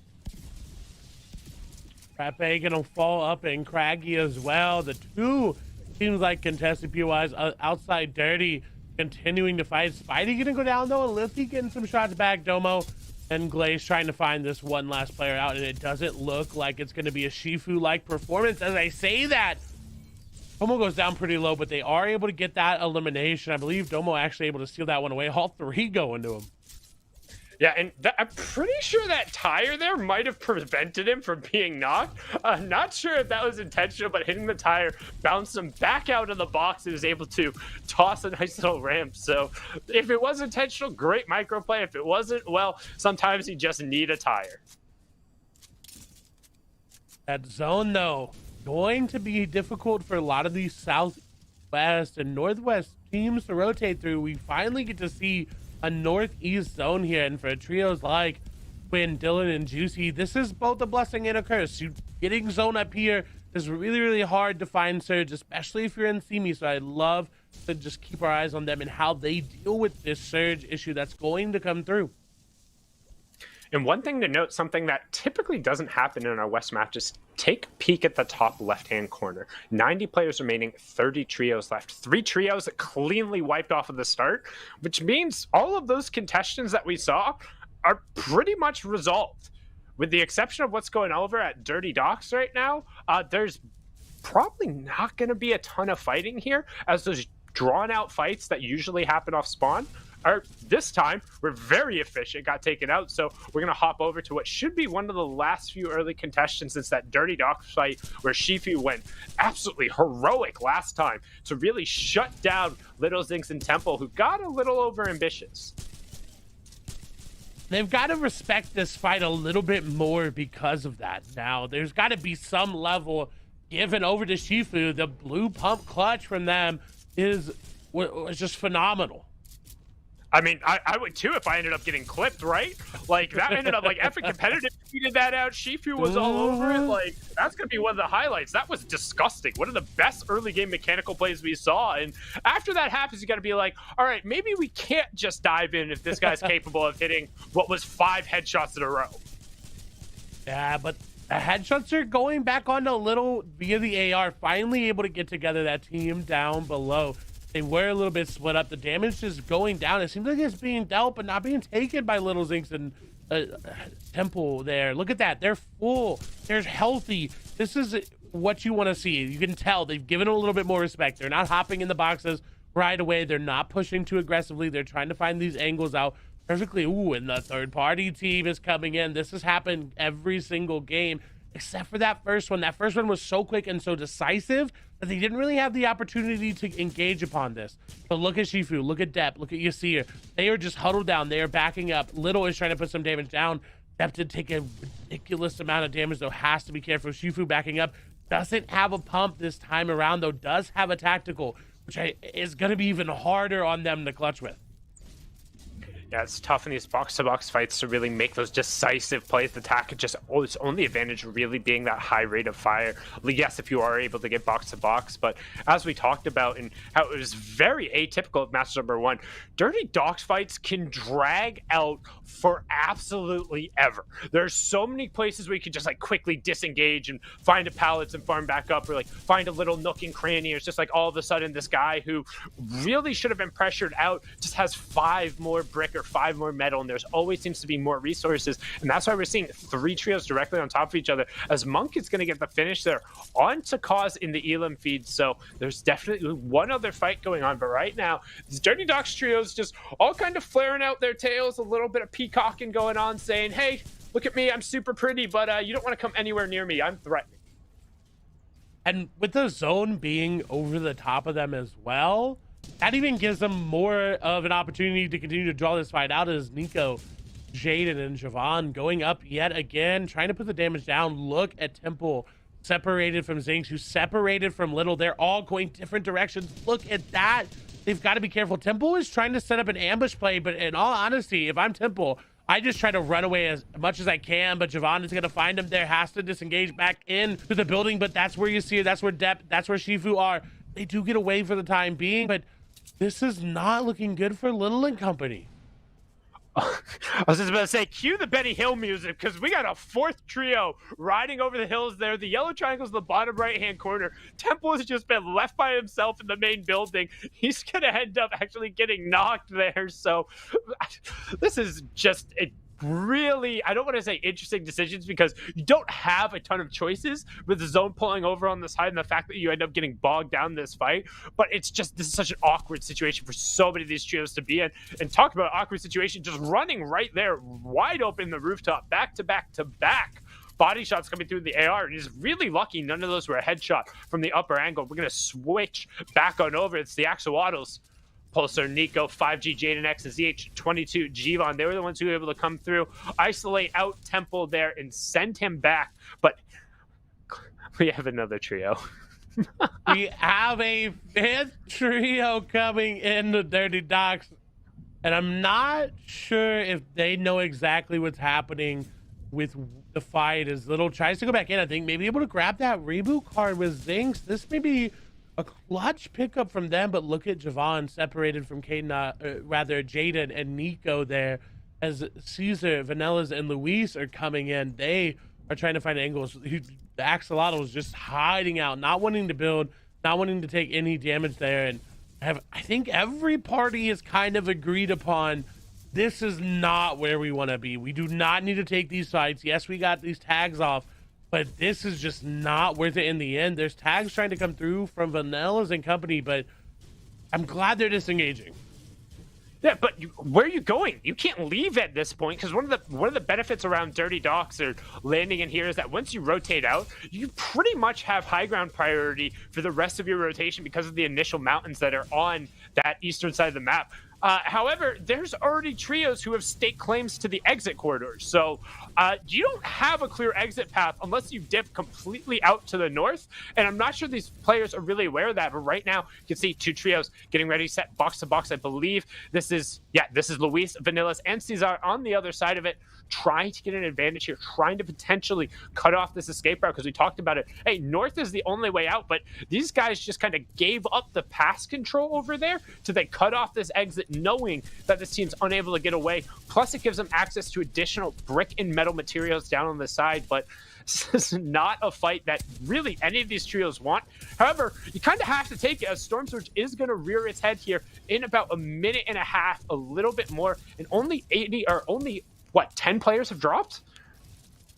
And the other trio on the other side is also fixing to get into an engagement, as Nico is going to hit a lot of damage on that shot, but not going to be able to capitalize. They will get out, and they're just back together. They're running out of builds, though.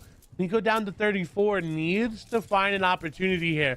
And just look at that zone. Oh. It's going to be far, far away. And look at that trio that's just sitting on the antenna there, just waiting for anybody to try to make their rotation out. So no matter who becomes the victors of these fights, they're going to have to deal with another trio just sitting there waiting. And all of these trios are going to be like a donkey in the back of a carriage in a minute asking, are we there yet? Because as you said, that zone is far, far away. And despite the initial northeast pull that we got, it pulled pretty much back to the opposite, to the western side. So all of these trios over here are just in an awful position. This rotation is going to be horrendous, and you can see that right now that everyone has basically started to dip out, and the ones who are stuck on the eastern side are just, this is going to be so tough. And they're actually, as I said, going to exit towards the northern side to just avoid any possible contention. I wonder if that reboot was able to come through for Little and maybe pick Temple back up. But it's on the feed. Falcon are getting an elimination. They've got to just keep playing their game. They're only in the lead by 17 points. Another trio that was playing consistency, Caleb Tautais and Wheels, right behind them. And if we know anything about West, those teams that are at the top are going to continue to say that there's not going to be a lot of shakeups unless something big happens, like one of these fights gets prolonged and they get caught in the zone. But look at Smock, look at Eclipse, look at Poppy making the rotate that you talked about, and this was really their only way out. Yeah, I mean, it's just such a tough situation to end up being in, and we'll see if the slugfest that happened in Dirty Docks was even worth it, as they are ending up above that Storm Surge threshold. We'll swing over to some of the other fights that are going down. It looks like we're just outside the Boney Burbs rotation. Yes, we are, as we do have Epic Whale, Arkham, and Rex trying to rain shots down there towards the center part of the map. In between Boney Burbs and the Spire right now, as you can see, Moni and Trix trying to get that rotation past this trio. Nope, actually, I lied. We're over by Risky Rios. We're on the wrong side. Spatial dyslexia, I apologize. As you can see now, Moni and Silly Chicks just trying to get the rotation across here. Risky Rios has been completely cleaned out of all of its metal, all of its mechanical parts, and just there's so much rotations going on as we're directly on the western side of the zone, where all the other trios from the western part are going to be just stuck in together. With only 39 damage above, again, for Epic Whale, Arkham, and Rex, they're going to have to make a decision, and I think they're making it now, whether they sit here and look for any more tags. Now only 27, it's falling. And Arkham already made this decision without them. This is not what we want to see, unfortunately. Moving up ahead, he is going to put some damage down. They are going to get to 23 above. but they're so separated. They cannot do this if they expect to win back to back to back. They've got to get together. They have to fight box to box, because going out by yourself, yes, you're going to bait this team out, and yes, it is a duo, but they are so good. A 2v3, the shot will come through. Moni going to take a lot of damage. Epicwell and Rex now there to fight together. This is a fight you can take. Yes, you're above 78, but it's not going to be what you want. They can keep putting this pressure down, but they have to find the right angles, and they have to slow it down. They're playing way too rushed right now.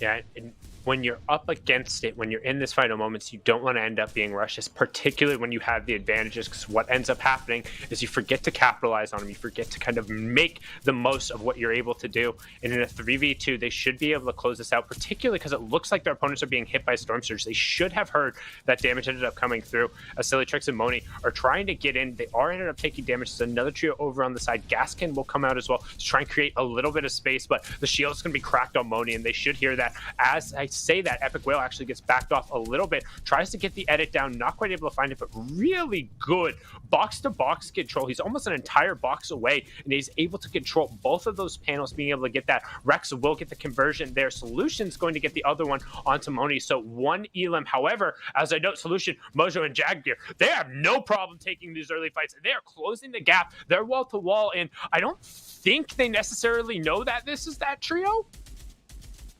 I don't think they do either, and Rex is trying to get that med kit on off, is not going to be able to do so. But that was 6th place going down there from Arkham, Epic Whale, and Rex, with the addition of Solution putting some shots down. And look at Kenshi, look at Snacky, look at Favs. They are getting hit by Sturgeon. Look, there's no one around. It is so central. They have nothing to really work with. They're trying to out heal at the campfire, the bandages, and they all go down. And they all fall down, and they're not going to be able to put the pieces back together no matter how many horsemen they have. And that's the unfortunate when you pull so central to zone that nobody's anywhere remotely near you.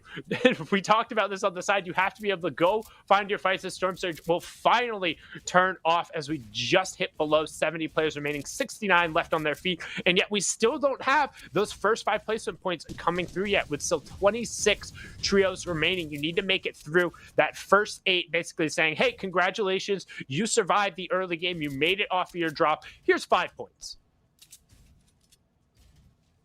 That is got to be heartbreaking. You play that long of a game, and unfortunately gonna fall. Love to see them adapt that going into the next games. Of course, this is only game number 3 out of 12. We've still got a long way to go, so they can definitely learn, they can definitely grow from that engagement. Arkham, Epic Whale, and Rex, though, right next to Trashy, Vert, and Demon Roses. They've got to be careful. And so far, after the first Storm Surge trios, you care about who ended up going down there. 3rd place, TSG Favs, and then the extra duo of Kenshi and Snacky. 6th place, who we saw right before that, Silly Tricks and Moni, as the duo with Regular, falling to the Storm Surge. And then the last trio in the top 10, Bakata, Vernie, and Midi, also getting taken down. We'll note that Bluzro, Nigel, and Nani in 14th place also fell. Otherwise, every single other trio in the top 29 is still up. So plenty of movement space to be had.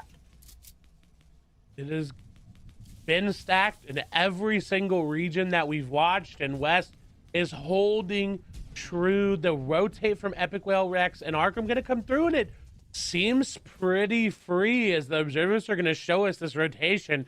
There's not a lot of players that are going to be holding them right here. Mojo, Solution, and Jagbeer are going right over the top of Wale, Sake, and Batman and Booga. Look how low they are. This should be an engagement that they can win. Domo, Glacier, and Unsightly, though, making that early rotation. They are trying to build over the top of Macon, Wavy, Jacob, and Poodle. Looks like they're going to do it, but look at how many mats they invested in for that. Yeah, and we'll see if it ends up being worth it, because investing those mats is all about how you're able to convert on the positioning, as the observers give us a nice little run around of the lobby and the current status. And my prediction, being the only one who stood out from the pack, and I'd say took the road less traveled going on there, has actually managed to stay up in a decent spot, which we haven't necessarily seen them do so far. So good job on Quinn, really putting the IG skills to the test after a rough 2 matches there. As you can see, fighting over on the pond, you got J Rose's, Vert, and Trashy nearly wall-to-wall with Rex, Arkham, and Epic Whale. Mojo, Jaguar, and Solution rotating just around the outside of him. Chris, Reet, and Falconer are current leaders over on the side. And got to give props to Falconer today as well. He has just been fragging out. Normally, you wouldn't expect him to carry the weight of the eliminations, but last game pretty much had all of them in the second place run. In this game, also picking up their soul Elin. I think ever since last season, Falconer has kind of been that player to step up and say, I can get these, I can clutch. But before that, it was not his role. He was there to really just kind of guide Arkham to wherever they needed to be. He was the IGL. He was the one that put everyone in that spot so that they could frag out. But now Falconer, turning into a different type of player there, is going to find that elimination as well, as we're talking about it now too. And I would say one thing that actually really benefits him, and there's few players that you can say specifically when the addition of a weapon ends up coming in, well, it's like, oh, it's a buff for them. But Falconer is disgusting with the infantry rifle, and I mean that in the best of ways. He finds so many shots, is able to connect so consistently, that this is the reason why, if they only have one infantry rifle, it is almost always in his inventory. And he's able to put down these shots. You saw the back-to-back 41 tags turning into elimination. You see them splitting the peppers out as the 50-50 zone pulls over towards Wheels, Caleb, and Taltai. You say, Sundown, how do you know that if they're out on a wide? Well, look how many hard mats they immediately invested. They're up on the high ground. They're looking down, and we're about to hit that next round of placement points with 18 trios remaining. One more needs to fall for that +3, and then we're rotating into those late game circles, the moving zones of zones 6 through 9, as the fifth one will start here, and Caleb mistimes that one. And with second place getting high ground right now, if it pulls that moving zone to them, this is where they can take that lead back. But Falconer, Reet, and Chris, we know, do not need high ground to operate, do not need high ground to find elims or placement. They are so good low ground at clearing spaces out, getting all of their builds where they needed to be, and just surviving. With 17th place now coming through, the placement will start to come over. Everyone in here will start to gain one more point up into those top echelon of placements, and it'd be a little bit different there. But look at Caleb trying to find some extra shots onto players not comfortable with that surge damage. It's not going to affect them now, but into this moving zone, 18 players need to fall. And in 20 seconds, we're going to find out who pulls that moving zone. And if it goes to the northeast, Sundown, nobody is going to pull it. And so you might be confused as to what they're doing over there. I don't think I've ever seen this be successful. I know it is possible, but the arrows are literal projectiles. So if you don't charge them all the way up, they will not travel in a straight line. They do have dip to them. So they're trying to actually harass that opposing high ground. And I think they might have gotten a tag on one of them, because instantly cones came out on the other side, and they're actually medkitting and using shields over there. So if the analyst just gets a chance to actually check out that moment in the replay, you can see there was 48 players still up in 17 trios, which is +3 for everyone. But would be really, really curious to know if they managed to connect on one of those, because that would be nuts. Let's get back to the action at hand, as the zone is going to be rotating past them. They pulled the priority, which shows that investment into the hard mats was worth it. Caleb's going to hang out here and see if there's any shots to be had, as the rest of his team is going to rotate back ahead of him. You can see Quinn, Juicy, and Dylan on the backside of the zone, hip to hip right now with the Asirman. So on top, we have our high ground control. That's Caleb, Wheels, and Tautai. Bottom left-hand corner, our current leaders, Falconer, Reet, and Chris. Bottom right-hand corners, our match number 2 winners, Celeste, Domo, Pure Unsightly, and Glaze. Domo currently leading the charge there with 4 eliminations out of the group, just having more than everyone else combined on the screen right now. So let's pop in on him and see what he's going to do, as their trio is actually below Storm Surge despite the 4 elims from Domo. So they got to go, and they got to go like now. That's why they're trying to hop into this tarp, trying to get in their faces. But with only that rare attack, they've got to be careful. The builds are not going to be in their favor right now. They are going to phase through. Glaciers in the box, and then decides to come back on out. Falconer is going to go down. Unfortunately, Storm Surge has turned off for now, so they don't have to worry about that. Reet gonna go down as well. I talked about Falconer clutching up, but now it's on the shoulders of Chris. What can he find? He is going to be able to get into zone. 49 builds. Medkit will be popped. Caleb, Tautai, and Wheels up above. Looking good. Medkit going off once again. Chris, in a medkit scenario, has more than enough time. That zone is not even going to affect him. 49 builds, playing like they have none, just to try to catch somebody off guard. Solo on the other side, though, has to be careful about that. Cannot get sprayed from the high ground team, and he does. They are out. First place is gone, and that means this place right here, this play from Caleb, Wheels, and Taltai may be able to close the gap on first place. Again, they had 80 points coming into the game. I think ended up somewhere at 90, and with 87, they are getting so close.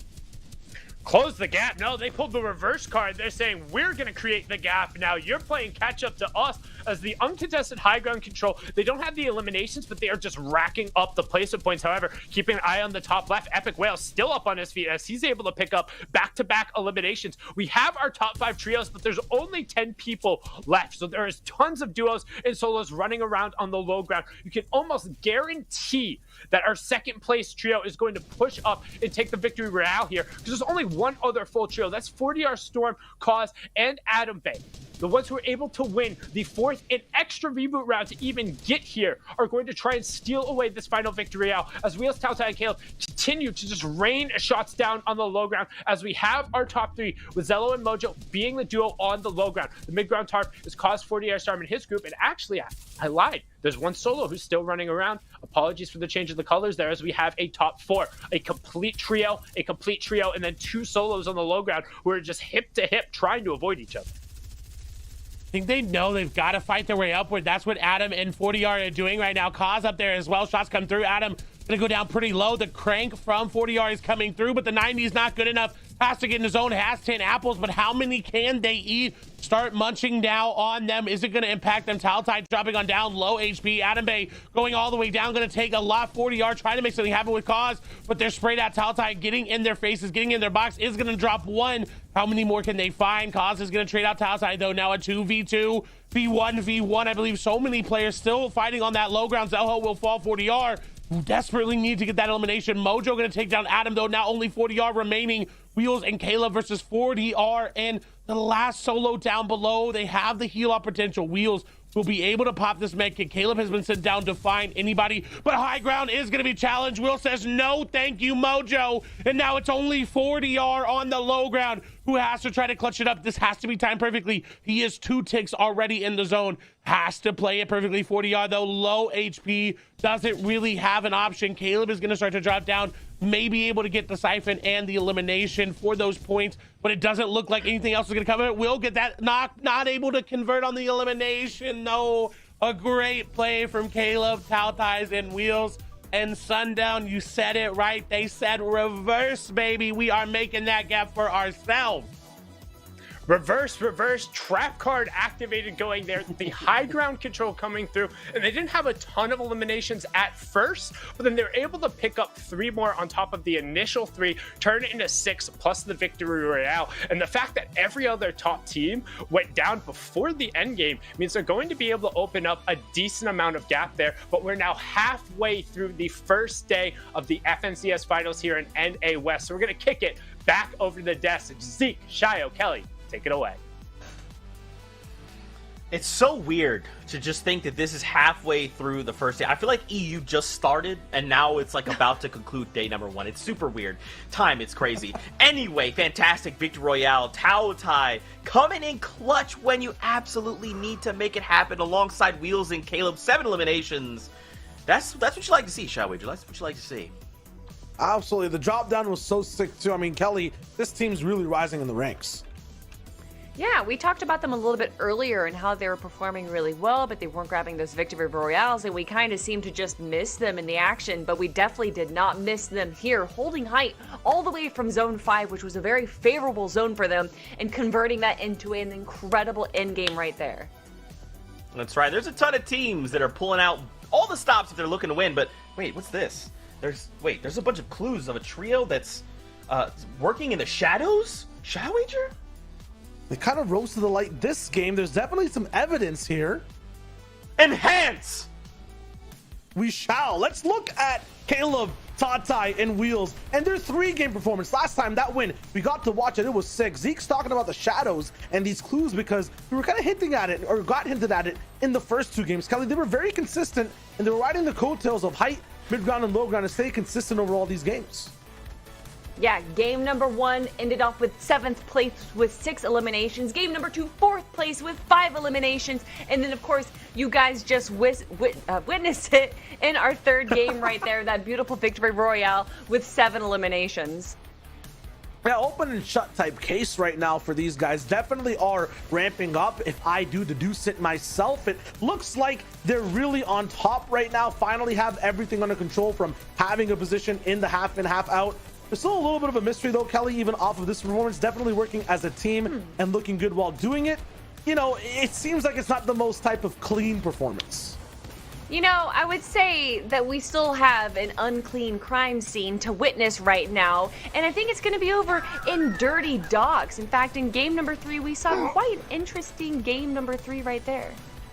Yeah, it wasn't kind of like these guys being involved. Obviously, in game 1 and 2, Wheels always being the front runner for the trio, making sure all the picks happen. And then after that, Caleb and Tatai just rolling things through at the end. In that 3rd game, it was Caleb with the VR. But this is what Kelly's talking about in terms of a dirty crime scene. It's kind of a time lapse we're showing you right now, but just check out this CCTV footage we have up for you. Basically, teams rolling through and through over here. Little getting a big base up. It gets God ran from the front side. More teams end up joining in. Nico's on the side there. Yeah, it's basically evening time right now, and these guys are still on the shift. This is the same game that Caleb ended up winning as well. Thank God these guys were not involved in this fight because they might have been clocked for a completely separate crime.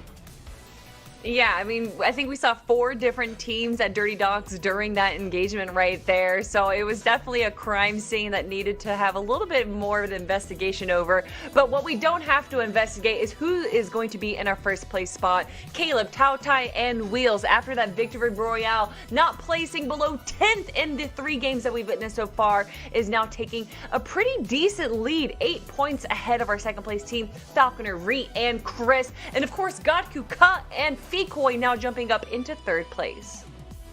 Yeah, that 3rd place team, Arkham in 5th. I think Jagveer as well, as I'm looking at them. They're all in very similar positions to Caleb, Tatai, and Wheels, who came into this game. They have a very nice performance that's in the top 10 over and over. They're also just waiting to win a game to be in that 1st place slot. It's still very close inside the top 5. I'm seeing similar names though from 11th to 20th. We're having some trouble getting out of the sand. Yeah, we're kind of seeing a switch right now of Krizix, Alethi, and Frappi, who are in 9th place, with Fabs, Kinchi, and Snacky. They had a great first performance, getting 2nd place in game number 1. Then they moved to 11th place in game number 2. And then, unfortunately, in game number 3, dropping down all the way to 28th place, only able to grab 1 elimination in that early engagement that they had. So hopefully they're going to be able to kind of review what they've changed up in game number 1 versus game number 3 and go back to that dominating performance that we saw from them. Yeah, there's a bunch of games just rolling through, but for one of those teams that rolled in towards the top spot, I believe it was Falconer, Reet, and Chris. Yes, absolutely. They're looking so good playing as a team today. They've hit top 10 twice so far. Their elims are all together, 12 in total so far as well. And Kelly, these guys are taking fights in just absolutely impeccable time. Yeah, I mean, you've seen it, especially when we have these early engagements where it's like a really long, drawn-out fight. They kind of grab a few tags and they disengage. This is not the team to do that. Falconer, Reet, and Chris, if you see them far away, it is going to be our tornado running over your barn and going to be completely decimated if you see them right there. And unfortunately, in game number 3, they did get that 12th place performance there, but still were able to grab a few eliminations as well, which is why they're holding strong in 2nd place. Yeah, it's kind of the difference between those two narratives, right? When you're a team, you win as a team, lose as a team, you're more consistent. On the other side, they're the individual. We saw Epic Will's clutch. We saw Caleb's at the end there too, dropping down to low ground. The individuals have a chance to really pop off huge, but they have games where they might flop as well and not really hit, you know, the top 3s, the top 2s you expect them to hit. So I'm wondering if we see a team or a solo here up next. I mean, you know what, friends? This is like, it's kind of like the stars are now aligning, right? We see it in the sky, okay? We see it aboard the battle bus. We're like, okay, now it's going to happen. As Kelly's saying, there's a tornado on the horizon. It draws closer and closer. The question is, which of these trios will be at the eye of the storm? Okay, I know what you want. You want more games. You're going to have to hold on, though, because that's right. We got to go to a 5-minute break. But listen. we're actually going to start game number 4. That's what you're going to be able to see here on the break plate. But when that timer hits 0, Clay, Sundown, they'll be there to catch you as you fall, and they'll be there to guide us through game number 4. And then after that, we'll be back, break it down, and we'll keep the ball rolling. So get up, go get hydrated, but come right back. You don't want to miss any of the action here from the NA West FNCS Finals. See you in just a little bit.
What's up, Fortnite fam? And we are back here, 3 matches down, 3 matches to go for day number 1.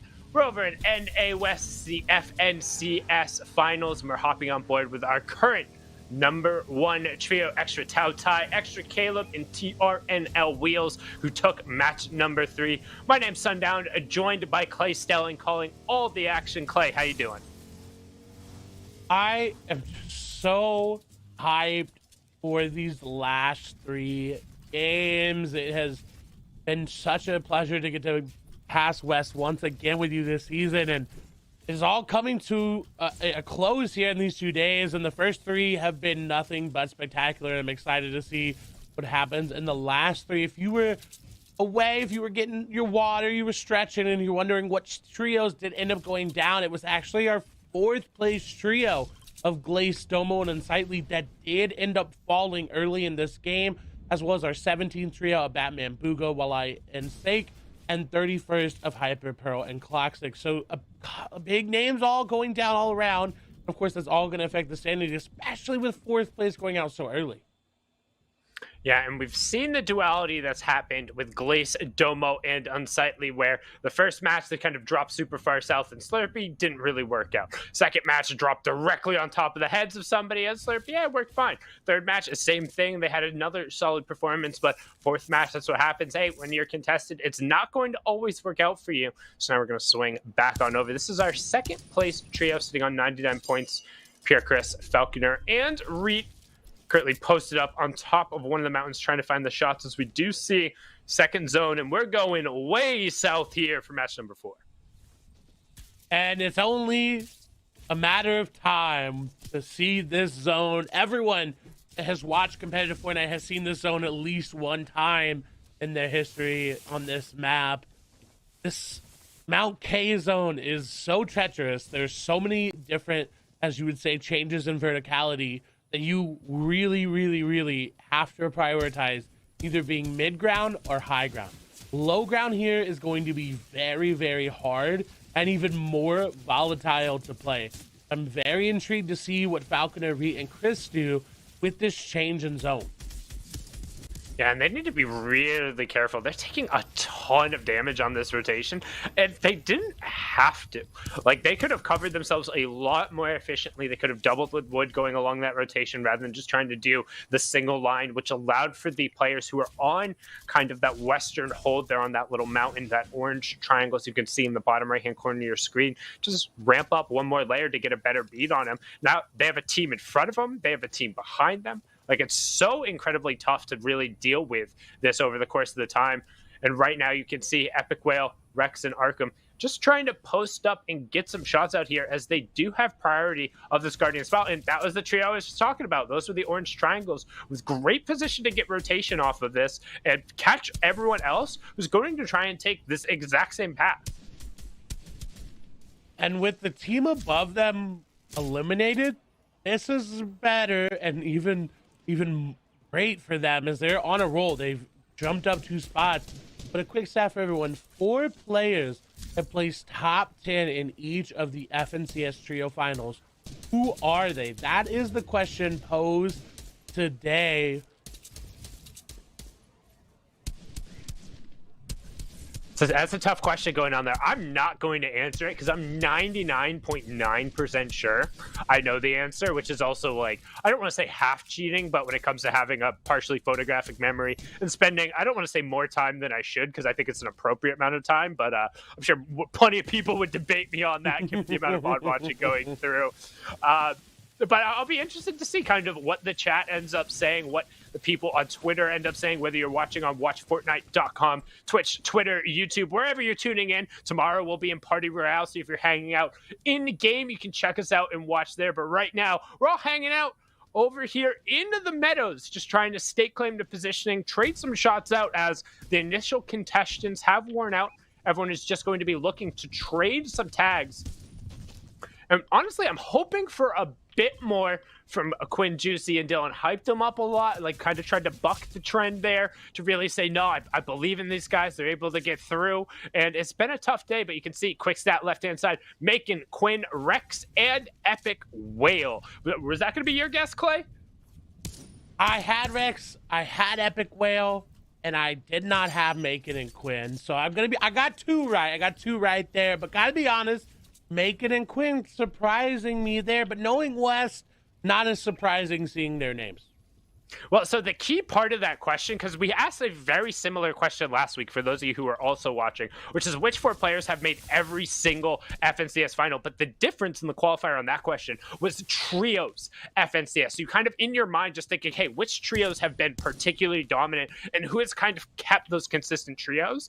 And that'll give you those extra hints going through. And the fact that Macon and Quinn have been just like so utterly consistent during those runs. But now you can see Zello, MSC, Slayer try to get some shots over there as Alethi, Chrisix, and Frappe are pinned in the zone right now in a tough situation as a lot of Northern teams are actually having to make this last final slog through Lazy Lake with plenty of gatekeepers saying, no, no, no, no.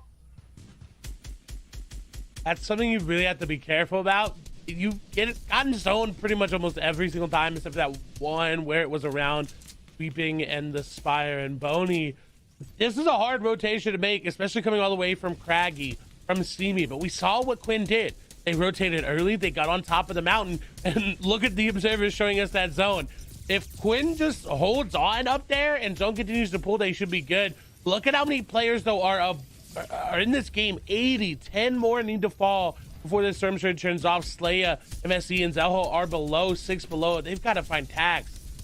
They have to find tags, and they have an angle, but unfortunately, all 3 are looking in one direction, and when you do that, you leave yourself vulnerable to get 3-2-1 from the opposite side, and despite the fact that they're now above Storm Surge, they're in real shambles, and speaking of shambles, Quinn and Co. going down, honestly, really want to see them regroup, take the time after they've been eliminated to figure something out, because right now, the game plan is not working. You got to throw it out, go to another strat, because they're just getting picked apart here. And the observers did a good job showing us right before, but that zone is in one of the most treacherous parts of this map. We are directly on top of the highest changes in elevation possible. This is the most severe change in verticality, and it's going to make high ground control so incredibly important. That's why you see, despite the fact that there's no one near them right now, Bitcoin and Co. are grabbing these excess peppers, popping them, and sprinting to the top of this hill, saying, hey, we need to get our position, and we need to get it right now.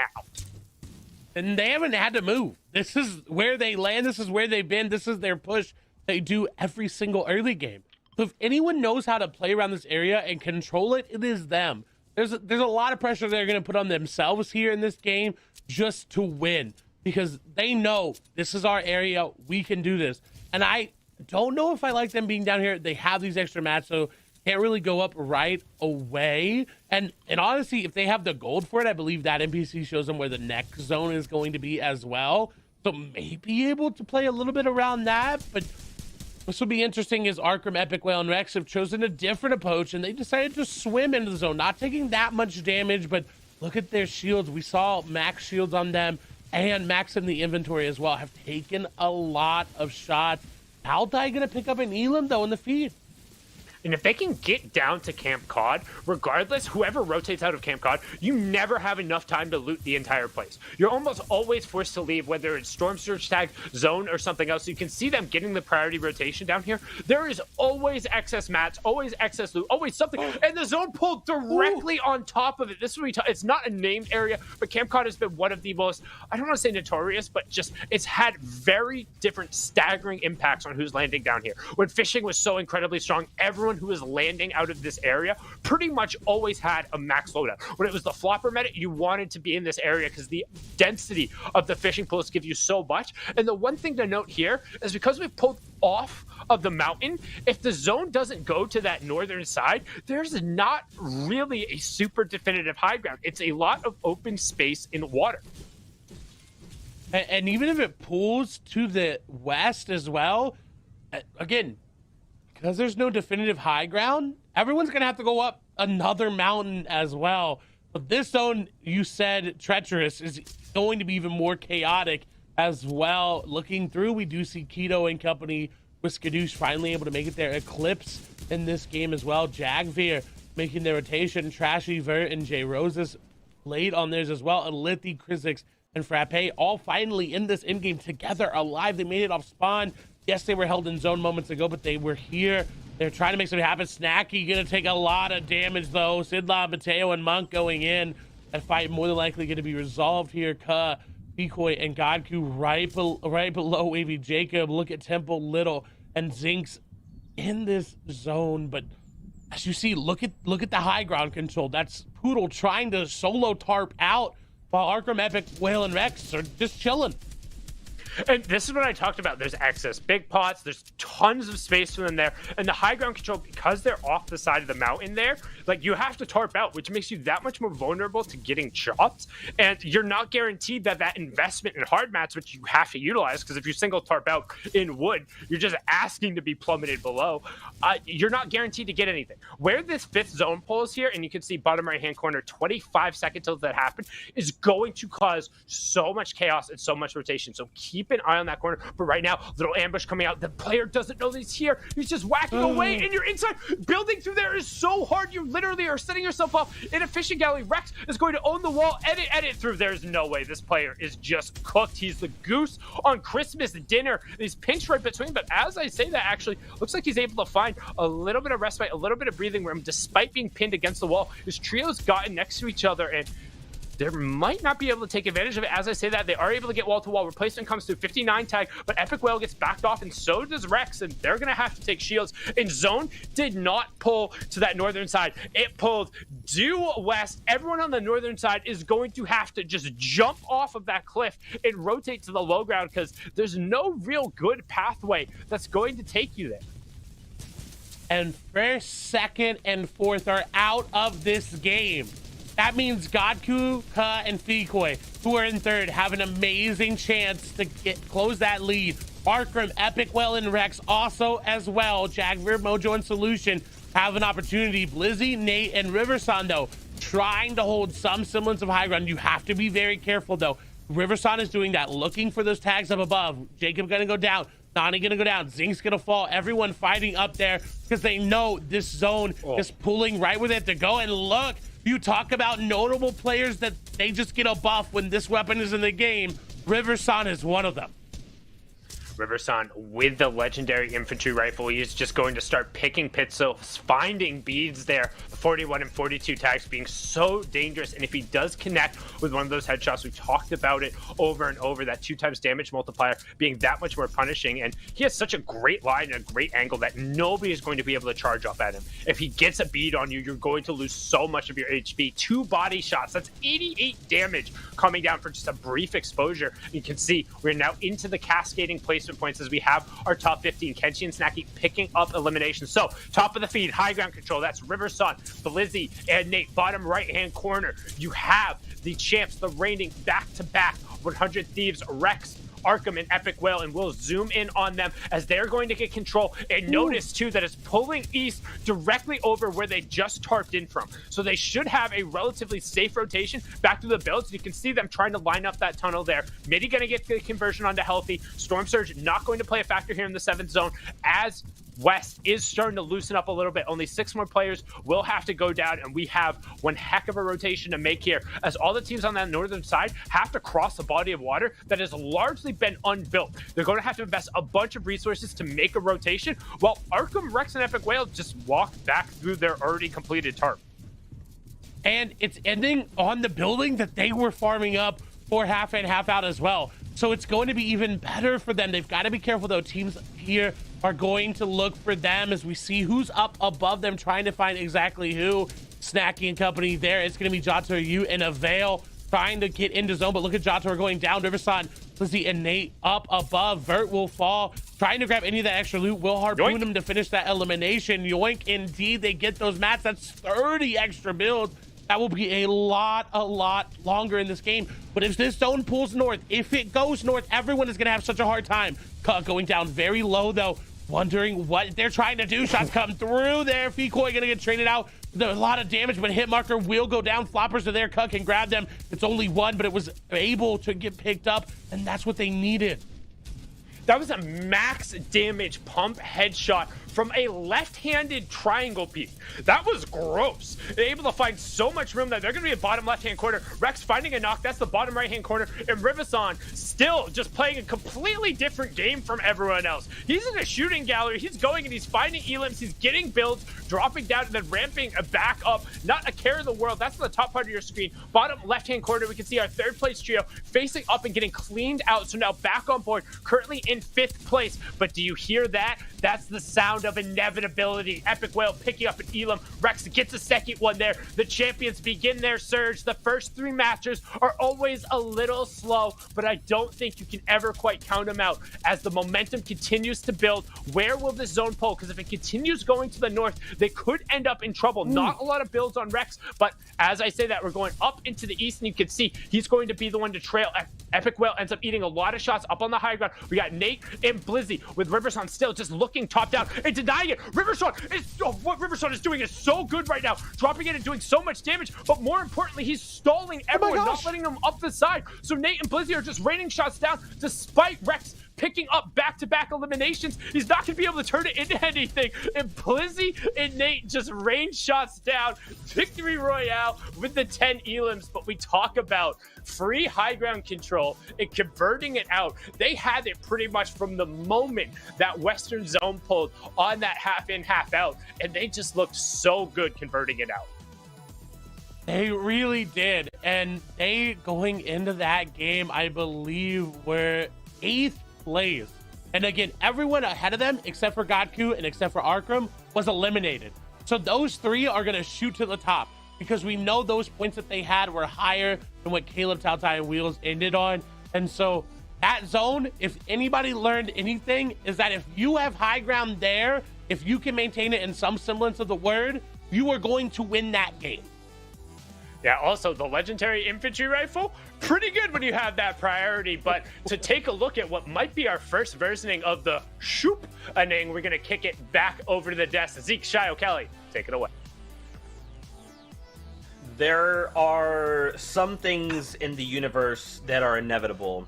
And one of those things is the shoop. It happens every time, without fail. Sundown created it and instilled it in the universe to make sure that all things had balance.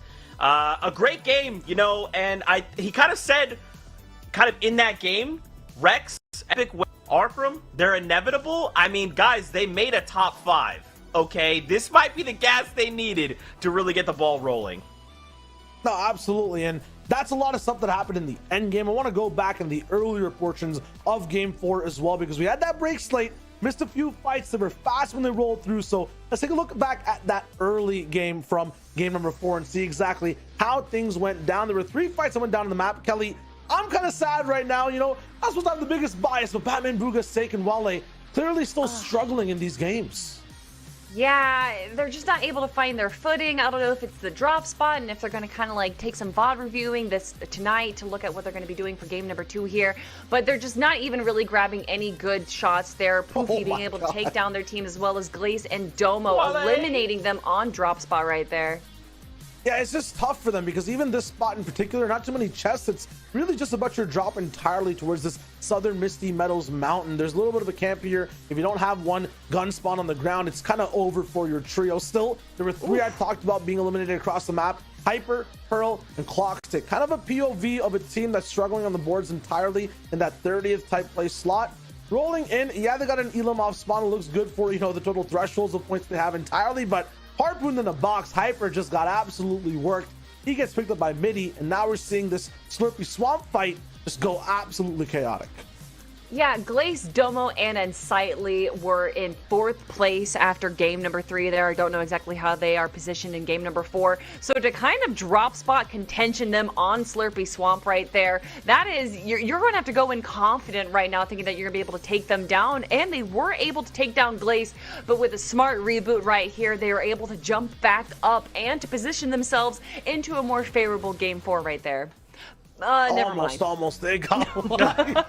I was convinced too. When I was looking back, I was convinced, I'm like, hey, they're coming back. But yeah, I mean, everyone's on par right now. And I think the man of the match has to be Riverson. We talked about it. Let's shoot. First place he was a secret agent at the end. You know, Clay and Sundown called it so well. They got sent down, kind of was a sneaky thief, basically interrupted all the other trios, one of them being Arkham, Rex, and Epic Whale. And as a result, they're in first. Look at it though, right? Wheels, he wasn't here in the first 2 games from the top 3.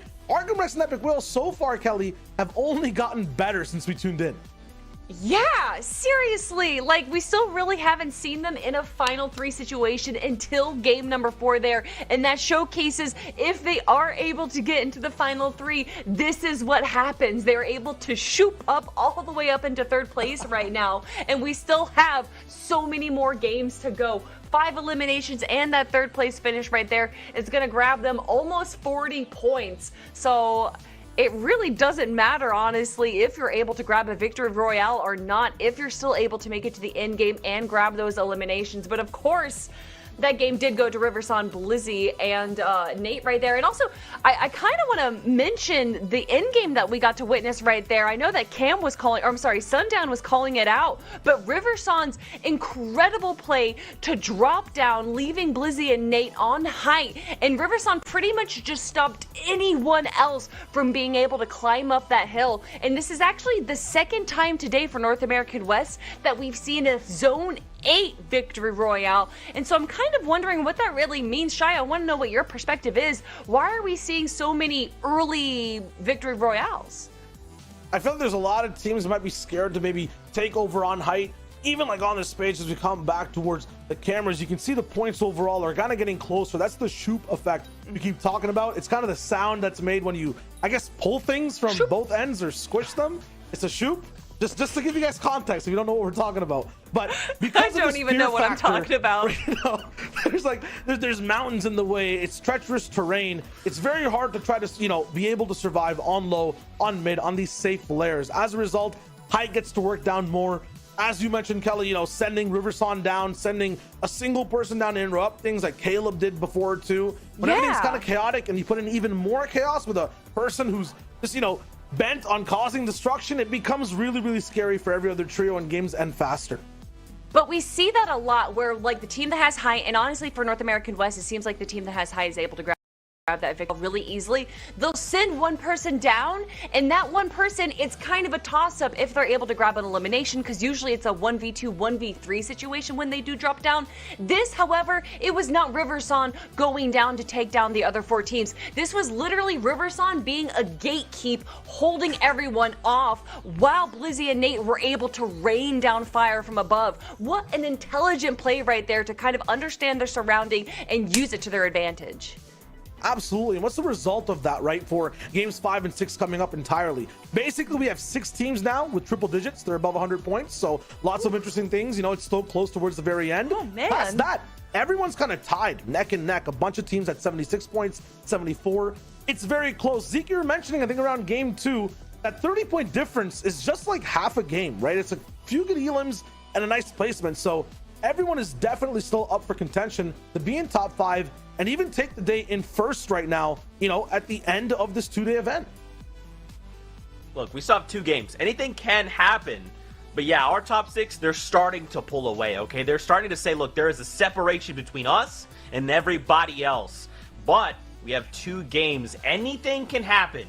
The shoop will continue until all things are balanced. So for now, it's time to jump back into the action. It's Shoop King himself and Clay alongside him to take us into game number 5 of the FNCS.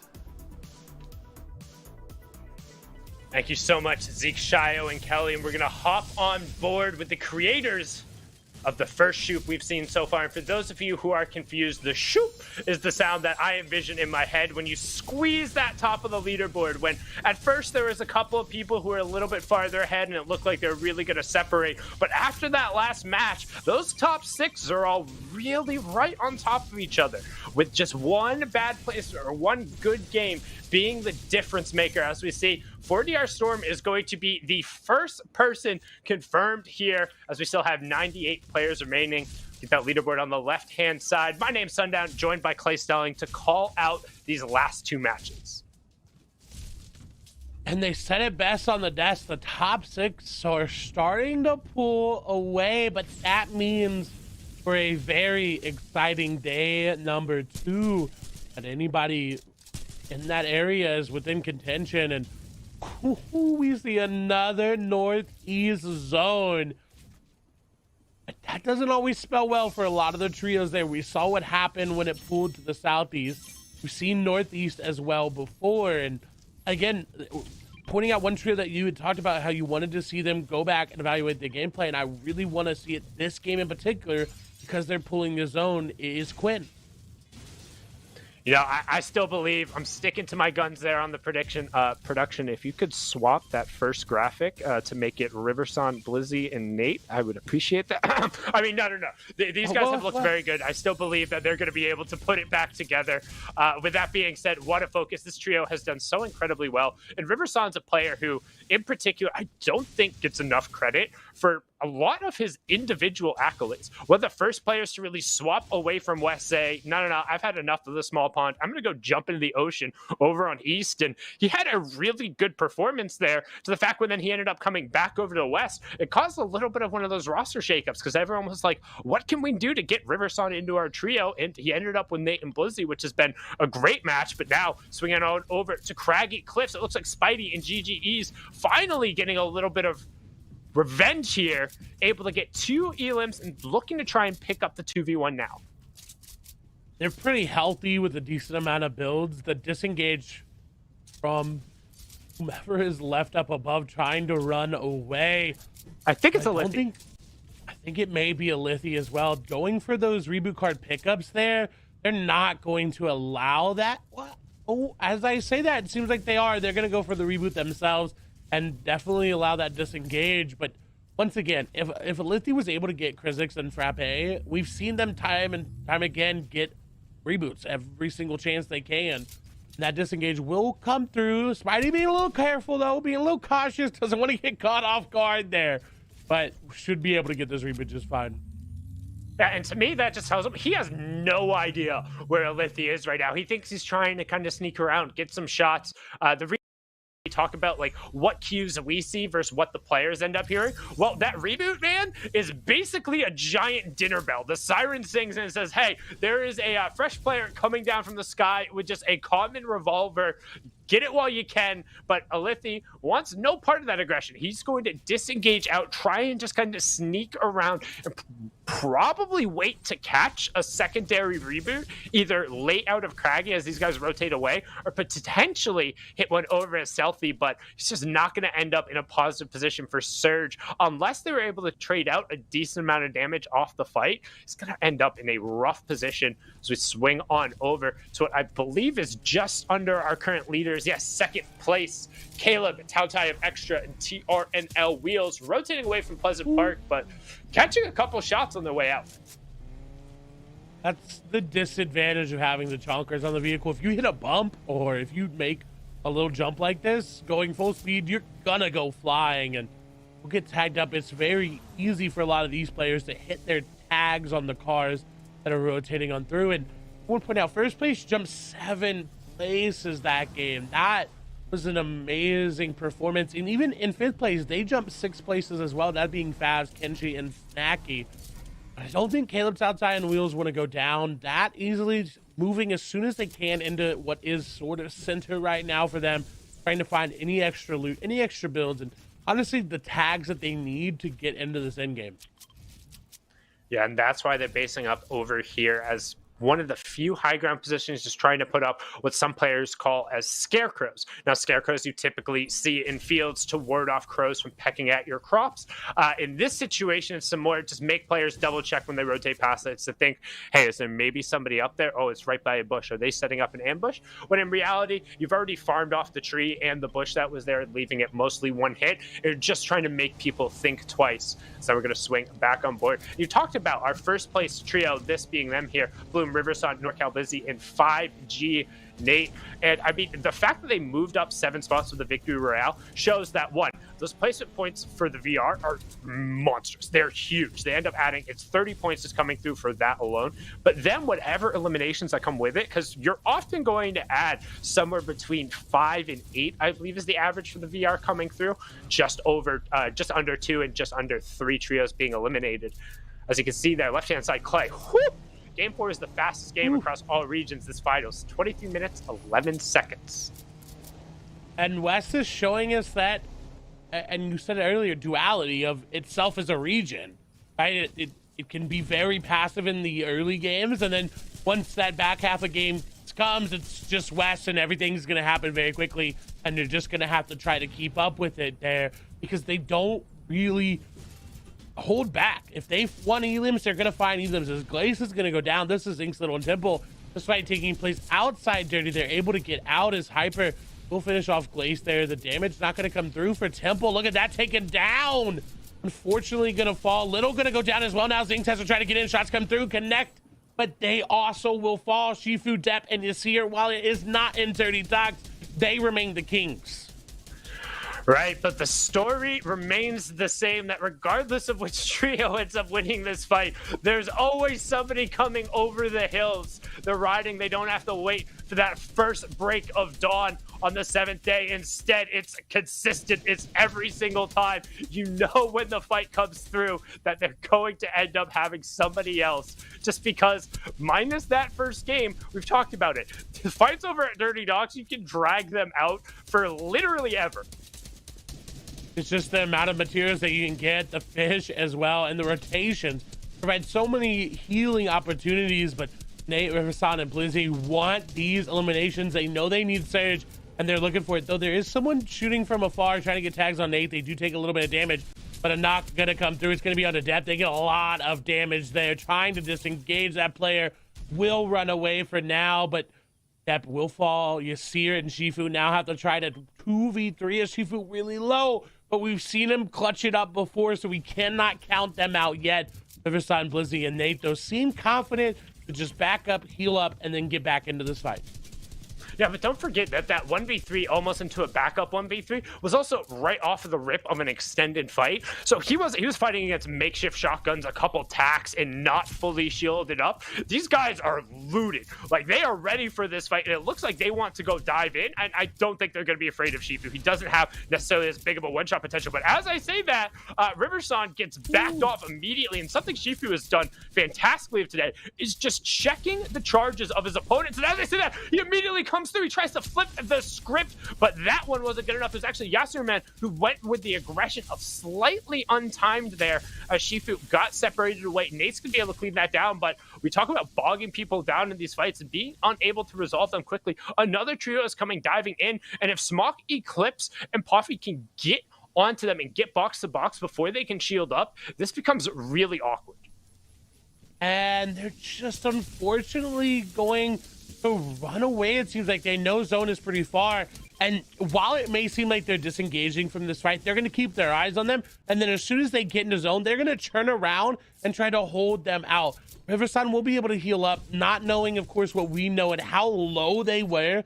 Smock, Puffy, and Eclipse definitely could have eliminated Riverson, Blizzy, and Dave, and that would have been such a great setup for Taltai, Caleb, and Wheels, for Arkram, Epic Whale, and Rex to just really take that lead, because everyone in that top 6 right now is so close. Even all the way down, it's anybody's game right now.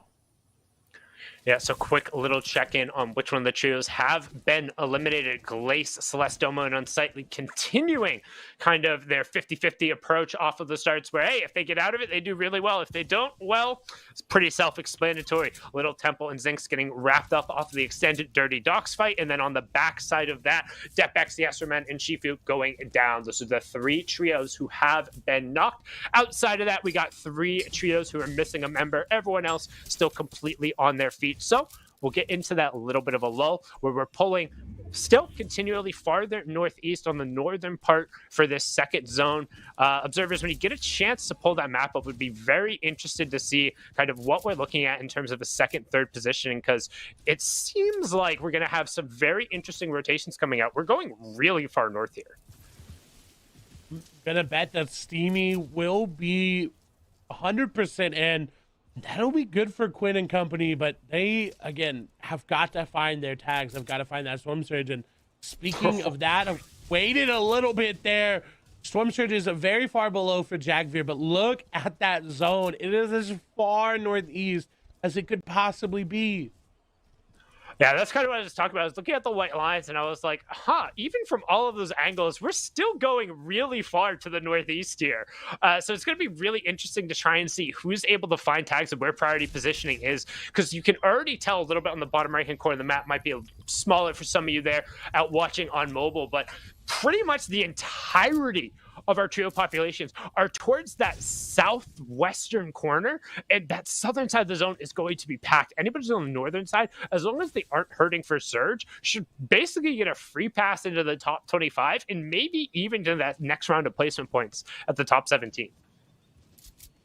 A lot of players going down, though. I was expecting it to be a little bit later, but Alithi, Krizix, and Frappe were able to get fully rebooted there, but do end up falling. So the story for them continues of an off-spawn fight, a clutch reboot, and a falling early. A solution is trying to get those tags, and they do have a great answer to being below Storm Surge. That Stingbow does it a lot, but with only 3 arrows, you're really going to need to hit some big tags there, and not doing it with the zone coming in. This is going to be spicy. They have to get in. They have to try to find something. No arrows remaining for Solution, and honestly, I think he thought he had more. Yeah, it seems like he's trying to find a shot, and in that circumstance, you actually can't waste arrows not looking for direct tags, because sure, you might get a couple coming through, but in reality, you have to be hitting body shots. 1 body shot with that stink bow is worth infinitely more than 3 that are put down for just damage. But the fact that he's going to have both Surge and the Storm going on him, it's going to be real close in terms of whether he's going to get this medkit off. I think he just barely gets it, but you can see Mojo on the other side trying to put pressure on him, and the Storm Surge is going to end up coming through. Just instantly gets the elim on him. That's going to be gifted right to him. Jagbeer still taking damage up on the high ground from the Storm Surge, going to be eating into his utility, and there's only one other trio who's being pressured by this. Now they're the only trio who's below, and with at this point, just the Solution needs to be eliminated. He needs to just let himself go down, get completely knocked and turned off, and instead him actually getting knocked and taking that medkit means his team is going to take more joint damage. I think they're both actually going to get insta-eliminated in the same amount of time. Nope, as I say that, Storm Surge turns off, so they will stay up on their feet, but at what cost is the real question. The mechanical ball from Jagbeer missing there to give him a potential opportunity to refresh, and I mean, it might be so long, and thanks for all the fish for these guys. They have a one-shot potential, though, of the mechanical bow, but it's gonna really need to come through super quickly, as Ree Falconer and Chris really needed that elimination. Notice Ree got it. He was pretty low coming into that zone. I don't think they've got, I'm not sure if they have any medkits or bandages or fish in their inventory, just because of what Ree had and what they were looking like moving in. This was a smart rotate. I'm really glad they didn't use that underside to go through. As Falconer is going to take down Javine. A beam coming through, and they're more than likely going to be able to pick up this elimination. Nico, no. They've actually decided to throw the body back. Jaden will be trying to pick him up, but this just means Nico will more than likely go down. The shots come through. Reed is going to get Nico, I believe, and you trade one for the other, but one was more healthy at that point. I think you just give him up. Yeah, to give him up there. Don't let him continue pushing through. Like we talked about, sometimes you have to cut your losses. Sometimes you have to min-max. And unfortunately, part of that min-maxing is making tough decisions, as now a tough rotation coming out hip to hip. You talked about that kind of a lower side zone. Well, Snacky Kenshi opted for that one. You can see Javen and Jaden trying to come secondly, but number of gatekeepers preventing this rotation from coming in. We talked about kind of the outside of the zone and how it's just going to be packed in. Well, over on the opposite side of it, on the northeastern edge, we have our match number 4 winners and current leaders who definitely won't have to worry about Storm Surge due to the 3 eliminations and their high ground priority on top of these stacks, also going to make the rotation easily. And they're looking in a really solid spot to potentially balloon this lead a little bit. And they should not have been able to get this. They should not have been able to have Simi Stacks high ground for free, but yet they do. So I think a rotation prioritization for Quinn and company coming through. And as you talked about, they have the surge, they've got the mobility, and with zone pulling, it's okay. So it's going to go on to Quinn, Juicy, and Dylan. They're there.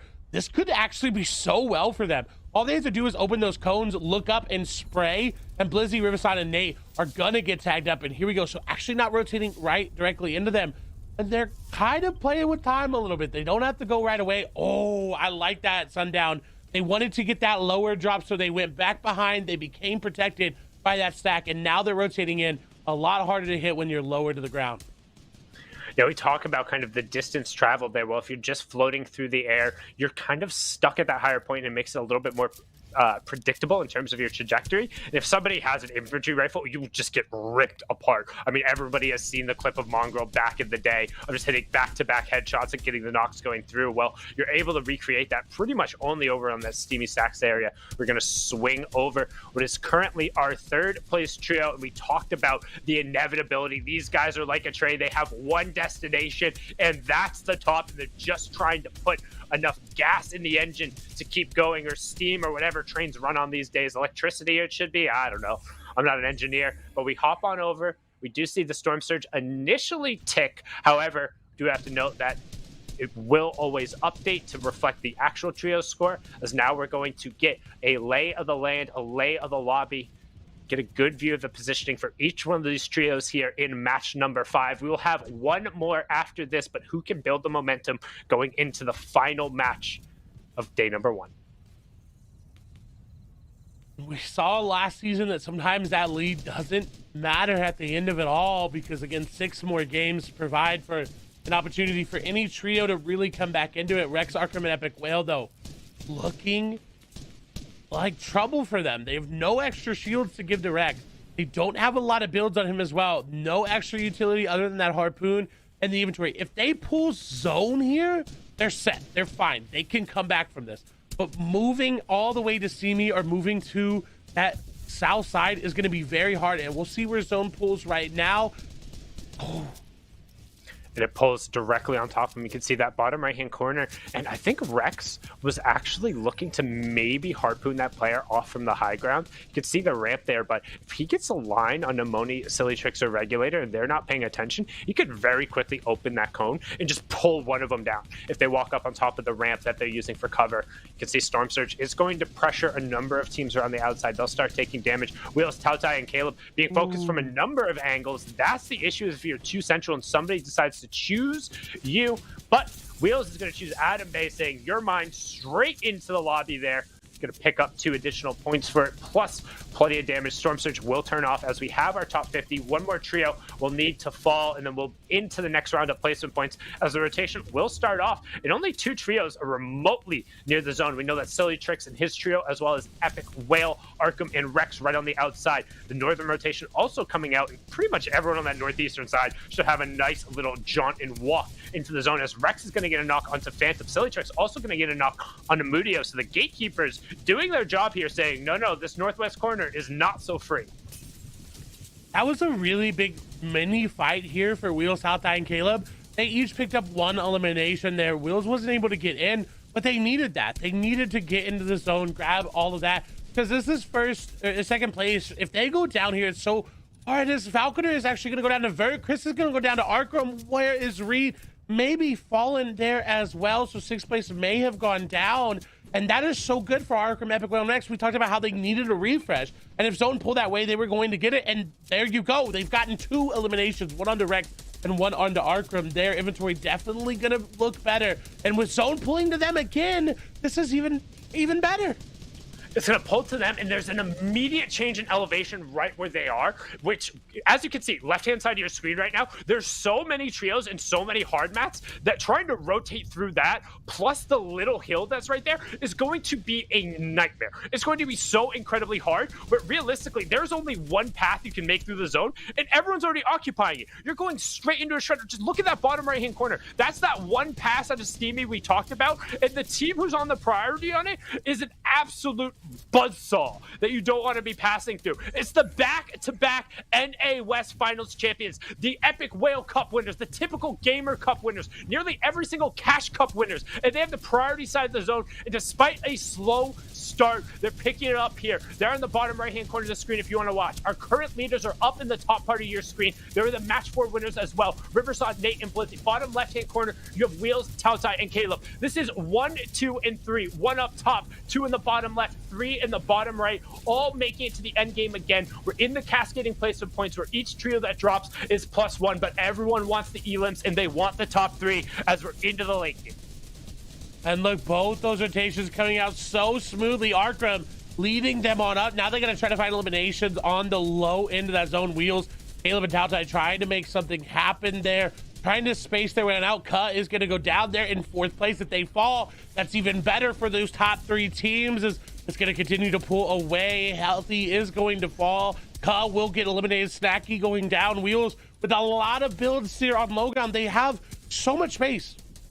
That was such a good tarp for Wheels. I don't know if the slight change in elevation around the side gave them a completely free layer. So up on the high ground, the ones who have controlled it from that 5th circle, still, Silly Tricks, Moni, and Regulator. You can see backside of the zone, Riverson and Co. got held up and deleted by Epic Whale. He was the one who got sent down. He's going to pop the flop on the side of the zone. Didn't need a bandage like Zexro instead. Going to run straight through. Up on the high ground, you still have Moni and Tricks raining shots down Regulator, tarping back in front and trying to about face. Tautai and Co. still up on their feet. Our top 4 are still in the top 8 and making a push. We still see Rich Homie Quinn and Co. actually making it into an endgame as well. We have our top 6 pushing through, but Arkham looking to find an area. Only has 16 mats and trying to find some space. Wavy Jacob doing his own run on the backside of the zone with a tactical shotgun. He gets flipped off the screen, but that was great pressure on the low ground. We have 4 trios still up. You can see Arkham finding shots in the bottom right-hand corner. Wheels will eat the rest of his apples and then find enough room, and we have a 3v3 to close out match number 5. And it's 2nd place versus 3rd place versus a team outside of the top 10 right now. This has massive ramifications going through. Wheels, Tautai, and Caleb, a lot of match. Arkham, Epic Whale, and Rex in shambles trying to fight their way through this tarp. Epic Whale gonna go down. That's 1. Can Caleb find any more? They are gonna find all of them. Another one going down. Wheels taking down Arkham. Only Rex remains, but I think they just fell as well. The fire, though, reigning supreme, burning everything. They only have wood. The ticks are going through. Wheels is able to get out. It's going back over hard mats. The spray coming down from high ground. They're able to get back together. They're able to regroup, so they have a moment of respite for now, but Tautai getting dropped down. Wheels is gonna fall. Caleb trying to put the damage back. Tautai just trying to spray for their life, trying to keep this up, but this definitely should put them into 1st. This is where they can continue to separate. They've got 1 more game after this. Tautai getting dropped on, though. Wheels unfortunately gonna fall. Caleb going down as well. Tautai with a big shot, may be able to clutch this one up. Regulator gonna fall. Is the flopper gonna be enough? Yes, it will. Able to get in. Out of match, you are right. No, he has them. Yes, 17 remaining. Almost able to do it. Oh, 2v1. No, I meant the high ground team who had it the entire time. It pulled out to the open. They were out of mats. They were just trying to locate him there at the end. If he had the space, had a little bit more awareness, and had a little bit harder hitting shots, might have been able to clutch it up. But a great effort going through, and we saw our top 5 teams were still up pretty much all the way through to the top 10. So they're going to open up a little bit on the rest of the leaderboard, but we should still see a pretty consistent mess going on there. And I say consistent mess because we're just going to jumble up whoever's in the top 5 and see who's there. And there's no more shoops happening right now because it's just madness at the top. And so we're going to need Shia, we're going to need Kelly, and of course, we're going to need Zeke to break it down.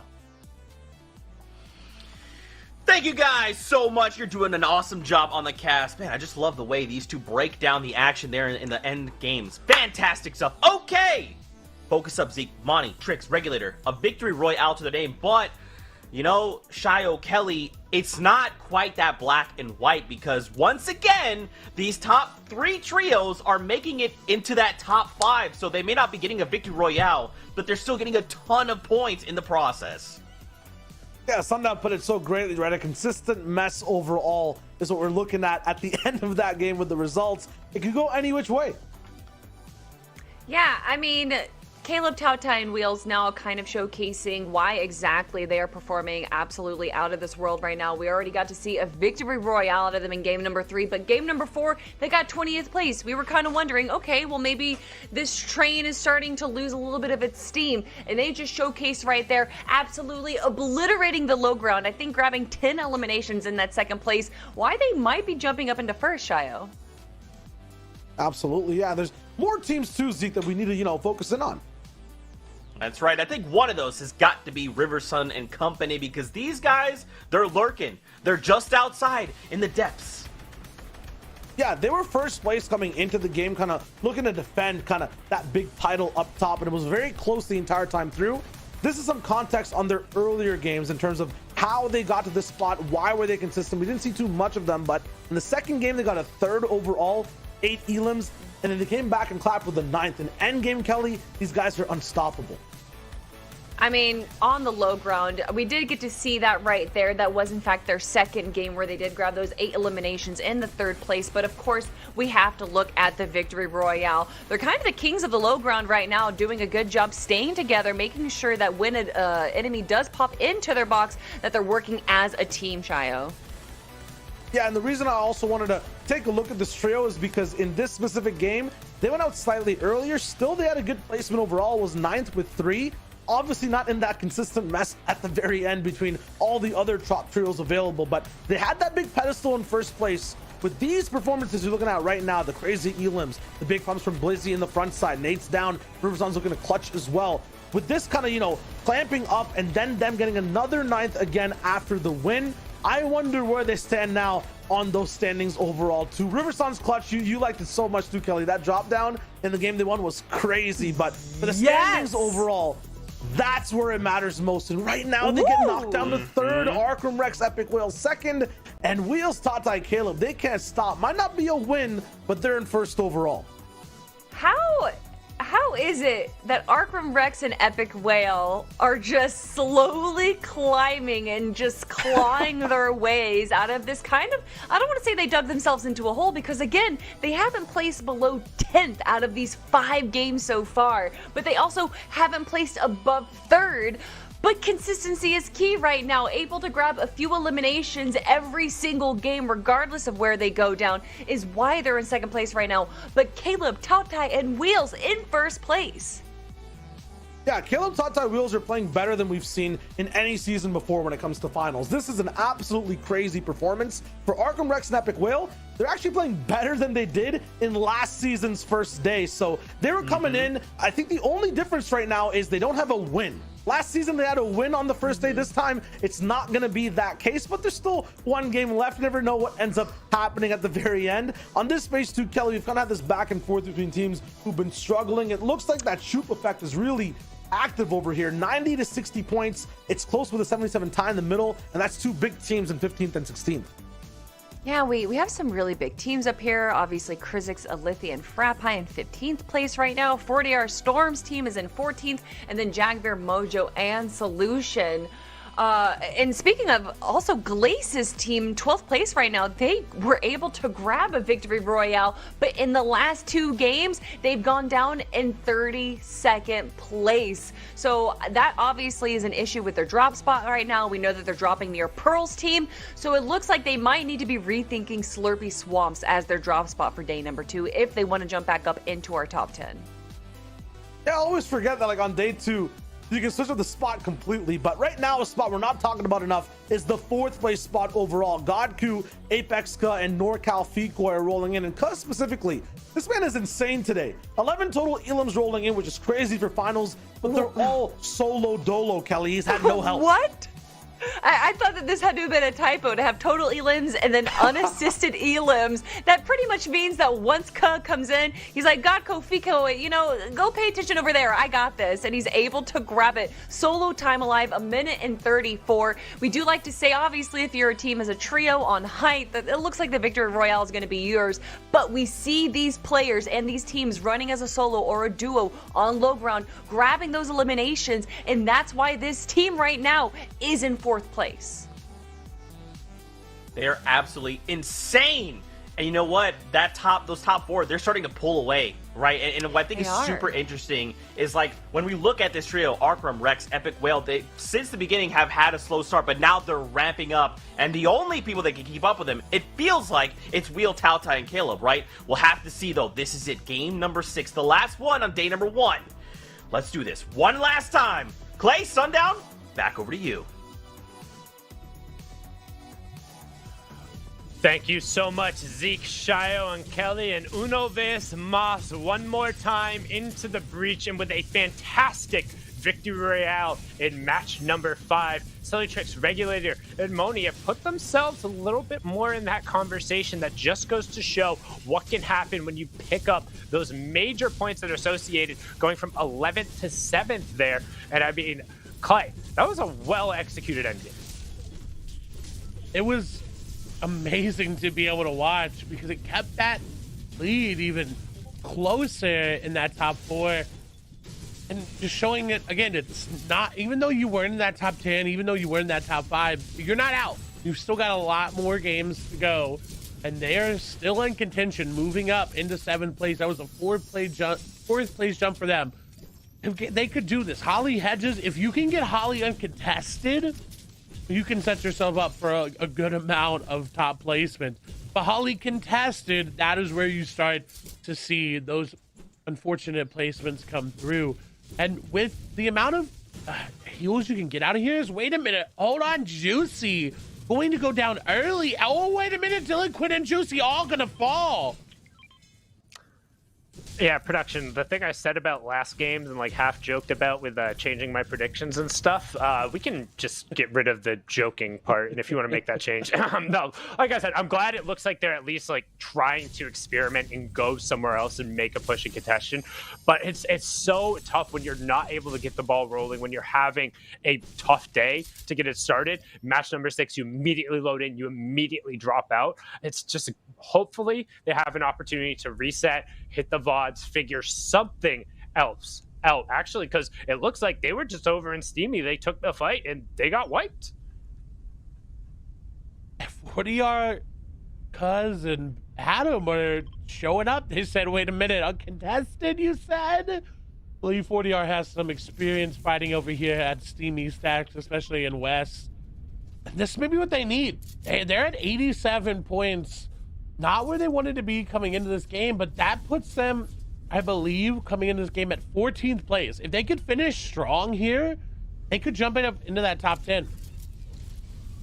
And again, don't forget 6 more matches tomorrow where we'll be calling all the action right here, wherever you're watching. It'll be in the exact same place, but we'll also be in Party Royale. So if you want to wear your favorite outfit, rock your favorite emotes, and come say hi, you can always load up the client and check us on out. But right now, we just need to hold up, wait a minute, put some cause up in it, because they cleaned out Sturdy Stacks, and they look like they're in a relatively good spot so far. Only 2 trios have gone down. Again, one of those, Quinn, Juicy, and Dylan. The other one being Hyper, Pearl, and Cluxic, who have also had a tough time trying to get something running off of the start. And oh boy, it's my favorite part when we check in on just the utter chaos going over at Dirty Docks. It looks like we're going to get closer to a match 1 type situation where Little Temple and Zinx get an advantage, and they're going to be able to just run this one through. They'll clean out the last one. No heroics coming out from Shifu this time. Ooh, a little BM coming out from Little, just trying to say, hey, this is our Dirty Docks. You may have eliminated us. I think it's even right about now. I think it's 3-3 there for them. But going into tomorrow, that doesn't exactly bode well for either of them, because it's going to mean the exact same thing with those same fights. But a quick Elim came through. Yeah, you say it's even. I say nobody really has won, because regardless of who takes that early fight, we're not really seeing these teams convert it into anything. So let's hop on with somebody who has been converting. It's our 4th place trio with a very spread out route right now, but I like the use of the zip lines to scout around, find sight lines where you can get some tags, and Cut looking to find some space there, putting together the long-range accuracy weapons of the mechanical bow, plus the infantry rifle to get some pressure.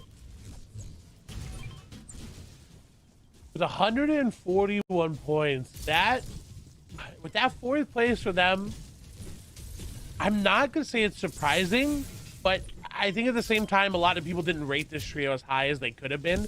The quick stat for everyone, Gaku's trio and Rex's trio have each finished top 10 in every single game. Everyone talks about high ground this, low ground this. What's going to win you tournaments is consistency. That is it at the end of the day. If you can consistently get up there, you're more than likely going to be in that top 10. And if you're just making 10th every single game, we've played 5 games so far, you're getting the placement points that end up coming out. You get 5 for when you end up surviving those first 8 players going through. Then you get an additional 3 when you get to the top 17. So you have a little Demolition Derby going there, Fikoi coming out the victor, and then you get the cascading placement points up. So you're guaranteed at least 15 placement points, making it into the top 10. That's 75 placement points already, which is more than majority of the players' lobbies have coming through. But don't forget, I don't want to say that stats a little wonky, but that match number 1, Epic Quail was solo from like 22 plus teams out and still managed to end up sneaking into the top 10. So we talk about how individual runs mean so much, particularly here in the West, and keeping some of the stats alive as well. Midi, Verni, and Baka trying to do that as well. They are not out by any means. Coming in at 8th place, they were able to find 2 eliminations. They had a solo clutch up in one of the qualifiers to make it on through, and able to continue to make it all the way in through semifinals into finals now. And I like the adaptations that they're making. They've gotten more into this in games every single game, and that's what we want to see. And wait a minute, it is first place versus second place right now. This engagement, if it does end up going through, which it more than likely is not, will mean a lot. That setup going into tomorrow, if Arkham, Epic Whale, and Rex are able to take first place going into tomorrow, I'm scared. I am scared for the rest of the lobby trying to catch up. I mean, that's kind of what we saw last FNCS, right? Where day 1, it was Storm Surge troubles, not necessarily finding the right tags, the right fights, and capitalizing on it. Rex not necessarily to get the opportunities to really run around in the end game. And it seemed like we were going to get off to that same start with match number 1 being Epic Whale really having to put the trio on his back like we just talked about, and then match number 2 being Storm Surge issues. However, they're able to kind of fight through those, and now in second place with not too much of a lead by Caleb, Tautai, and Wheels. And not to throw any shade on Caleb, Tautai, and Wheels, but if you compare the 2 trios and you ask, hey, who's more consistent over the course of 12 games, almost always you're going to give that to Rex, Arkham, and Epic Whale. In fact, there's very few trios in the entire globe who are more consistent than them over the course of 12 games. So if anything, I feel like there's almost a little bit more pressure currently on our first place trio, which I don't think we ever say that. It's very rare, if ever at all. And I guarantee you they have no idea who that trio is over there. And that's what makes us that much more tense. If they try to over peek, if they try to go for a bow shot and they don't have all their angles covered, that's it. Headshot bow, they're going down. And this is, again, once again, another set game. And we're pulling all the way to the northeast yet again. That's 3 out of our first 6 zones coming way to the northeast, bucking pretty much all the trends that we saw in all of the other regions, which were more almost horizontal and median splits. But it's really tough because looking at the map, there are so many triangles. It seems like we only really have 1, 2, 3, 4, 5, maybe 6 top trios who are in that zone, which means 23, 24 plus are going to have to just haul it all the way. And with that early rotate from Arkham, Epic Whale, and Rex, this gets harder for Caleb, Tautai, and Wheels because that's one more trio to hold them out. And look at the arrows in front of them. There's the blue ones. These yellow ones are more than likely going to take a car, and they're going to rotate in as well. That's exactly what they're doing. Caleb and company want to try. Nate, Lizzie, and Riverson are using a more unconventional route coming through. We don't really see boats that often as you get a lot of damage taken on them. But you can honestly, I would love for them to see this because you can hop in the boat, shoot that missile, hop out, shoot the missile, and keep going back and forth on it if they really wanted those tags. But I'm glad they've swapped vehicles here. I love boatations. I'm a big fan of it. We've seen the plays that have happened in terms of the high ground missiles that you're talking about hopping in and out. But it's also the only reason you end up doing that is because when you're on the high ground and then going down with the boat, the boost off the hill gives you so much more horizontal distance than an unchonkered car. So you can notice they didn't have the extra tires there. So they ended up using that boat to then chain it into the car for the fastest possible rotation. So nice little min-max. And now he's going to about face. Watch your 6. Nate says no problem.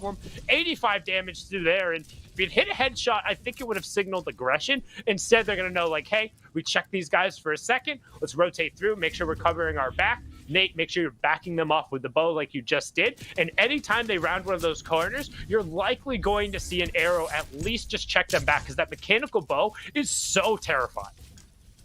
And if you're normally we respected this fight from the backside of it, from the trio rotating from behind, and their goal is just to put as much pressure down as they can. Is Arkham all of a sudden going to go down to Caleb? We definitely have to hop over there to see what's happening because that is first place to second place going down and fighting each other there. They weren't near each other. The rotations had to have been parallel, and it was about time before they met each other. So Blizzy, Nate, and Riverson are here, but we're over. Arkram is going to be picked up, so it was just a bow to the head that came through. We can bring it back a little bit. They are still in this game. Mech kits for Arkram are there. They've got big shields, but that is gonna cut into their utility so much. Breathe in, breathe out, and a nice big sigh of relief because they are up on top of that Zate Hill, having a brilliant look over area to kind of put shots down. Now, you hear that call out all the time, and you're probably saying, Sundown, where's Zate Hill? And like, what's the significance of it? Well, Zate landed here practically the entire time in Chapter 2. It's an incredibly strong spot because there's, I think, three possible chest spawns on top of the hill, as well as 3 possible chest spawns down in that little Stonehenge area where you have the 3 rocks on top of each other. And it gives you vantage points over the entirety of Colossal Crops. So that's why they were kind of posted up on this side. The issue is, as we saw the zone before, we're still going to the northeast. We're still pulling that way. So despite having a good positioning here, they have a long rotation to make where players have already posted up on the high ground of the interior. So they're just barely going to be able to squeeze in the zone. But if they don't get a southern pull here in the next 10 seconds, the next rotation is going to be astronomically hard. I'm excited to see it. No, it does not. And it is going to be hard. There's a car there in case they want to try to go for it. Will eliminate that wolf. But look at Wheels, Caleb, and Taltai. Going to have a same difficult rotation. I think maybe going to be a little bit more challenging as there's players all around. Keto and company right there. And look at how many little arrows are all around. The shots come through. Foursquare, Glowy will fall to Kenshi, Snacky. They're trying to make their run up to the top of the leaderboard. Going down. 40 are going to fall as well. They had the drop there. They changed it up, and now falling Jaguar and Solution, only waiting for Mojo to fall. Looks like they may have gone down in the feed. The knock actually going to be picked up by Wheels, Caleb, and Taltai. I talked about how hard this rotation was going to be because there were so many players. I said, you know what, Clay, let's just elim one, make it a little bit easier. Yeah, trying to open up a little bit of space. Nice little cone edit there to be able to walk through the window. Just cheeky little use of mechanics, but you can see the conga line of triangles forming in the bottom right-hand corner. And hello? What? That was so excuse much me? loot. That's so much loot. There's so many apples. They just got gifted. But there's 2 things I'm wanting. One, the amount of loot that they just ran over, and the fact I hope somebody stacked that big shield in their inventory because Wheels needs it. But 2, look at the bottom right-hand corner. We are going all the way to the northeast. Stacks barely in play. Tons of water in play. And we already have trios posturing and fighting for that lone high ground control on kind of the northeastern side of that circle. This rotation is a nightmare. That southwestern side of the zone is going to be packed in with basically every trio who wasn't already on the northern side of the zone is now going to be forced there. And it sounds like I just said that in the previous zone because it's basically the exact same thing. I'm going to just guess that it's going to pull to Steamy. I think we're just going to see some chaos here, but surprised to say the least here by these zones today as Wheels, Caleb, and Taltai will take a little bit of damage. I believe those little light blue arrows up to their northwest are Arkram, Epic Whale, and Rex, seemingly able to get into zone without a lot of problems. That's Adam Bay and Kaz. They did lose 40R on that rotation, so can't really impact the game the same as we move over to Steamy. We get to see Godku, Fikoi, and Ka there, Eclipse, Smock, and Poffy, Riverside, Nate, and Blizzy as well. And one thing to note is this is still only the 3rd zone. We have one more fully interior zone that's going to be revealed here in 25 seconds or so. You can see bottom right-hand corner. We're going to be pulling most essential. It literally cannot pull over the stacks unless we get like a 2% zone pull. We're going to be over a majority of water and most likely that one little high ground berm on the opposite side of Godku right now. But note already the positioning. There's so many trios who are stacked on top of each other that everyone is going to be looking to rotate for that stack. Otherwise, they're literally dropping down into a funnel where the rest of the lobby is going to have shots on them. So boom, 4th zone's going to pull. There we go. We're going slightly to the southwest, but we're right over that berm. And your 2 choices to rotate now are to rotate past everyone who's going to be packed on the southern side, or rotate past everyone on the northern side, hit the stack, and then fly through the open. Everyone on the southeastern side is in a really tough spot. It's going to challenge the IGLs to figure out the right path to keep your team up, because while you have gotten the first round of 5 points, there's still a ton of points left on the board here. And you can see, you go too early, even with the peppers, everyone immediately turns on you. This is a check, not of your skill, but how smart are you? How well can you rotate? This zone is going to put it to the test, because up on the high ground, look who it is, the inevitable trio, the back-to-backs themselves. Rex, Arkham, Epic Whale, raiding shots down, and they will have the power position here in zone number 4, match 6. Ooh. They got a knock on Jay Rose, able to more than, I will confirm on that elimination. Will get that siphon over onto Arkham. Not that he needed it there, but Major will get the loot. Epic Whale, you saw how quickly he wanted that. Needed those extra little bit of mats. And, you know, Epic Whale, Arkham, and Rex may not have been playing high ground today right now, but when they need it most, they somehow always are able to find it. They have the priority positioning. They have extra meat stored away. And one thing that we don't typically see this trio carry, just because of their drop spot and how they rotate in priorities, he has 3 clownfish as well. The stinkfish being able to put down a ton of damage. Normally, you wouldn't think that those are a very strong power weapon. They're more an annoyance and they zone you off. But because of where the zone is, if he just drops one of those onto the low ground where everybody is going to be forced to rotate, he's going to get a ton of tags. More than likely, he's going to save that till we're into the full moving zones. So if those tags end up hitting somebody who's then pressured by the zone, he can convert it into elimination. So for right now, all they're doing, trying to scout out and look for potential sightlines. There's not going to be a ton, as, oh, somebody took high ground away from them, and he gets ripped to shreds. Down coming instantly onto Rex. Arkham tries to get it out, but Balance Nani saying, nope, I'm going to shake it up immediately. Arkham doing what he can to try back it off, but the rest of the lobby smells blood in the water. They see that they're pinned down there. Arkham and Rex down from what seemed like an amazing position where they couldn't be threatened at all. They're just taken out, and now it's on Epic Whale to get them together and get the revives. He's going to stick Rex first, because holding him will prevent that time from ticking over. He's immediately going to get Arkham, but this is going to eat into the entirety of the reserves, and now they have no opportunity to exert any pressure on the lobby. And it's a shame, because look where the 5th zone pulled. It pulled directly on top of what should have been a gifted high ground control for match number 6 to roll into day 2 tomorrow to potentially take away first place and then just be playing defense. Gets ripped away. Nigel, Buzzrow, and Nani with a great push to catch them asleep almost. They're all back up on their feet, but at what cost? And I was going to make a point about how I didn't expect Buzzrow, Nani, and Nigel to try to posture for high ground, kind of expected them to give it up, and they said, no, we want this, and that's the decision-making you have to have in FNCS Finals. You cannot be afraid of anybody in the lobby, because if you are, you have already given them an advantage. They're a 3rd-place team trying to rotate through. We saw they did not have the best rotate earlier. They had to have used a lot of mats. Blizzy taking a good path here, but Nate will take some damage as they're continuing to get on in. I don't think Arkham, Epic Whale, and Rex, though, are going to let that slide. I expect to see some sort of movement back up, because, look, they're healthier.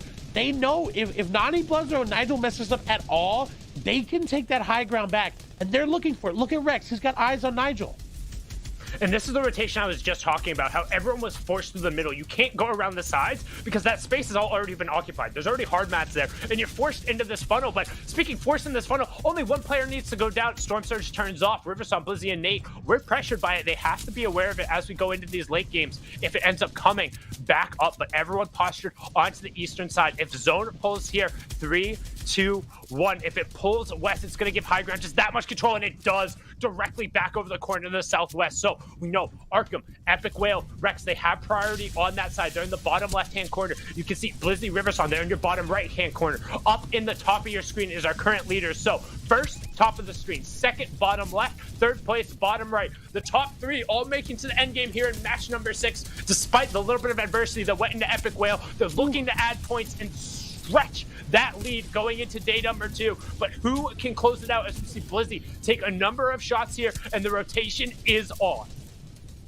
Epic Whale, Arkham, and Rex are on that ultimate low. Wheels trying to get ahead for his team, but look at the rotation that's come through. They may go for the high ground here. Wheels sees it, but decides against it. It was getting chopped on out. The Stinkfish and Stinkbows are going on through. Wheels will get in. Taltai, no, is going to go down, I believe, to very low HP. No, is going to fall completely there. Not able to get in, and that's going to be an issue. Wheels takes a big chunk of damage there as well. Little going to be the one to pick him up. And look at the Storm Surge. We talked about it. Players aren't dropping. Players aren't dropping at all. Normally, players would be going down repeatedly. As I say that, we see 3 who end up getting converted, but Storm Surge could end up threatening. We saw 2 of our top 3 trios were either under or right on the line, and Wheels now is going to be forced to make a play as he's dropping into the chaos on the low ground. We see Epic Whale, Nate, and Riverson all pick up Elims. Wheels with a great, I barely even saw that guy. How did you see him, let alone hit the epic shotgun shot? He knows he has a siphon going through, so he can hang out on this medkit for a second. Instead, going to continue running through the zone, hoping that he gets the siphon at a key moment. He's out of mass, going to be forced to drop down, not going to be able to find it. Up on the high ground, Fabs, Snacky, Kenshi, they were in 5th place coming into this final match here for day number 1. We see our 3rd place trio just obliterated on the low ground, and they get sent into the wood chipper, not going to be able to find it. We'll see them back again tomorrow as Epic Will and Co. still on the front side of the zone, and oh no, his teammate closed the door in front of him, not going to be able to find that. We talked about the Stinkfish right at the end being useful for tags, but not useful as they happen to your own teammate. Arkham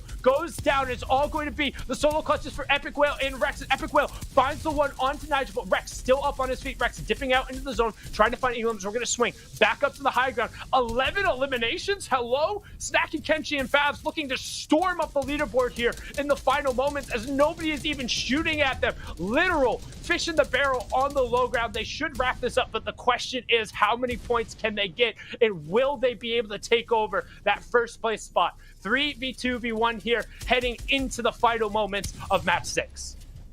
Rex ended up going down there just outside the top 3. Snacky gonna pick up elimination number 6. And they said, we want that 1st place. They're trying to get back in. We were talking about top 4, and they said, wait a minute, we want the spotlight shot's gonna come through. That's gonna be GG easy, falling in. Only 1 more player remained. The Harpoons are out. The Pumps are out. They've lost them. The high ground is gonna go over for the meantime, but a 3v1's gonna be really hard to pull up, especially with the loot that they have. They're going back up. They are building, trying to just get away, and you cannot run. You can hide for a little bit, but that is it. An amazing victory royale gonna come through at the last minute, and with everyone in front of them falling, I don't know what's gonna happen. 15 eliminations plus the victory royale. We talked about them rocketing up the leaderboard, but that might have been stronger than a rocket. They got some brand new tech going there, and they said GG easy. If they were typing in all chat, it would be a snacky diff. 7 eliminations, able to rocket down there. I mean, what a way to end it here in NA West for day number 1. Don't forget, we're halfway through the competition. We have seen 1 trio be crowned over in Middle East. All the rest have played their 1st round of 6 matches. We'll have 6 more matches tomorrow, but that's it from us. Thank you so much. We'll kick it back over the desk to send us home. Zeke, Shio, Kelly, take it away. Thank you guys so much. You are fantastic as always. Great cast on the day. 6 games down. But my goodness, a brand new single elimination record coming out of NA West from Fabs, Snacky, and Kenshi. These guys have been on our leaderboards all day. They've been in the top 5 all day. And Shio Wager, they say we're going into day 1 stronger than we've ever been before. Yeah, they're kind of beach vibes though, right? Flip-floppy. Some games, no placements, the points looking low. Others, second, first. So I'm liking what I'm seeing. It definitely matches the spot. The question is it enough at the end of the day to hang near the top? I mean, you love to see it. A team that did so well in Season 5, the previous season, saying, you know what, 2nd place isn't good enough. We want 1st place. Snacky, Kenshi, I'm sorry, Chris, but we're going to break up. We're going to pick up Fabs, one of the best players that NA West has to offer. And now they're showcasing why they split up, why a team that got an automatic buy into the finals for Season 6 said that's not enough. It is not enough. Now, of course, we're going to talk about the standings. We'll take a look in a second, but first, we want to highlight our Trios champions coming in from last season. We got to look at a few things on the day, see what's going on with the Trios, so Shire and Kelly break it down. Yeah, and why do we want to talk about them in specific? The average performance on their 1st day led to big wins on the 2nd, a nice comeback to roll through. If we go to the standings and they end up in 2nd place, I'm worried for every single other trio on the NA Western Hemisphere because that's where they want to be. Look at these earlier games. Pop-offs, 2nd places, sometimes close to 3rd places. They just look so good, Kelly. Even though, you know, they don't have a win on the board, they're really consistent. They're dropping Sweaty Sands uncontested. They're able to grab a few tags, but it's really towards the mid and late game that this team is showcasing why they are the team to beat, why they are the two-time champions going for that third time. This team has not placed below 10th place out of all 6 of their games, and in the last 3 games, they performed way better than the first 3, which means that for day 2, it's only gonna get better from here. The last game that we got to witness them, they got a 5th place finish with 4 eliminations, but they are making sure that they grab at least 3, 4, 5 eliminations every game, Shio, and that's why they're currently in 3rd place. But of course, we just talked about them. We just saw them, Fabs, Kenshi, and Snacky grabbing an incredible victory royale with 15 eliminations. Skyrocket, oh, I say skyrocket, but it's only a 1-point difference from 1st and 2nd place, Shio.